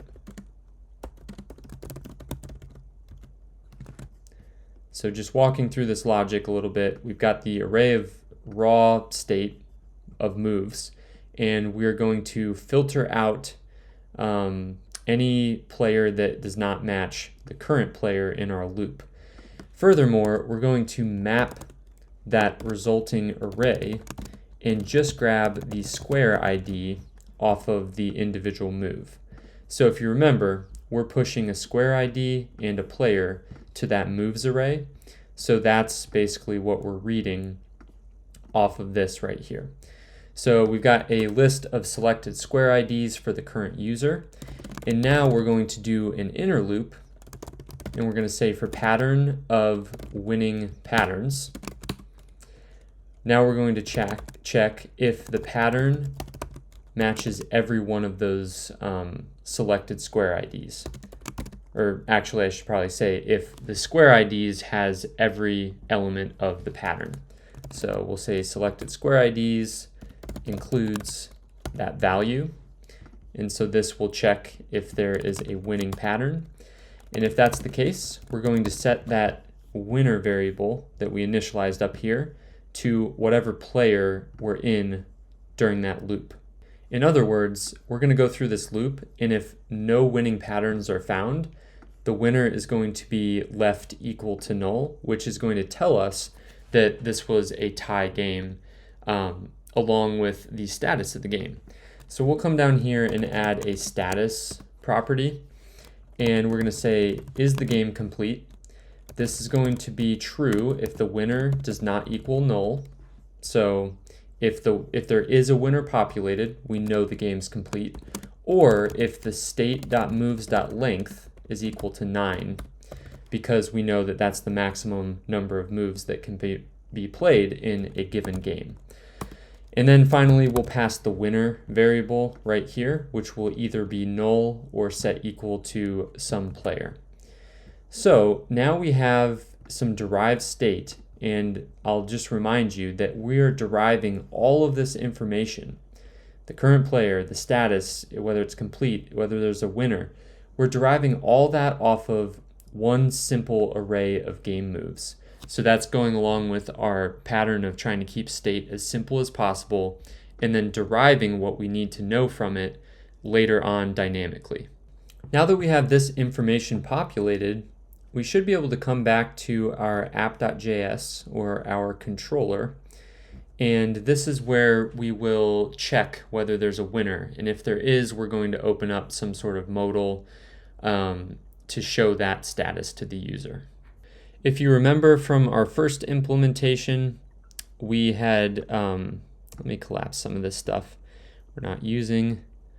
So if you remember from here, at the very bottom, this is where we're checking the game status.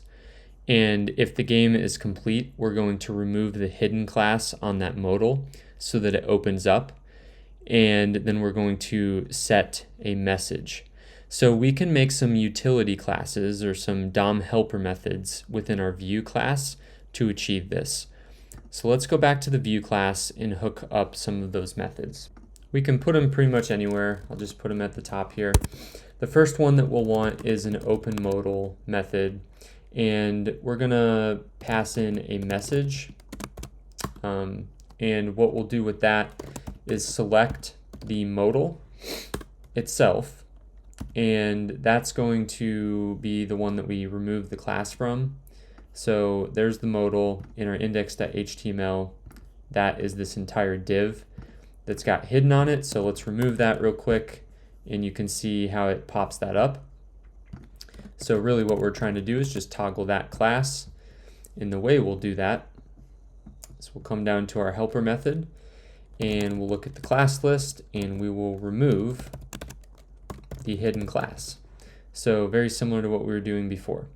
So let's just try this little helper out right now to make sure that it's working, and then we'll come back and improve it with an actual message that we can show.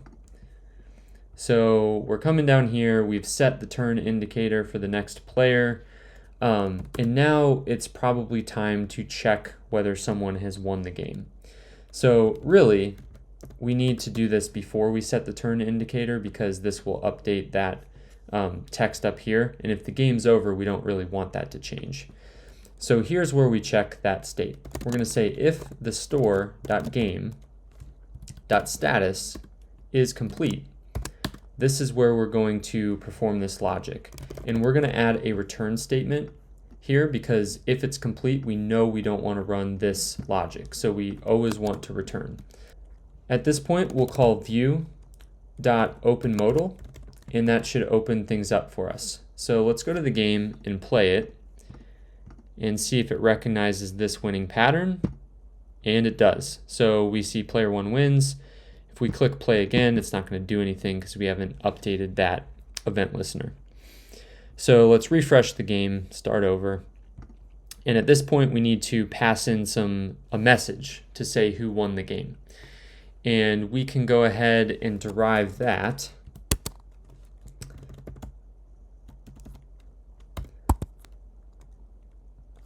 So we'll put in a variable here. Or actually, we should probably not do that yet. We want to say if the store.game.status.is complete, or no, we already know that, .winner. If there is a winner, then we want to say store.game.status.winner.name, because that's a player that we're referring to, and then we'll say wins. Otherwise, it's going to be tie. So that should be the correct logic for opening the message in the modal. We still don't have any listener for resetting the game, but player 1 wins. Let's reset real quick. In this case, let's make sure that player 2 wins, and it's still saying that player 1 has won the game. So we've got a little bit of a problem here. And it's actually not a problem. I'm just getting tired and forgetting things. In our view, when we're opening the modal, we have to actually update the text within it. So this .modal text .inner text is going to be equal to the message. So let's try that again. Let's make sure player 2 wins. So here we go. We got player 2 wins, refresh, and then if we have player 1 wins, that'll show up there. So the last thing we need to do is register an event listener on this play again button, which will reset the game state. Since we're resetting the state, we need to do this event listener outside of the view. This bind game reset event is meant to be a handler for whenever we click this reset button, but we can also overlap and use it for when the game is complete. So not only do we want to register that on the reset button, we also want to register that on the modal button, because that is going to also reset the game and do the same exact thing. So we'll pass in the same event and the same handler and make sure that's hooked up. Then when we go back to app and we go to the bind game reset event, this is what we need to now fill in. So whenever this pops up and we have an end state, when we click this, we want everything to close and reset. So one thing we need to implement is the close modal helper method. So right next to open modal, we'll make one that says close modal, and this will be very simple. we will just add the hidden class this time. So let's go ahead and call that, close modal, and see if that works. So we should be bound to this button here, and when we click it, it should now close the modal, which it does. But you can see the state has not reset, which we want to have happen. So this is a job for the store class, and we need to just implement a method. Let's put it under player move, and I think I called this just reset in the final implementation. So we'll say reset. Within this method, we're basically going to read, or we're going to just set the state to be empty. So we can just call save state, and we'll set it to the initial value. So initial value is referencing this right here. So this is basically resetting the game. Now, if you'll notice, we're not saving any history of past games. We'll eventually add that, but for right now, we just want to get things to reset correctly. So over in app.js, we are closing the modal, and then we're calling from the store. We want to reset the game. And then the one last thing we need to do, just to make sure that player 1 is going to be up at the beginning of the next game, is say view.setTurnIndicator. And you remember we can just pass a player there. So we should be able to just pass players 0 because that represents player 1, and we always want to reset to player 1. Now, another way to do this is we know that after we've reset the state, we know that if we access store.game.currentPlayer, that's going to also give us player 1. So that's probably a more semantic way to do that. So let's Command S to save. So we're going to close the modal, reset the state, and set the next turn indicator. So everything should be cleared out at that point. The only thing that we're probably missing is we don't have a method to clear the game board. So we're resetting the state itself, but we're not clearing the game board. So let's go to the view, and we'll say clear moves. And what we're going to do is just look at these squares. How did I access this? Hold on. Yep, so I'm just accessing it like this. So for each square, I just want to clear things out. So square.replace children and leave that empty to basically just clear everything out. So we need to clear the moves after we've reset the store. So view.clearMoves, and then we'll set the turn indicator. And this should pretty sufficiently clear everything from the state and the view. So let's refresh and play the game.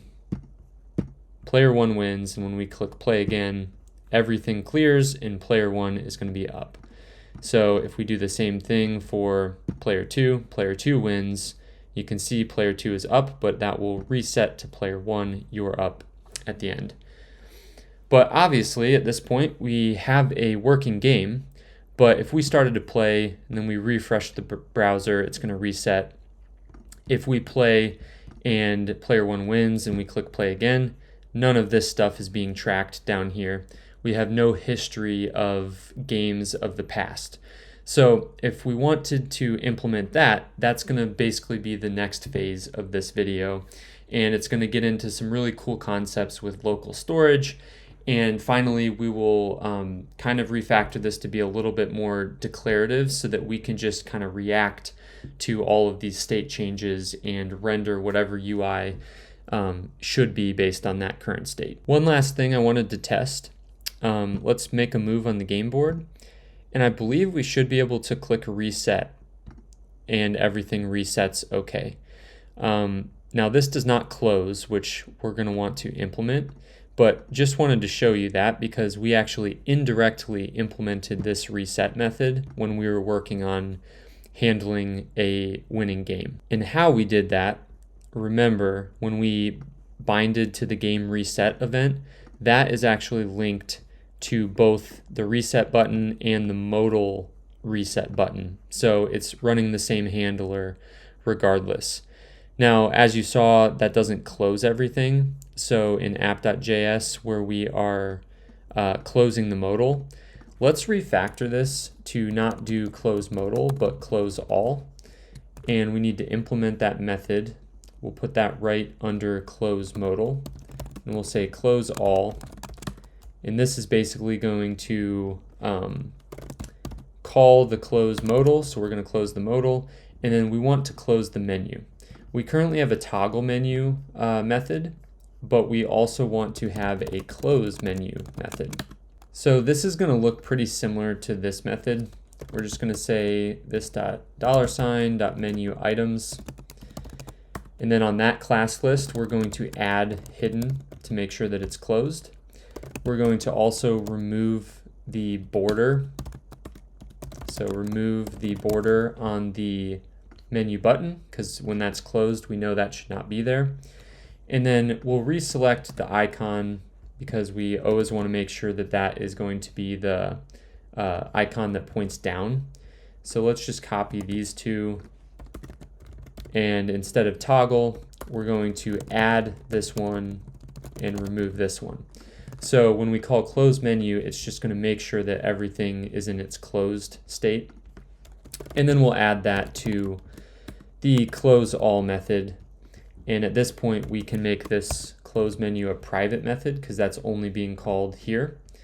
We can also make close modal, let's put that down here, and make that a private method because it's only being called here. So now we have a helper method, close all, that is being called when the game is reset, and that should clear all the state. So if we make a move, open this actions and reset, it's going to say close modal is not a function. And that's because we are not referencing it from its private declaration. So now that should work. So make a move, reset, that closes, this resets, game board is cleared, and everything is working great. So as I mentioned, we're not tracking down here the history of all the games that have been played. And we also don't have anything happening here when we click new round. So in order to track that, we need to update our state object. So right now, this is the initial value. We're just tracking an array of moves, but really what we need to be doing is tracking an array of moves and a history object that has the current round games, and that should be an array, and then all games, which is just basically all the history from all of time. So with this information right here, we should be able to calculate some statistics of how many wins each player has. So just for clarity, I'm going to also update this to current game moves. So this will still represent the same thing. We just need to update our references to here. So current game moves. Current game moves. Do we have it anywhere else? Okay, I think that's it. So if that worked, we should be able to see the same functionality.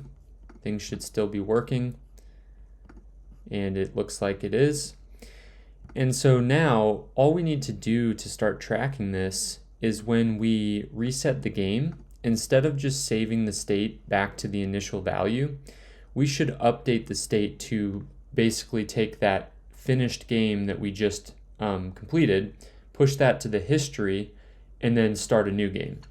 So what does that look like? So to start tracking the history here, let's just refactor a little bit right up here. So we don't really need two variables.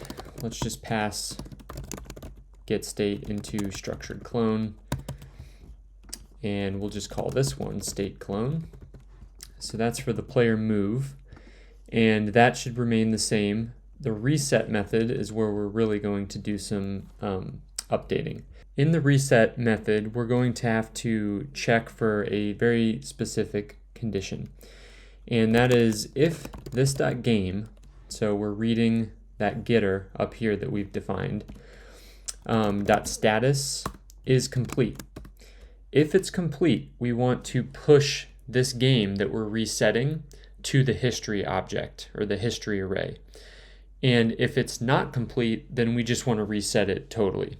Because remember, in the view, we're adding this reset to two different places. We're adding it to this dropdown right here, which could reset the game even if it's incomplete. We're also adding it to this button right here when the game is complete. So we need to make sure that we're checking that before we push an incomplete game to the history. So all we need to do is check for the moves. We can destructure that from this .game. Really, we should just destructure all of this stuff. So we'll say status moves, and then I think that's it.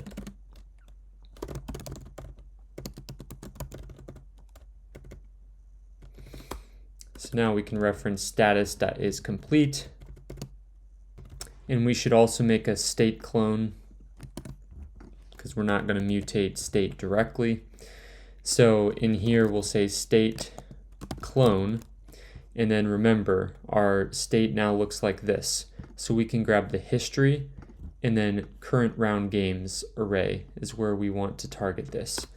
So state clone dot history dot current round games, and we're going to push the final game here. So I believe that would just look like, let's see, we probably just want to push the moves and the status. We don't want to just push the moves because we want an easy way to loop through all the history of games and see the status on those, which is that derived state right here. So we want to kind of archive that as well. Now, after we get past this block, this is where we're going to look at the state clone and set the current game moves equal to an empty array because we want to reset that.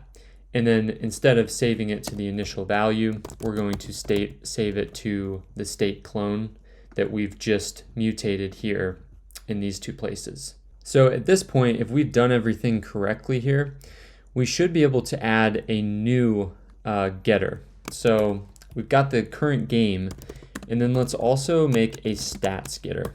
So this will be responsible for getting us the total number of wins by player. And to start us off, let's just console log this dot get state. So we'll go back to our game.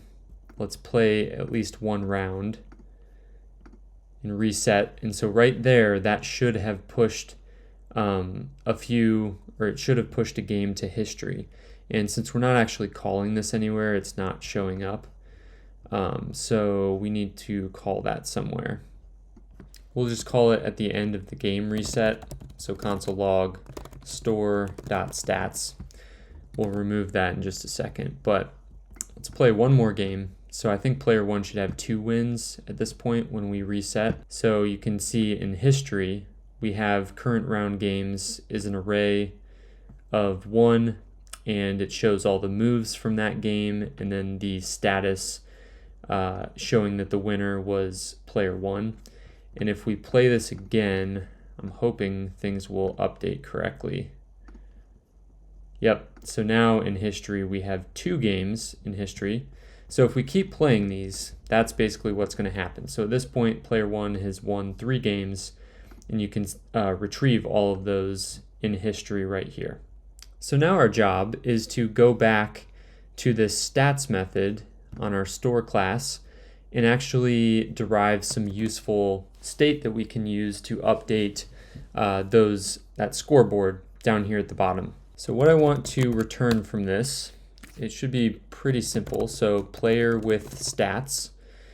What I'm going to do here is map through the players array, which remember, we initialized the constructor with players and then assigned that as a property of the class.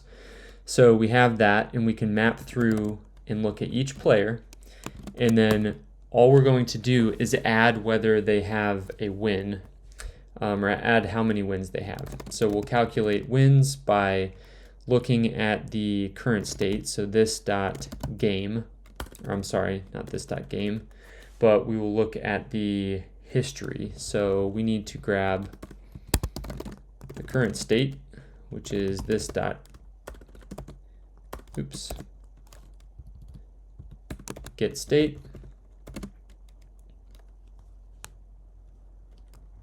So we'll say state.history. We're looking in the history of the current round games, and we're going to filter that, and we're going to look at the game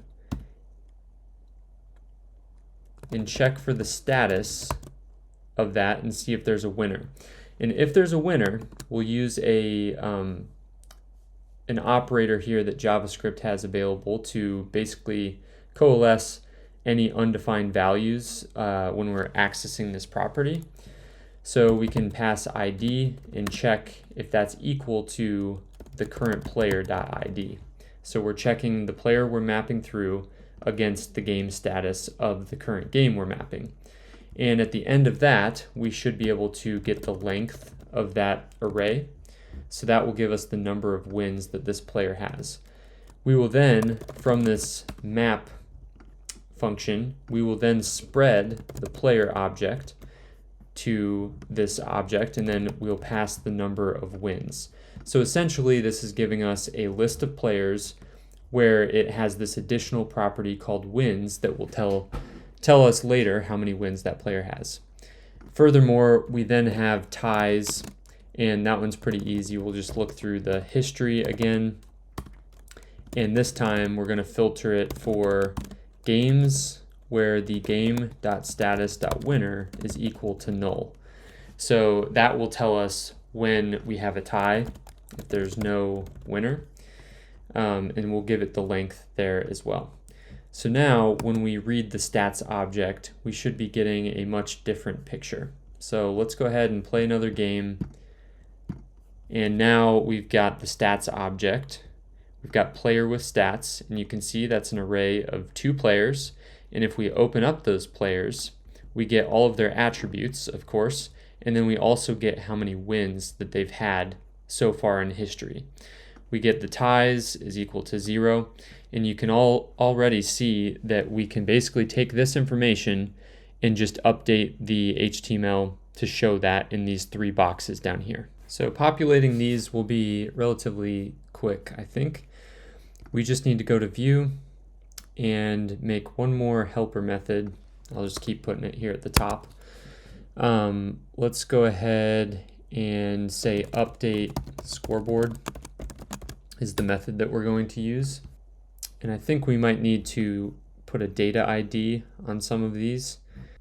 Yep, so I'm going to put a data ID, and we're going to call this one player1 scoreboard. Or let's actually just make it shorter. P1 wins. So we'll copy that one down to player 2.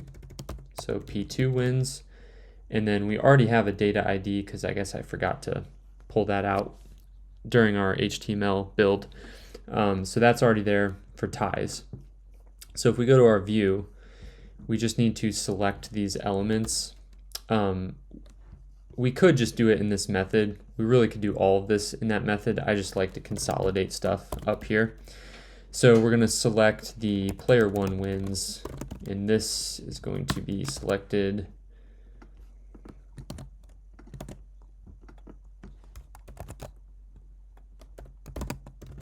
P1 wins. Let's make sure that's right.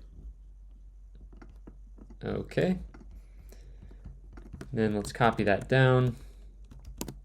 Player 2 wins, and then ties. And then now we have these 3 elements to work with. So we can update the scoreboard by saying this $.player1 wins. And we'll set the inner text equal to, and then we'll get the number there, and we'll say that number of wins. So that'll be this.game, I'm sorry, this.stats. Nope, never mind. We are in the view. gotta be careful where you're putting stuff. We don't have access to that information yet, so we're just going to pass that information directly to the method. So player 1 wins, player 2 wins, and ties. So we'll just pass that in, and then we'll take care of actually getting these values into this method later. Okay, so that method should update the scoreboard. We just need to call it from somewhere. So just checking, looks good. So we just need to call that from somewhere, and I think the best place to do that at the moment is to do it in the game reset event, because that's the only place that we are actually cataloging the end of a game. So after we have set the turn indicator, we're going to call from the view to update the scoreboard. And at this point, we're going to pass in store.stats.player with stats. We're going to select the first player and pass the number of wins. We'll do the same thing for player 2. And then finally, with the ties. We can get rid of this console log, and hopefully if that worked correctly, this will update things and our game will be sort of done. We've got an error. It says it cannot find elements, and that's because we did not save the index.html. So now it's finding it. And you can see player 1 has 1 win. Let's get player 2 to win 1. There's a win, and then if we can somehow get a tie going here, I guess that one's not going to work.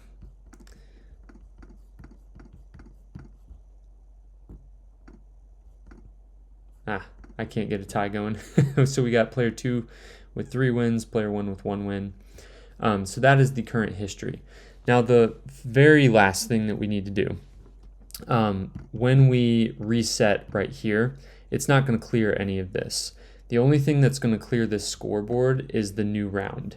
So we need to implement that method, and let's go ahead and do that in the store first, because that's pretty close to the reset. So we'll say new round, and what we want to do with the new round is basically take all of the games that are in the current round games and push them to this all games array. And we're basically going to clear out this one and clear this one. So one way that we can do that, since we know that a new round is going to also be a reset, what we can first do is call this.reset. So that will take any completed games, put them into the current round games, and clear everything out. And after we've reset, we need a state clone, because we can't update state directly, just a best practice as we talked about. And what we're going to do is take the state clone, grab the history, and we're going to populate the all games with the most recent current round games. So one quick way that we can do this, because this is going to be an array, is we can spread that out to the push method. So state clone.history.current round games. So that will just push that to all games, and then at last we will take that current round games and set that to an empty array. And then finally we will save the state and pass in that state clone that we have modified. Now there's one thing that's going to be messed up, and it's probably not super apparent. So if we go through and play some games,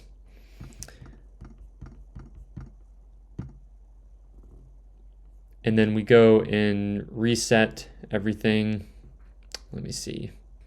And at this point, we really just need to hook this up to the view. So we have bound the new round event, and in app.js, we just have a placeholder here. So what we need to do is basically call the store, call for a new round, and then I think we'll want to clear everything. So similar to the reset, we'll want to close everything. We will want to clear the moves. So this is the UI, not the store. We'll want to set the turn indicator. And then we'll want to update the scoreboard. So this call actually needs to go first so that the state is updated, and then all of these will read from that state to appropriately populate the UI. So let's go try this. We've got so far, let's populate some state. So player 1 has 2 wins. If we click something and reset, it'll just clear the board, but keep this. If we go and hit new round, you can see that it clears everything, and now the scoreboard is also cleared. So at this point, we have a fully functioning game, and everything works, everything's being updated. The last thing that we're going to look at here is persisting state across refreshes. As you can see, if we play a game and you get player 1 having 1 win, and then you refresh the page, this is all cleared out. And ideally, we would want to be able to refresh the page and still keep a record of the games in history. And the only way that we can really do that is by using local storage. Now, to make our game more persistent across browser refreshes, and additionally to allow 2 users to basically play at the same time in different browser tabs, we can use local storage. So if we go to the documentation for local storage, you can see that it is a property of the window interface, allows you to access a storage object for the document's origin. So it's similar to session storage, except that while local storage data has no expiration, session storage data gets cleared when the page session ends, that is, when the page is closed. Local storage does not do that, so you can actually close the page entirely and reopen it. It will still be there. So it's just a little bit more persistent, and it's also available across browser tabs. So if we go to the event reference, let me see if I can find that. Let's click on storage maybe, and then look at storage event. All right, so this is what we're looking for, and we'll eventually implement this. But the storage event is implemented by, or the storage event interface is implemented by the storage event, which is sent to a window when a storage area the window has access to is changed within the context of another document. That is a long way of saying that basically you can add an event listener on the window for this storage event, and if you have one tab sitting open with our Tic Tac Toe game and a player is clicking in it, then that's going to trigger this event, and you can have another tab listening for this event, and it will recognize when that player has played in a different tab. So that will allow us to sync the 2 tabs together and allow us to basically have 2 players and simulate a more realistic game. So we're going to implement local storage, but as we know with local storage, you need a key. So we will implement that, but first let's get rid of our previous app. We can finally hit the delete button on that because everything's working in our refactor. Everything's a lot cleaner. And now it's time to go over to the store. And in the constructor to this store, rather than just passing players, we're going to also pass a key. And this key is going to represent the key of local storage that we're going to actually keep the data. So if we go to storage and we go to the local storage right there, you'll see I've already populated this because it's happening in the finished game over here. But the key is what's going to be referenced to get it and save it. And then here's all the game state that we're tracking. So let's go ahead and go back to our app, and we will give this a special key. So in app.js, where we initialize the store right here, we'll say live Tic Tac Toe, so T3 storage key. It could literally be anything. So we're passing that key, and now what we need to do is save that. So we'll say this.storage key is equal to key. and then this.players is equal to players. So that should be working.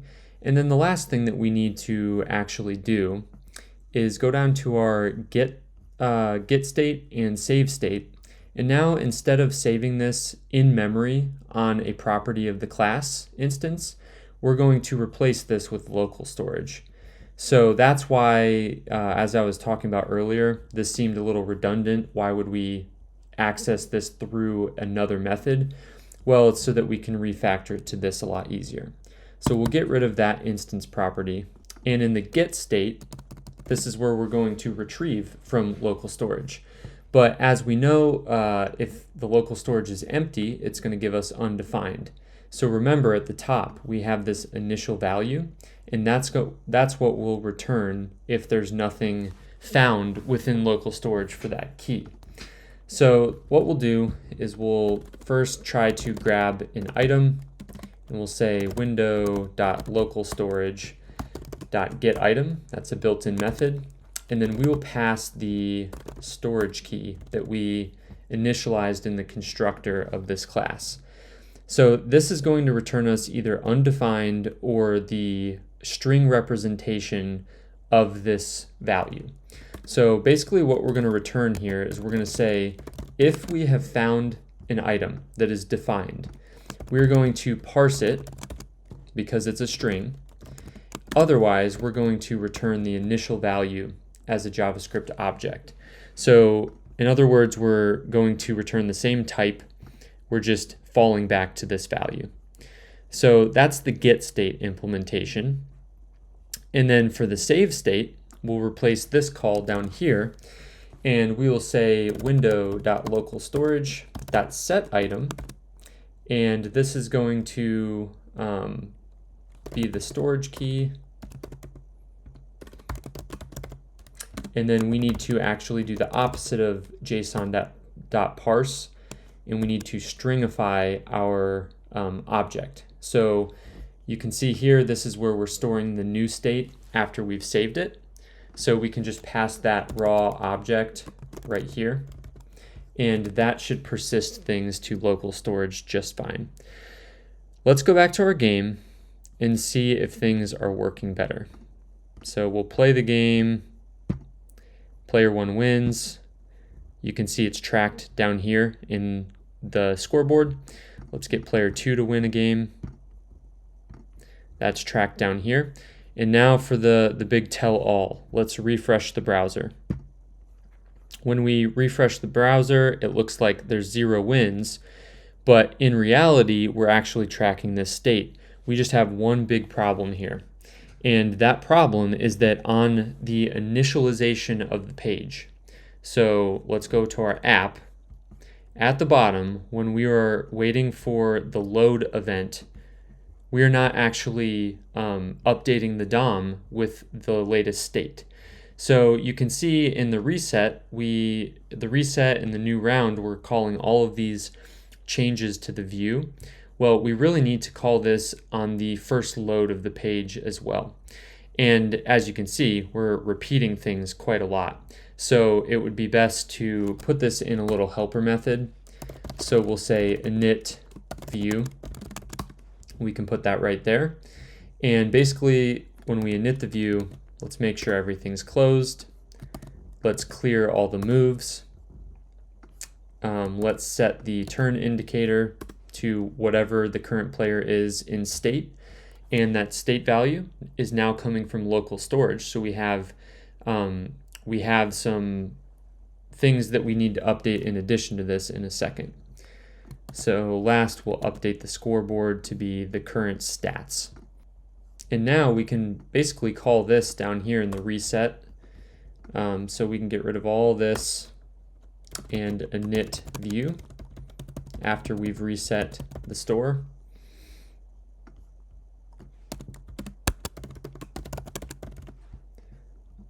So that's just a little helper method for us. Let's check to make sure we didn't break anything. So we're playing the game, someone wins, and we reset.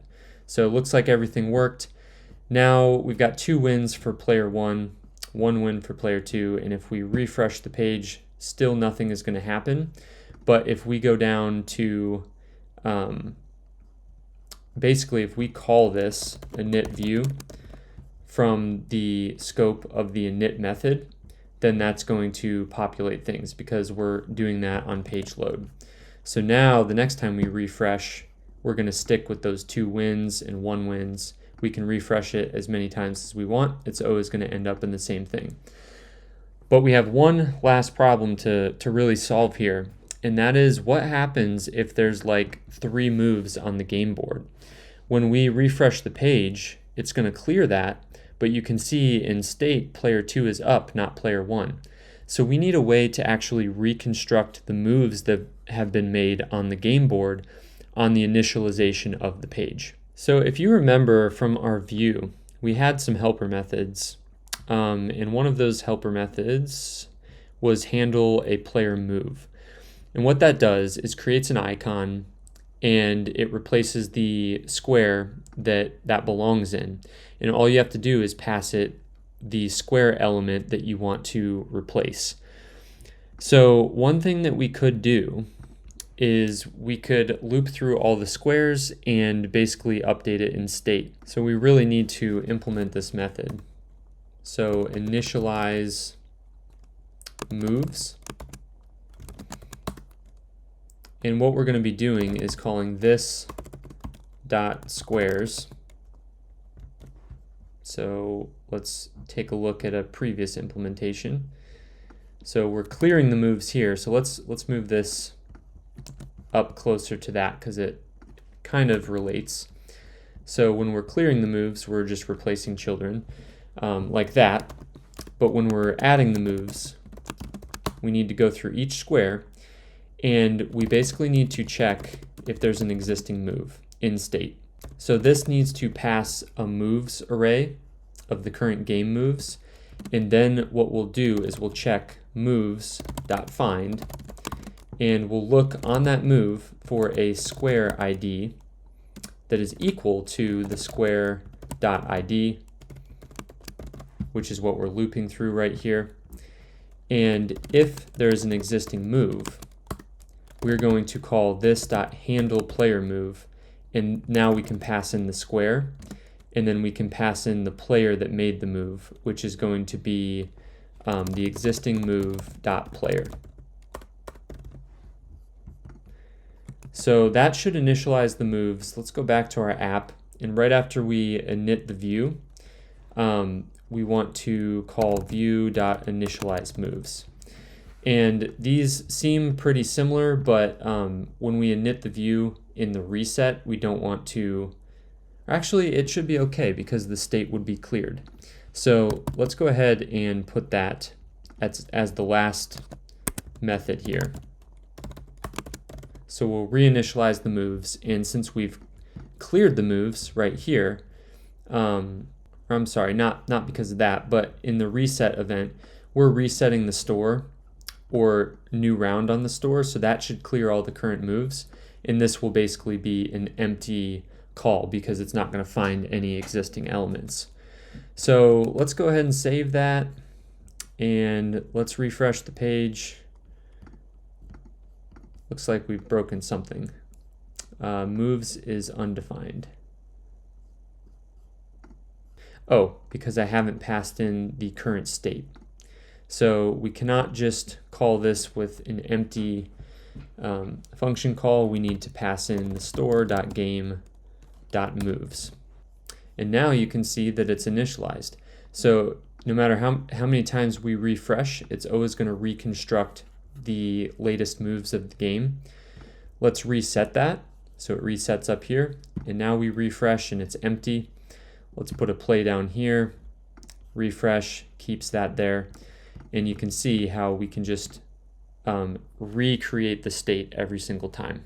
So let's set this to a new round, which clears everything, including the scoreboard, and just play through one more time. Player 1 wins, player 2 wins, got 1 win on each side, and then play something there, refresh, reset, refresh, everything looks like it's working great.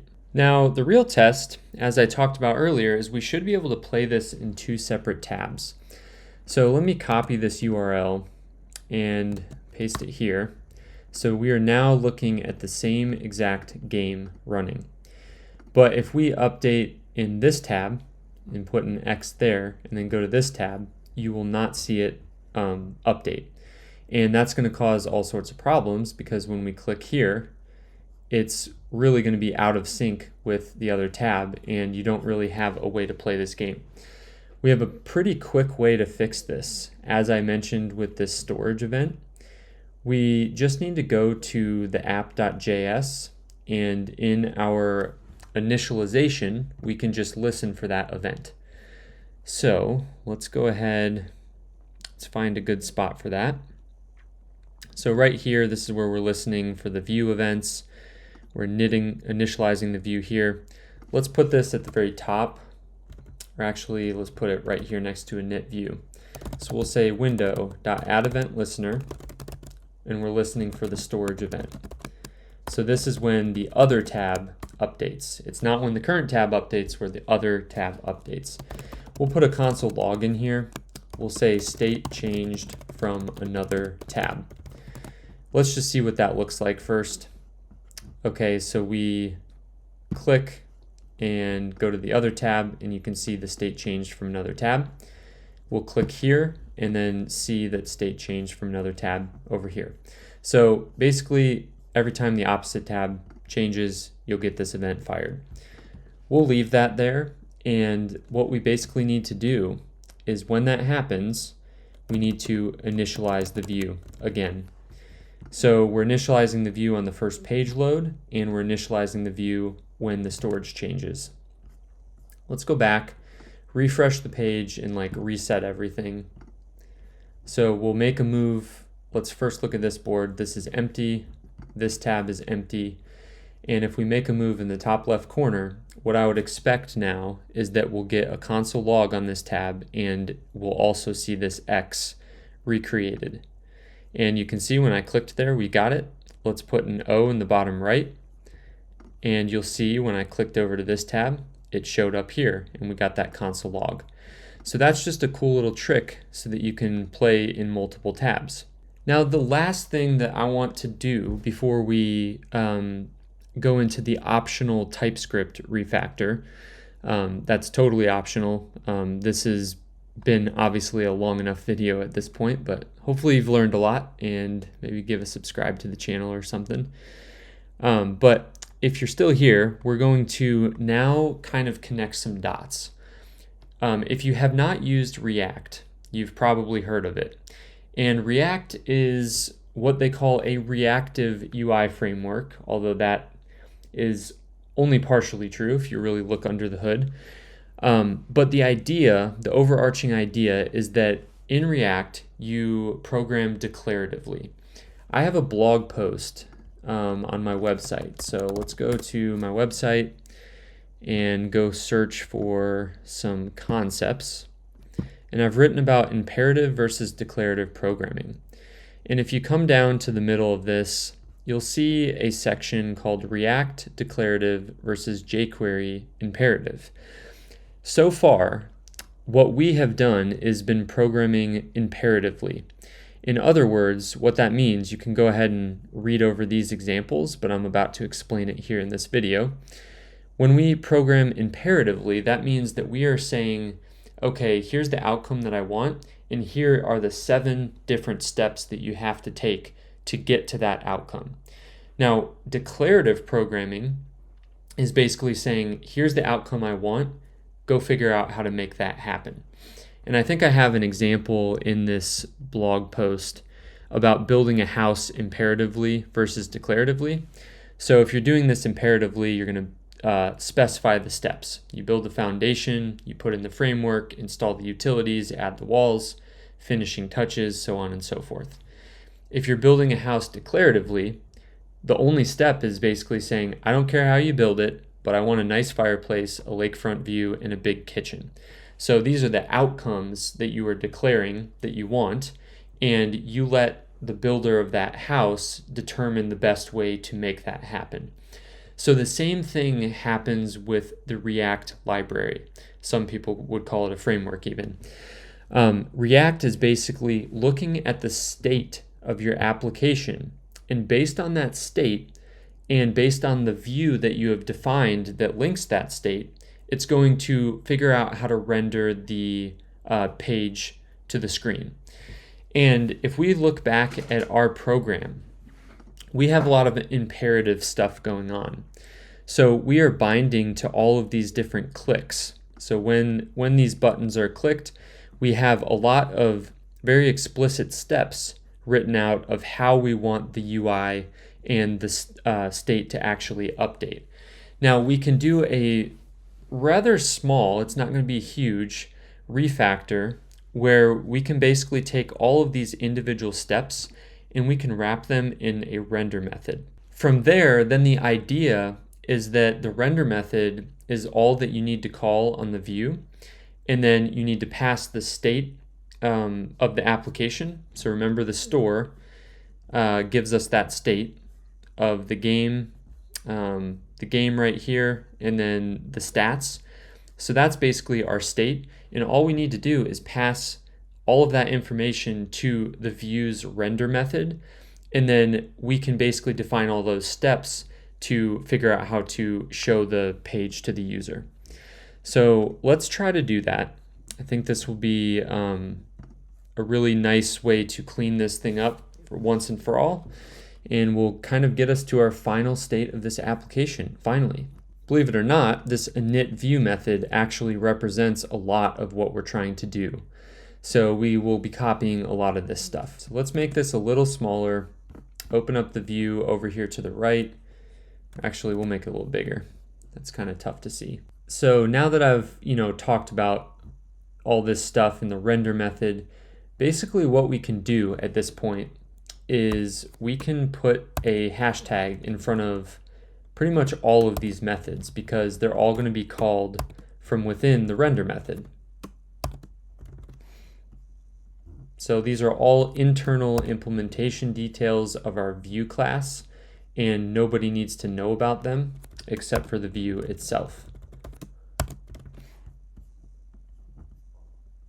So you can think of all of these methods as basically just DOM helpers that we're going to call from the main render method. So these event listeners are going to be public methods that can be called from the app or the controller. And then we will have one render method here at the top. So we're going to call that render. Nothing significant about this name necessarily, other than convention. This is generally what you would call it, and when React was using class-based components, that was the method that you had to put all of your JSX into and whatnot. So this is more of a convention, naming convention than anything. So what we're going to pass into this is the store itself. And that store, as we know, has those getter methods on it. But I'm going to be more explicit, actually. I want to pass the game and the stats. You could pass the entire store object, and I think maybe in the final implementation that's what I've done. But we'll be explicit with this so that we know exactly what we're dealing with. So in other words, the game and the stats are represented by this method, stats, and this method, the game. And based on this information, we should be able to build our UI entirely. So let's start building this up. The first thing that we know needs to happen, no matter what the state of this application, we know that we want to populate this scoreboard based on the current state of the game. So that'll be the first thing we'll do. We'll call this .update scoreboard, and we have to pass in player 1 wins, player 2 wins, and number of ties. And as we know, we have all of that state available to the render method. So we'll come back to app.js, and you can see this is where we're extracting that stuff. But we can actually do some destructuring to make this a little easier to deal with. So from the stats, we can grab the player with stats and the ties. And then from the game, what can we grab? We can grab, let's take a look.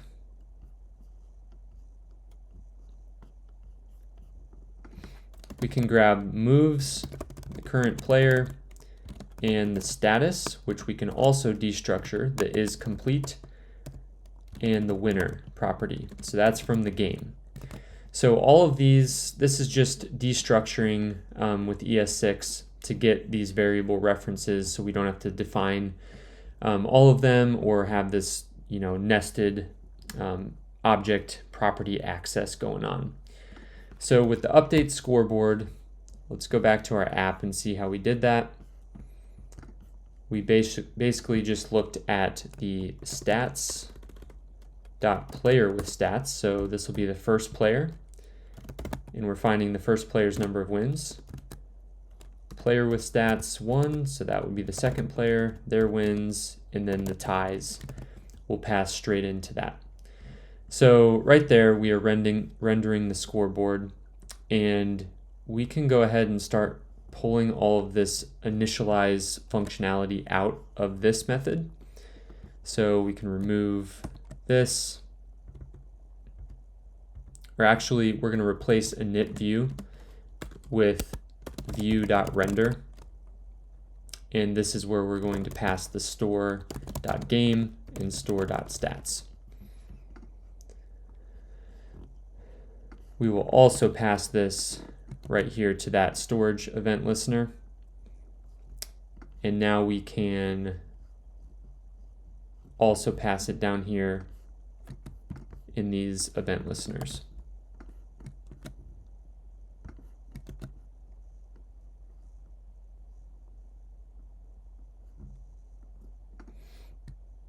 So let's save that. And let's go back to our app and refresh the page, and you can see that at least the scoreboard has been updated because we implemented that one method within render. So the next thing that we need to do, let's see, is probably reconstruct the game board. We can really just follow this init view. So we're updating the scoreboard. We need to close everything and clear the moves. So let's actually put that right above this. So this dot close all, this dot clear all the moves. We're going to update the scoreboard. Then we're going to initialize the moves. So that's going to cover a lot of ground just there. We need to set the turn indicator. I missed that one. So that one will come right here. And that one takes a player. So we need to pass in the current player that we're grabbing from the state. So that will grab the current player and set that. So now if we refresh and go back, we should see a good amount of stuff being updated. I don't think we'll be able to play quite yet, and we've got a moves is undefined. And once again, I've forgotten to pass the correct data to this. So we need to pass the moves from here down to the initialize method. Let's make sure we're not missing anything here. Okay, we'll save that. And right now we can't click anything because we have removed all of the functionality from the main app, but we can get rid of this. We'll keep this event listener because that's going to listen for changes on a different tab. This is our initialization, where on the first page load, it's going to render the view. Then on each of our reset and new round events, we're going to update the store and then render the new view. Our last thing to handle is that click event that happens on each square. So I think this logic can stay because this is just a check against the state, and it's going to return early if it finds there's an existing move on the square. So that's not view related at all. But right here, we are handling the player move, which this should be covered every time we call render, because all we have to do now is update the state, and then the render method will then figure out how to recreate the moves that the next state represents. So we can actually comment this out. We can also comment out the player move, I believe. Or I'm sorry, we should not do that. This is where we are updating state. This is very important. We need to update state with that player move so that the render method gets the latest version of state to actually recreate the game with. So we can remove this view.handle player move. This is fine. Then we check if the game is complete, and if it is, we'll open the modal. But we can actually do this check within the render method. So let's see where's the best place to do that though. So we're closing everything, clearing moves, setting the turn indicator, update the scoreboard. So we can really just do this at the end. So we're really just checking to see if the status, let's see, we can just grab that is complete variable that we've destructured. So if everything is complete, the game's complete, we will call this dot open modal. And then from there, we will grab the winner and check if there's a winner. And if there is, we will pass in this string. Otherwise, we will pass in a tie. So this check right here basically takes care of all of this right here. And then at the end, we're setting the turn indicator. So maybe we should bring this one down to the very end of this render method, because we don't want to set the turn indicator until we know that the game is not complete. So we're going to return early if we see that the game is complete. Okay, so I think we can remove all of this from our method. So at this point, the player move event is really just checking state and updating it. So we're checking for an existing move. If we find it, we're not going to do anything with the UI. We're not going to re-render it. If that doesn't, if there is not an existing move, that means it's a valid play. And we're going to update state by making a player move. And then once we have updated state, we can render the view with the new state that we have retrieved. Let's go back to our game. It says this.handle player move is not a function, so let's figure out where we're trying to call that. I believe that's happening in the initialize moves.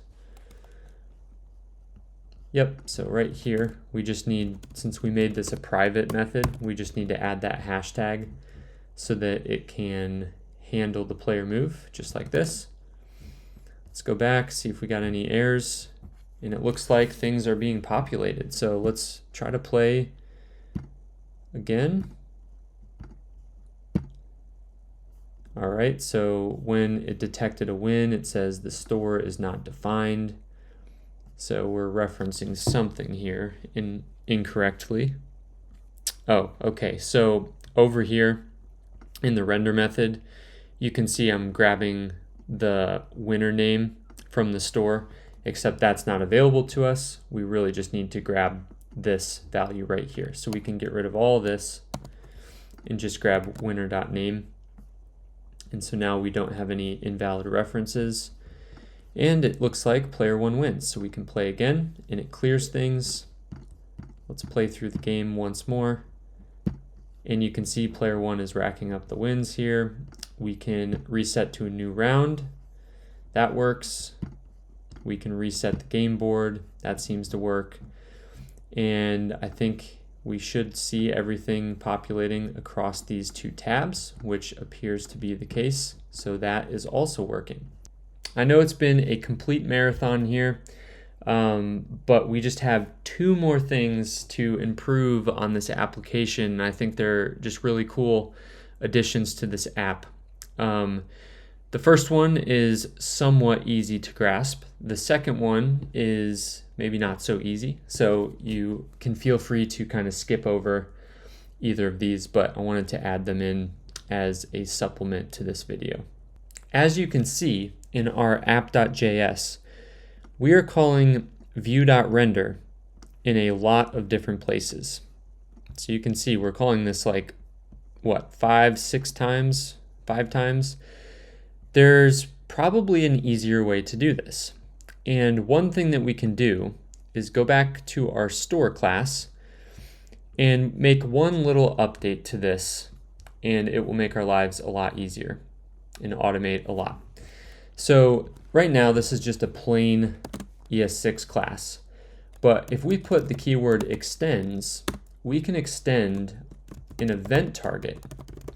So if we go and look on MDN for event target, you can look and see that this is an interface that's implemented by objects that can receive events and may have listeners for them.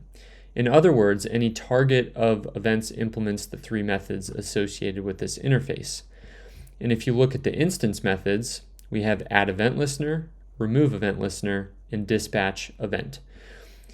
This is basically what we've been doing with all of our elements. And by default, all of these DOM elements are going to inherit this class from this class. So we can also create a store that extends this, and that way we can send a custom event every time that store changes. So the first thing we need to do is, and I'm sorry, I think I extended the view, which is, I'm getting tired here. Let's remove this from the view, and instead we're putting this on store. So this becomes an event target. And then at the top of the constructor, we just need to call super. And super is the keyword that will basically allow us to inherit from this event target. So this is kind of some object-oriented programming concepts. But in other words, once we add super, we should be able to get access to those three methods. So let's comment out super and go to app.js and go to store. Let's see. It says that we can add an event listener, but I think that's probably just confused. Let's reload.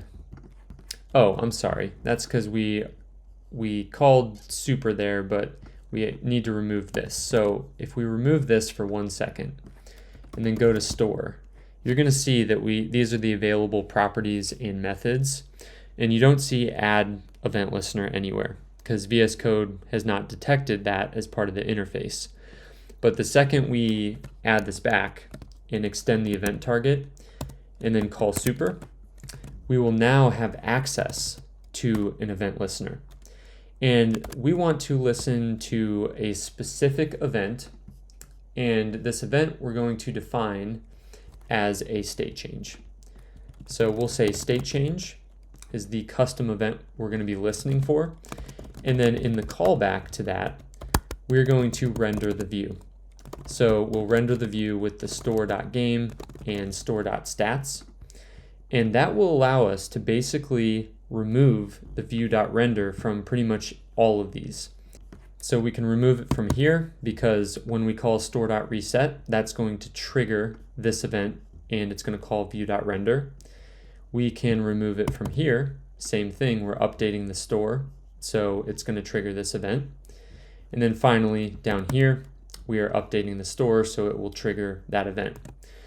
As we stand right now, it's not going to do anything because we haven't actually dispatched any sort of event. But since we've consolidated everything into the save state method, we know that this is the only place in the entire class where state is actually being updated. So if we come down to the set item call for local storage, all we have to do is call this, which represents the store, which extends an event emitter, which has these properties available. We can dispatch an event. And what we can do is pass a new event. So event right here is just, let's go to the reference. Let me just type this in, MDN event. So the event interface represents an event which takes place in the DOM. An event can be triggered by the user action, clicking the mouse, blah, blah, blah. And you can basically customize this with whatever method you want. So let's look at the constructor. The event constructor creates a new event object, and you can pass a type to it, which is a string with the name of the event. So that's what we're doing, and we're calling it state change. So when state has changed, we're going to dispatch this new event, and therefore our event listener for the state change key is going to be fired, and we're going to render the view. Now, of course, we need to keep view.render in this event listener because that's not going to be fired here. These are two very separate events. This one is when the current tab state changes, and this is when a different tab state changes. And then finally, this one is the first load of the document. So let's save this and see if things are working correctly. So we refresh. It looks like we've got a problem. I don't know what happened. It looks like our live server timed out or something.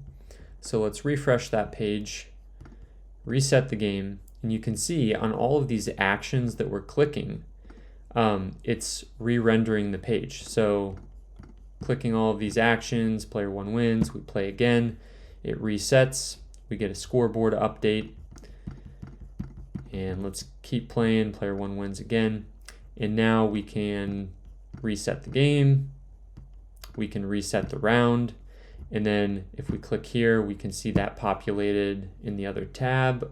Actually, we cannot. It says must call super constructor before using this in the derived class constructor. Let's see what that's all about. Okay, I think that might have just been old.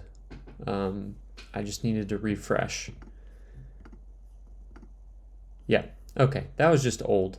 That was from when live server cut out. So now things are being kept in sync and we can play from multiple tabs. So let's win the game from this tab. Player 2 wins, and we should see over in this tab the same message. When we reset, this is reset as well. So at this point, everything is pretty much complete. There's just one helper method that we can refactor that will make things a little more performant, and I'm going to just plug this in and you can kind of study it on your own time. So let's go ahead and look at the view. So I'm going back to the view here, and at the very bottom, I'm going to add something called delegate. Now this is a pattern that I did not come up with on my own. This is kind of a well-known pattern when you're working with the DOM. And the purpose of this helper method is so that we don't have to do what we're doing up here. And that is looping through each of the squares. Not those specifically, but right here where we're binding an event listener to every single square element. This results in a lot of event listeners, and it's a little bit more performant and efficient to just register an event listener on the parent element, and then we can kind of match up which child element was clicked on that event and figure out which square we're dealing with for this.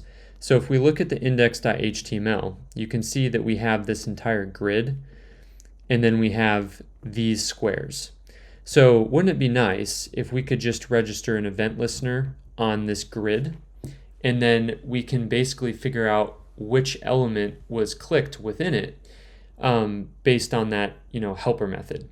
So we can go back to view, and instead of doing this dot squares for each, we can just call this dot delegate, and the element that we pass is going to be this dot $ dot grid. Let's see if we've selected that. It looks like we have not, so we'll say this dot $ dot grid, and we will select the data ID of grid. Let's make sure that we add that right here. So now we're adding the event listener to this parent div.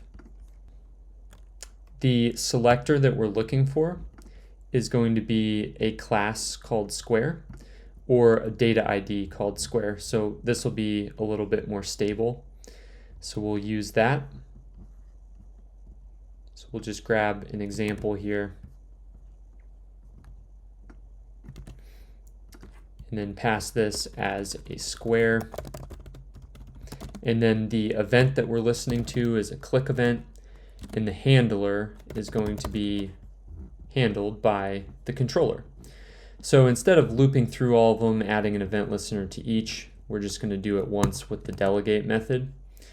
And I believe this should work for us. Let's go back to app.js and just get a sense of what's being passed here. So console log square. And when we click, it's going to give us a div with an ID equal to the square that we have clicked. So as we're clicking through this, everything works just the same. And that little refactor just made things a little bit more performant. And we're using kind of a pattern that you'll see quite often, is kind of the main reason I wanted to expose it here, is you'll see this out in the wild, and it's just good to know kind of what it's trying to achieve. All right, so there you have it. We've got a tic-tac-toe game that is working, and most importantly, we learned a lot along the way. So if you're looking for some next steps to kind of continue connecting the dots here, I'm going to be creating a couple more videos that kind of play along from this original build. So put in the work to get this built, and now I promised what we would do at the end of this video is refactor this with TypeScript, which is a pretty popular superset of JavaScript that a lot of employers are looking for at the moment here in early 2023. But I realized that this is kind of a diverging concept from what we've just worked on, so I thought it deserved its own standalone video. So I will link in the description to that video. And then after that, we will actually do a refactor to React. So how do we take this vanilla game and make it into a React app? And then the last video there, I'm hoping to do the same thing and take the vanilla React app and make it into TypeScript. So should be 2 or 3 more videos. I'll leave them in the description. Be sure to go check them out, and I'll see you later.